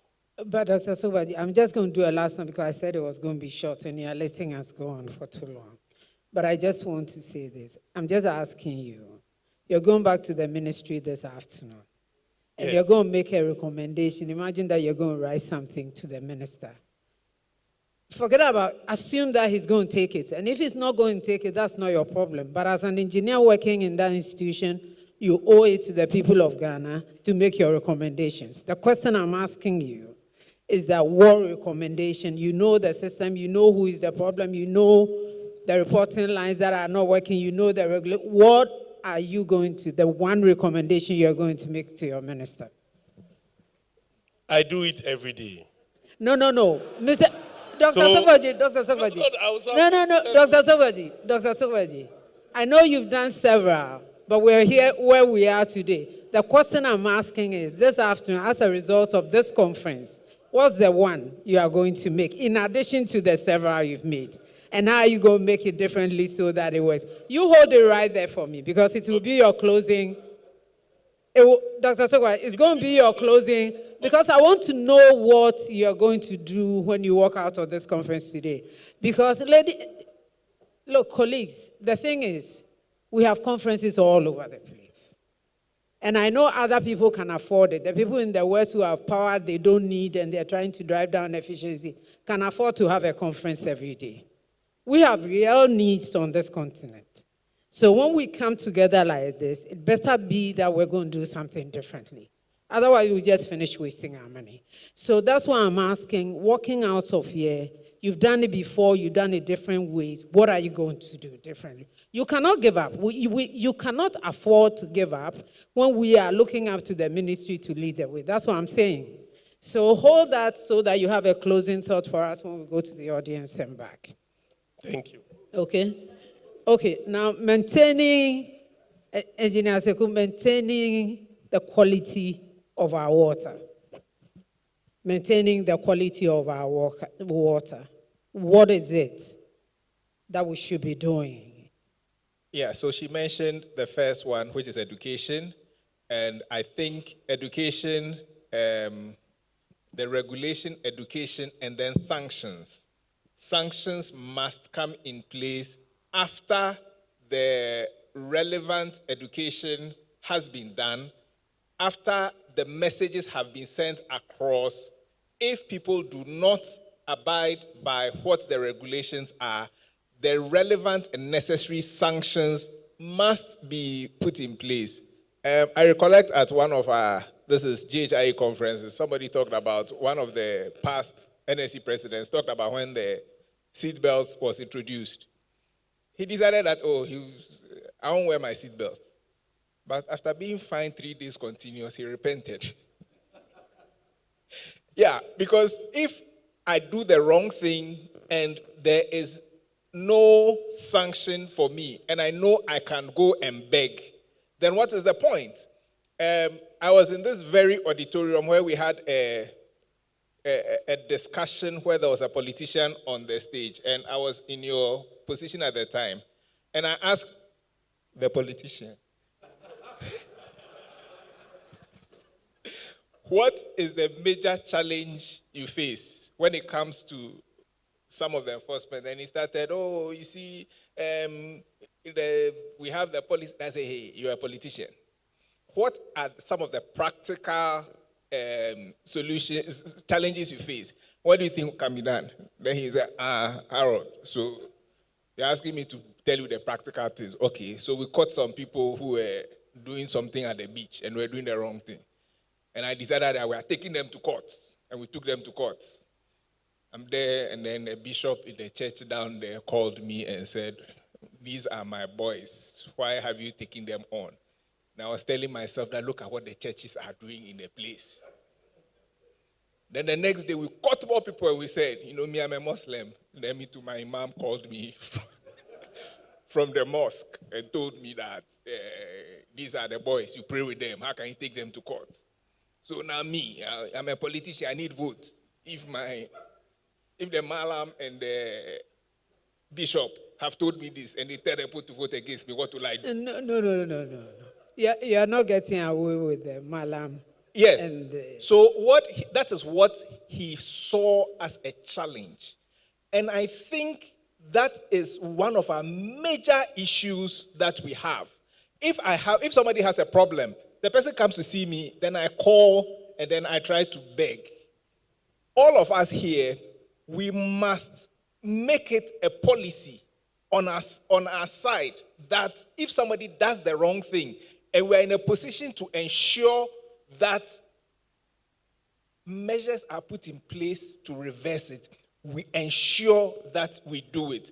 When I was listening to the current, when the CPDs that were put over there, if we implement it to the letter, all of us, and ensure that everybody who has not done their CPDs cannot work as an engineer, some of the problems that we face will not happen. Because it was rightly said in the previous session, engineering has changed.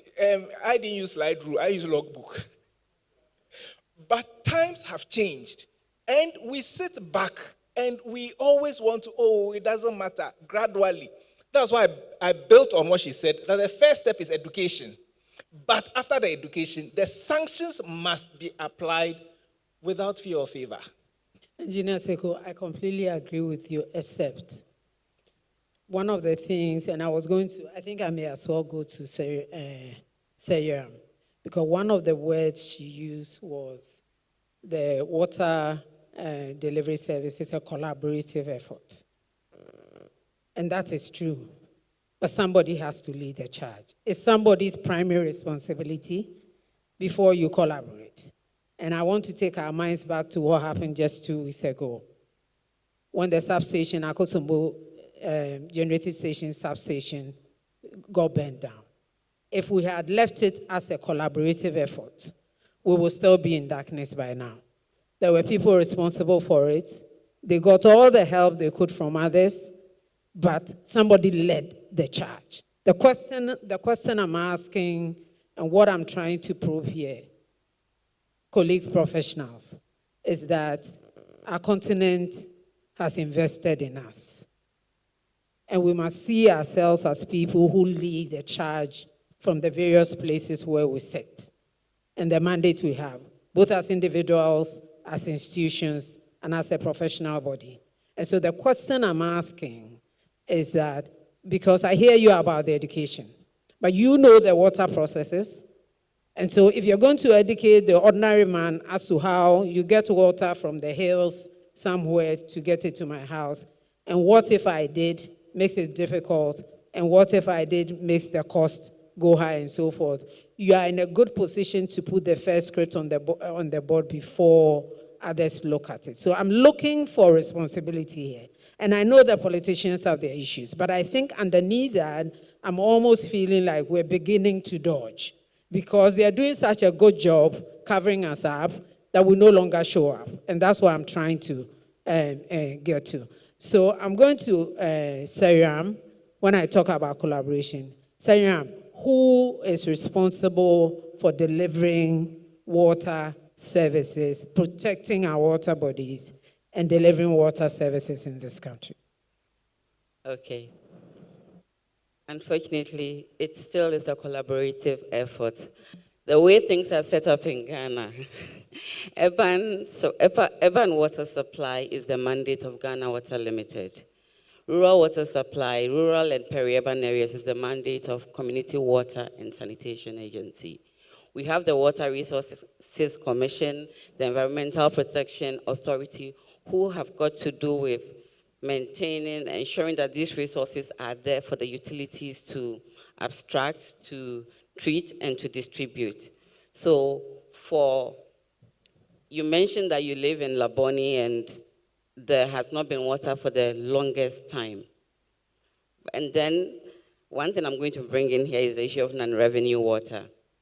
We are in the phase of limited water supply, but we have the water resource available. It's been treated with money, it's been distributed, and I don't know if you know, but in Ghana, up to 50% of treated water goes waste, brings no value to the utility.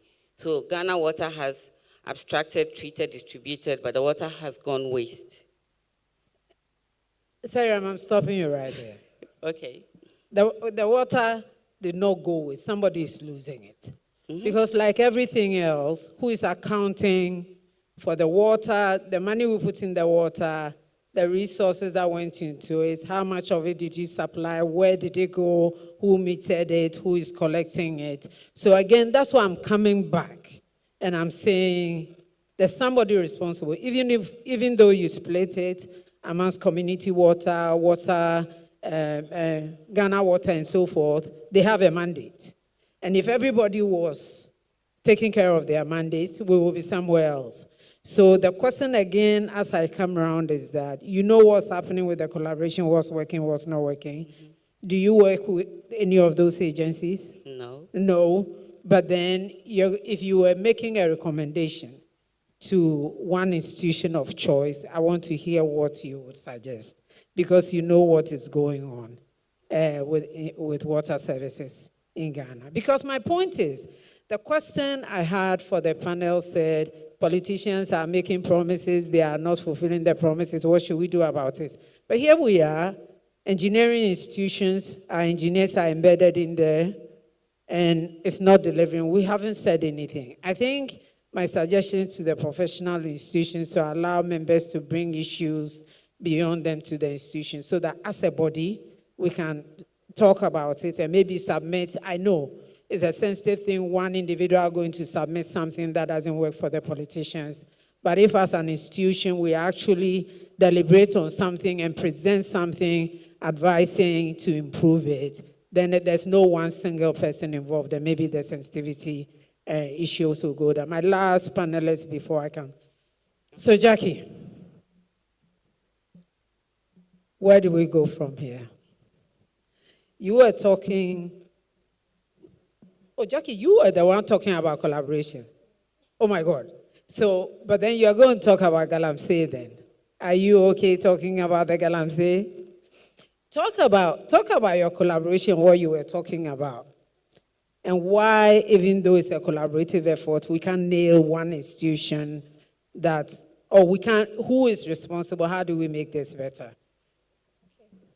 So the issue of responsibility, I think, lies with a lot of people. But if we are going by what is in the book or the system, then I agree with what Engineer Seram has mentioned, that Ghana Water Company Limited has the ultimate responsibility of service delivery within the urban setting, and the Community Water and Sanitation Agency has the authority for the rural and peri-urban setting. But then sometimes I think we need to move away from the centralized system. Centralized systems are capital intensive. It requires robust technologies and other things to purify water to get to our homes. Maybe, especially in the rural setting, we can consider decentralized systems where it's actually regulated, because people are doing it anyway. I'll build my house and drill a borehole. Whether it's legal or not, I don't know, because it's not said out loud that, okay, you need to obtain a permit before you can drill a borehole at your residence. But people do it anyway. So why don't we regulate that system if it's working for people, so that people know that before I can drill a borehole, a private borehole in my home, we do an environmental impact assessment to see whether where I'm doing it, it will not be prone to pollution. Because I may drill and end up drinking sanitation water or excreta water because it's so close to my septic tank that I didn't know it don't have to be closed, because groundwater moves and it could move into my water supply system. And there are some community-led projects that I've read about elsewhere, using a simple biosand filter, that it can be centralized in a point and connected to various homes. So that could be done by communities coming together to say, okay, we don't have access to water.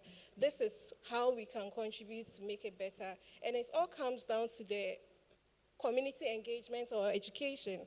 So if they are aware that they could themselves come together, develop this simple tool that can purify water for them to use at their various homes, it would make it more easy for access to safely manage water. And secondly, the policymakers or project implementers, sometimes we design the projects in our office, in the luxurious places we can think of, and come up with designs and bring it to the community, but end up failing because communities are not involved. We don't hear from them. Okay, what does your culture say about this system? Can you actually use it? Or it's too far from home? Because now people spend hours, school hours, especially women and girls, spend school hours or work hours going far away places to find water to use in the house. So if we are able to bring them on board, then we'll understand that, okay, the standpipe we are building here may not serve the community well. Then we can go further to say, okay, let's pipe it to the various homes to get better access to the water supply system. So I still think the service delivery is more a collaborative effort than just leaving it on one entity. And also in the UK, for example, utility companies are not only benchmarked at one place. So they are competitors. It's just like the consultants in Ghana. You bid for a job. You bid to supply in a particular community. So it's not only Ghana Water Company doing this. So if we have other competitors, it would they would do better at serving the people that they are mandated to serve.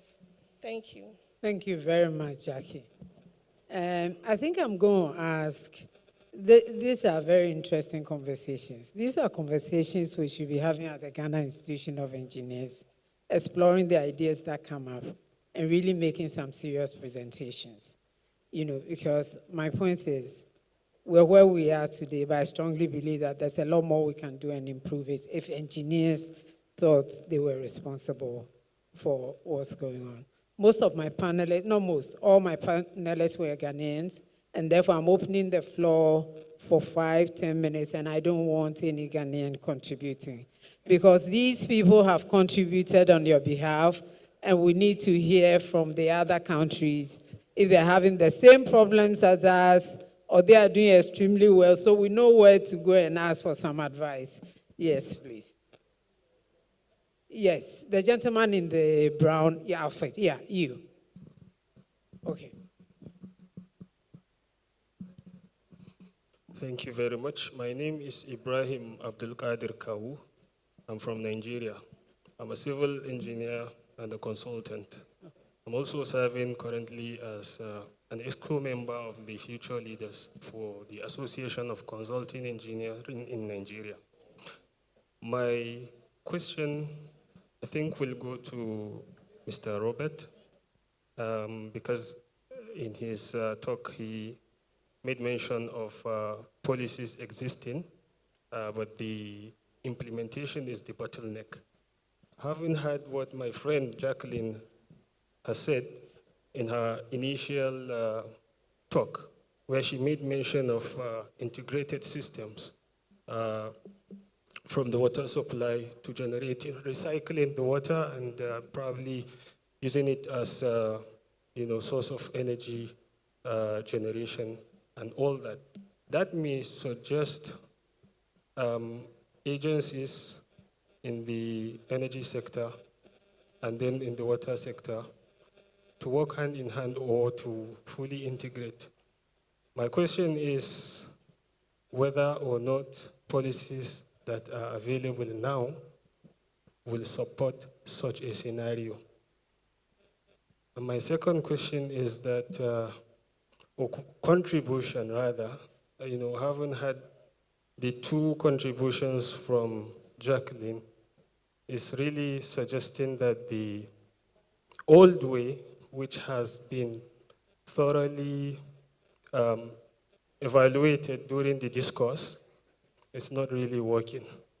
So I want us to channel the energy in the new way of doing things so that we avoid a situation that is called, I don't know if we're aware of the theory of a dead horse.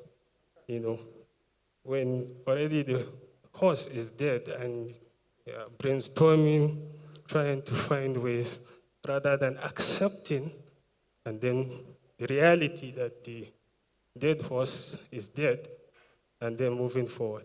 Thank you very much. Thank you very much. I think even if the dead horse is dead, because humankind still live here, engineers are going to have to create new horses to ride. So, but Jacqueline, just hold it. We'll take 2 more questions and we are done. Yes, please. All right, thank you. My name is Engineer Ajekovigu Imwejevoke. I still remain a proud Nigeria. So, a civil engineer and a consultant. So my question is this. I want to draw strength from the last presenter, the president-elect, on the CPD. So in Ghana, I know South Africa, the rivers, they are big brothers for the Accord because I know they have the full signatory for the Washington Accord. By the way, they will be the ones to evaluate us around June when they come to Nigeria. So now, is there any integration between, or how does Ghana do their water management integration engineers that, going into these recent AI innovations are cool and, relate it to the CPD around continuous training development to be current, with the other part of the world around this accord? Is there anything you guys are doing around accord? Because I know after South Africa, Nigeria, I think it's Kenya. Yeah. Yes, Kenya. Yeah, that's one. Then my second question is that do you have a public network of water connections in Ghana that is working? And if it's working around the vendors, how do you ensure, maybe if individual vendors they want to fix it, how do you ensure the integrity and the quality of the water to the final consumer?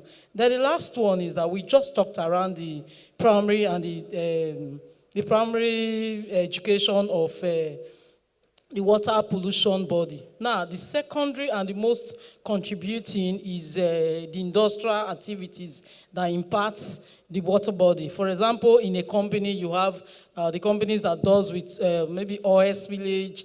Let me use concrete work. I'm a civil engineer. You're working with cement. At the end of the day, you have rainfall, and it washes into a closer body of water. Is there any way you people manage it in Ghana? And finally, for the oil and gas activity, I don't know whether in Ghana you don't have vandals, but I know in my beautiful country, Nigeria, we came from, some of those vandals activities around that later pollutes the larger body of water, especially to those who live around the water area. How do you manage this activity so that, these associated diseases around water are better managed so that our people don't die, and our fishes, those aquatic life, survive? Thank you. Thank you very much. I think for the last person, no more than 2 questions. Okay. Yes, sir. Sorry. I've been given them. You wait a minute. You have somebody there? Yeah. Okay. Okay. So I'll take one. So you're giving me one question. Yes. Okay. Thank you. Thank you so much. Yeah. Thank you, panelists. Very insightful presentations. My name is Richard Ndlovu. I'm from Zambia. I work for a consulting firm, civil engineering consulting firm. Yeah, the first one is a comment. Then the second one will be a question to the gentleman after the lady.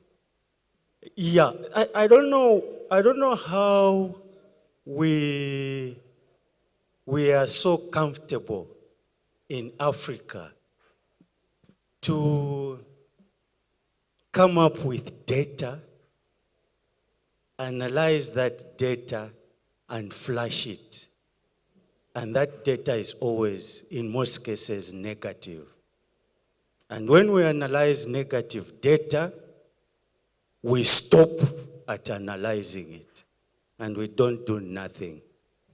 I was intrigued by the comment from my sister saying in Ghana, they extract water, treat it, and lose 50% of it.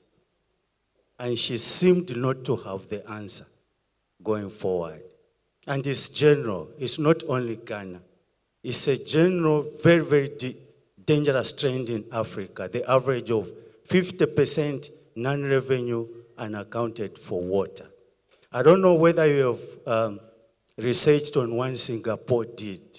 Singapore introduced what they call community-based water resource management, where every individual in that community became a water expert or water ambassador. And they managed to reduce their non-revenue water to only 4.2%. And globally, they're the best performing country in water management system. Maybe you can borrow from that concept and we stop analyzing negatives and go into dealing with the positives and solutions. My question is, how do you, to my good side there, how do you relate the indiscriminate disposal of solid waste to the impact on your water bodies and your water quality? And have you used those parameters to determine the quality of water that is you are distributing? Because in most of African countries, we have a challenge of indiscriminate disposal of solid waste.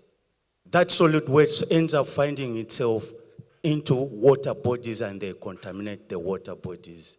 I just visited Labadi Beach, and we need to do something.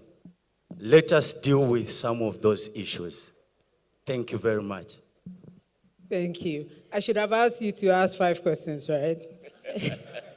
Okay. Yeah, thank you very much for your submission. Good afternoon. My name is Engineer Kunle Adebajo, the president of ACEN from Nigeria. Listening to the president-elect on his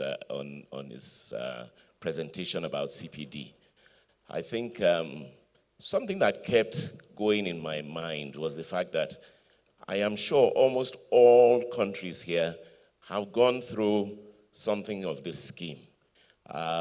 It's, again, we're talking about sustainability. How sustainable? We started off with vigor, but where do we find it 2-3 years down the line? And so my question, which would have been to the president-elect, but I may not ask him to get up on stage, is how do you make schemes like this ones that people, engineers actually want to do it? They want to be, not enforcement, not being forced, not compulsion, but to actually want to improve themselves continuously, not even just in engineering, but in anything else. And the reason I actually stood up, I know the answer to that to some extent, but the reason I stood up is that I want to just say, I wouldn't want to leave this conference without saying how impressed I've been at the number of young, bright, future leaders, engineers who are in this conference. And over the 2 days or so, I've had some wonderful discussions with them. And therefore, I want to say that in that scheme, we need to introduce another concept, which is that of reverse mentoring. We have seen from the future leaders that the future that we're really looking to is in, digital new skills. And those who grasp it fastest are the young ones. So I actually think that this conference is perfect for that. It's meant to be not just the over 60s, like some of us pushing it down that way, but actually learning a lot. And I've already learned a lot. And I want to say that in that scheme, whatever scheme we're adopting, we should make sure that reverse mentoring has its place there as well. Thank you.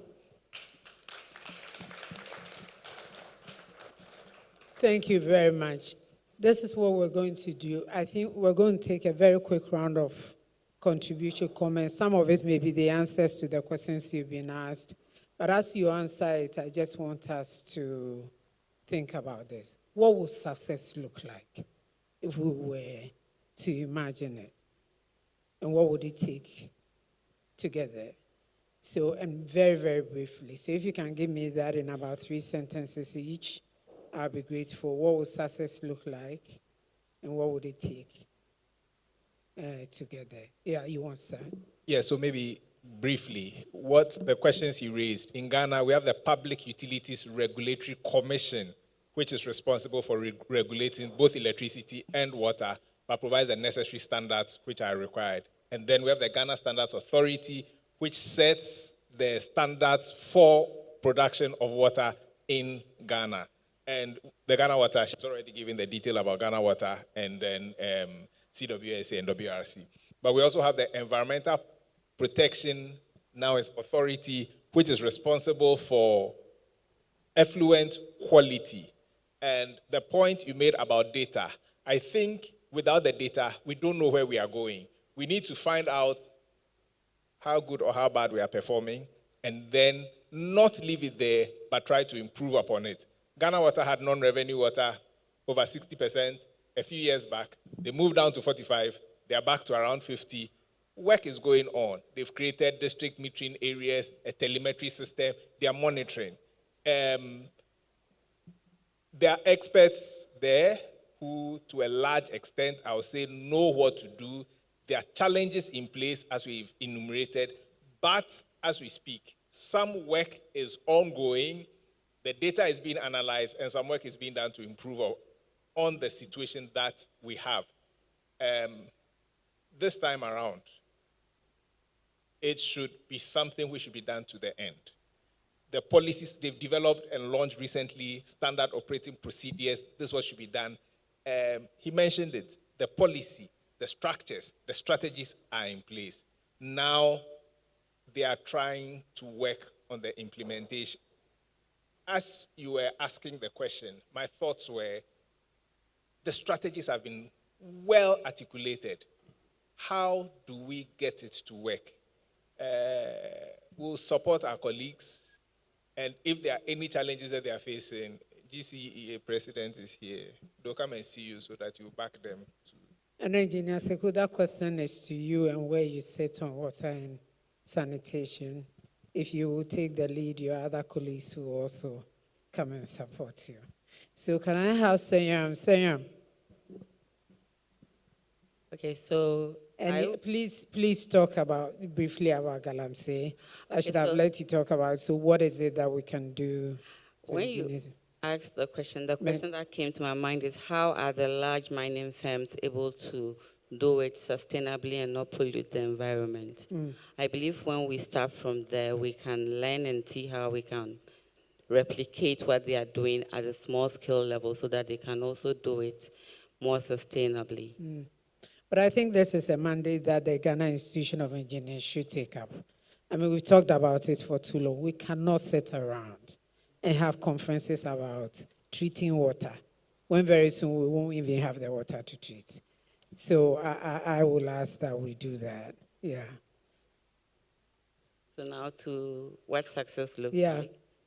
For me, I'll say success is when we prioritize our water supply. So currently, our water supply is heavily dependent on donor funding. And it's about time we have our government prioritize it because the donors are shifting their priorities and it's leaving us stranded. The U.S. has changed their mind and we no longer have U.S. aid. So what happens to the water supply projects that they were funding? They've been halted.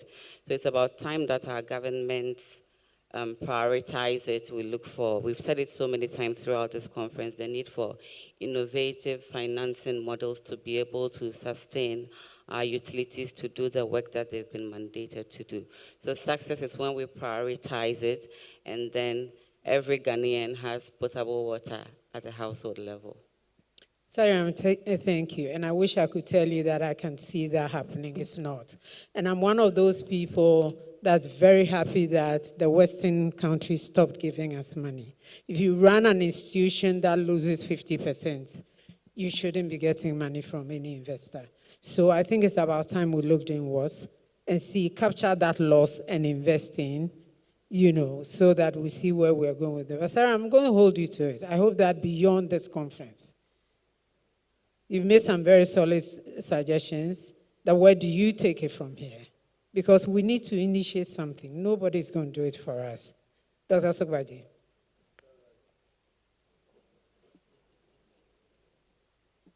Yeah, so I got a question on the collaboration between the energy sector and then the water sector.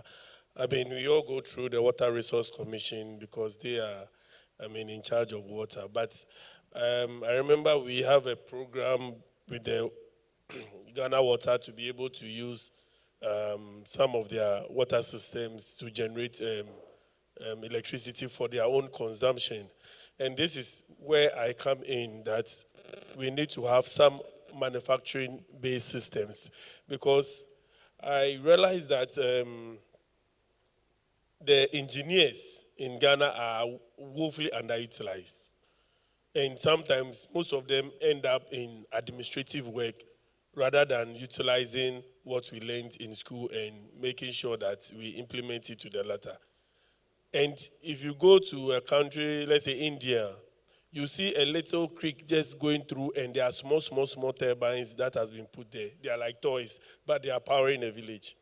So that is why I'm saying that if we are able to push that manufacturing-based systems, we will be able to now do simple things which we were saying to be something from space. But it should also be economical, because manufacturing must also go with the market access. And this is where the African Continental Free Trade Area, comes in to make sure that that is sustainable. Now, let me come in. What do we call success? Very briefly, what does success look like? Success is, in the energy sector, the provision of affordable, clean, renewable electricity and energy for all. And making sure that by the time we review our energy policy, it is not because it has expired, but it is because we have achieved our targets and beyond. And that is what I will call success. How do we achieve that? It's leadership. Recently, we had the fire problem at Akosombo substation. And we realized that engineers in Ghana are so good that within the shortest time, they were able to find solution to the problem. When we were talking about 2 weeks, 3 weeks, they used 1 week. And why? Because leadership left office and came to them. And they were able to see that they got motivated and worked. So my advice, or how the way forward, is that leadership should leave the office very often. And in every quarter, should be able to go around to every agency under the energy sector to be able to, I will not say crack the whip, but sit with leadership. And those who are sleeping on the job will wake up. Because when you sit in the office and the CEOs visit, they'll tell you what you want to hear. But when you visit them, you see what you want to see. Thank you. Thank you very much. I'm hoping, though, that we don't have to be visited before we do our pieces of work. If all our leaders vacated their positions to be visiting the office, there will be no strategic thinking. But I hear you. And Dr. Suwaji, again, I'm saying all your mini hydros and things, you're completely capable of initiating them in the ministry. So I want to hear what's going on with it very, very soon. Yes, Jackie. Yeah. So I believe that as engineers, we, like my co-panelist mentioned, we have a lot to offer from the initial stage to implementing the project. So maybe policymakers should involve us early on in initiating the project. Before you conceptualize the project, you should have like an engineer on board to advise on how we can bring the system to life. And also, I mentioned decentralized system because those are low-cost options for us. So globally, we have about 2.2 billion people who still live without access to safely managed water supply.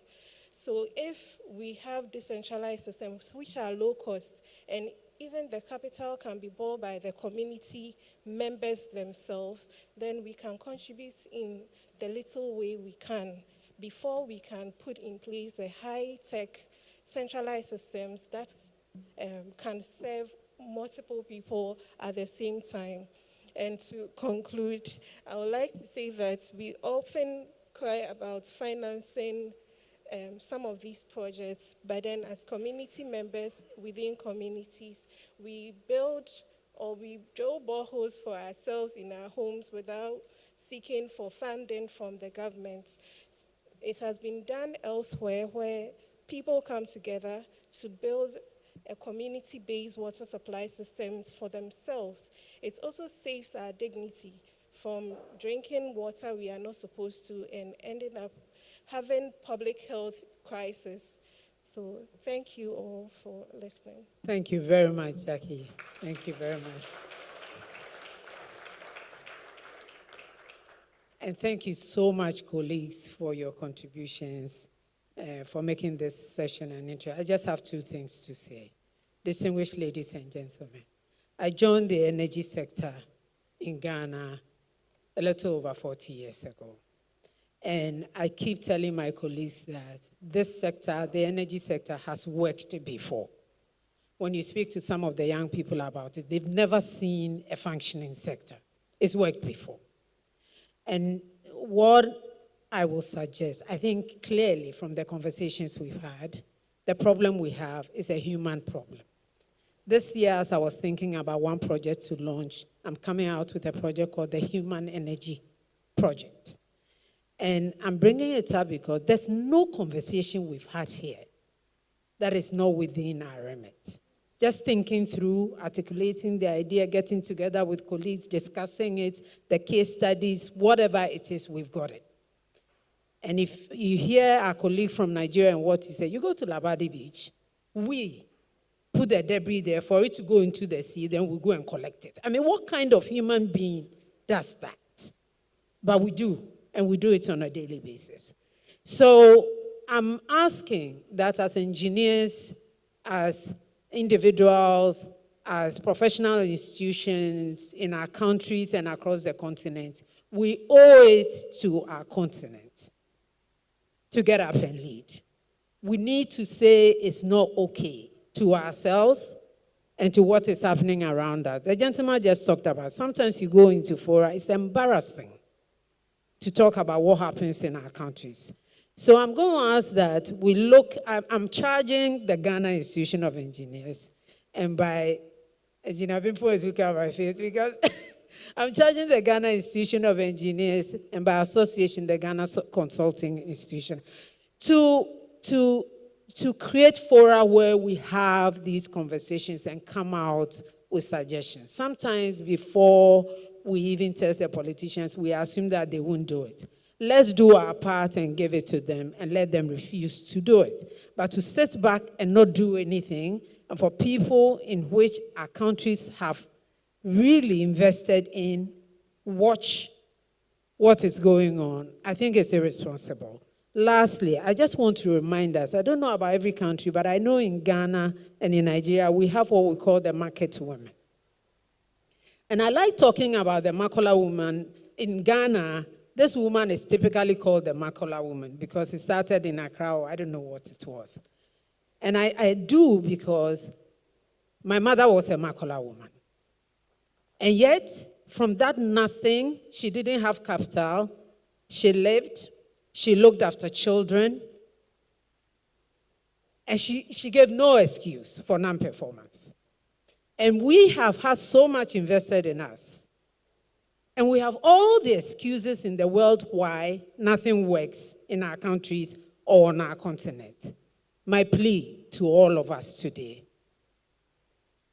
as engineers, as professionals, as people in whom a lot of investments have been made, can we commit to ourselves, to the networks we belong to our institutions, to our countries, to have some of these conversations and begin to move the needle. The world is not waiting for us. Unlike how many years ago when the world itself was crawling, today we're talking about AI is galloping. And so every step we do not take, we can multiply by 1,000. That's the gap that gets created. But I'm grateful for the organizers of this forum. And my hope is that it won't just be conferences. Everything you've discussed here, very interesting, that we take it forward. Between this conference and the next one, we can actually point to something that we did as a result of this conference. I really am grateful for the opportunity to have participated in this. Thank you.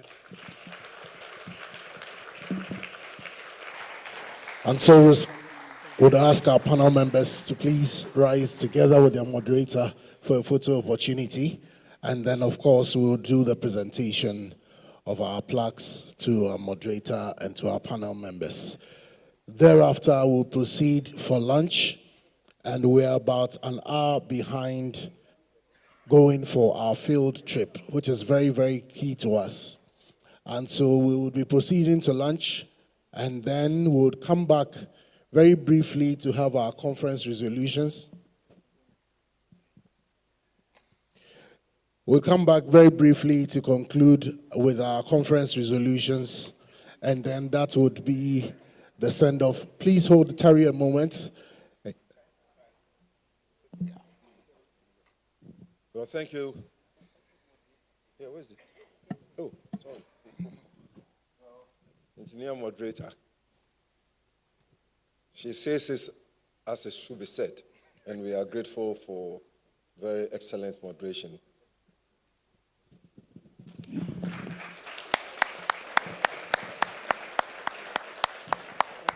Okay, so, Seiram.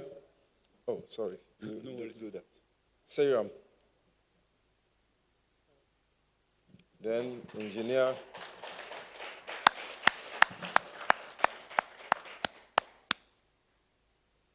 Engineer Harold Eseku.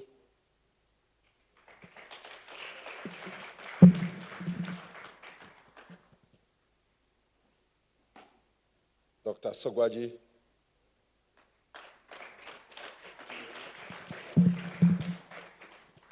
and Jacqueline Sampa Ejay.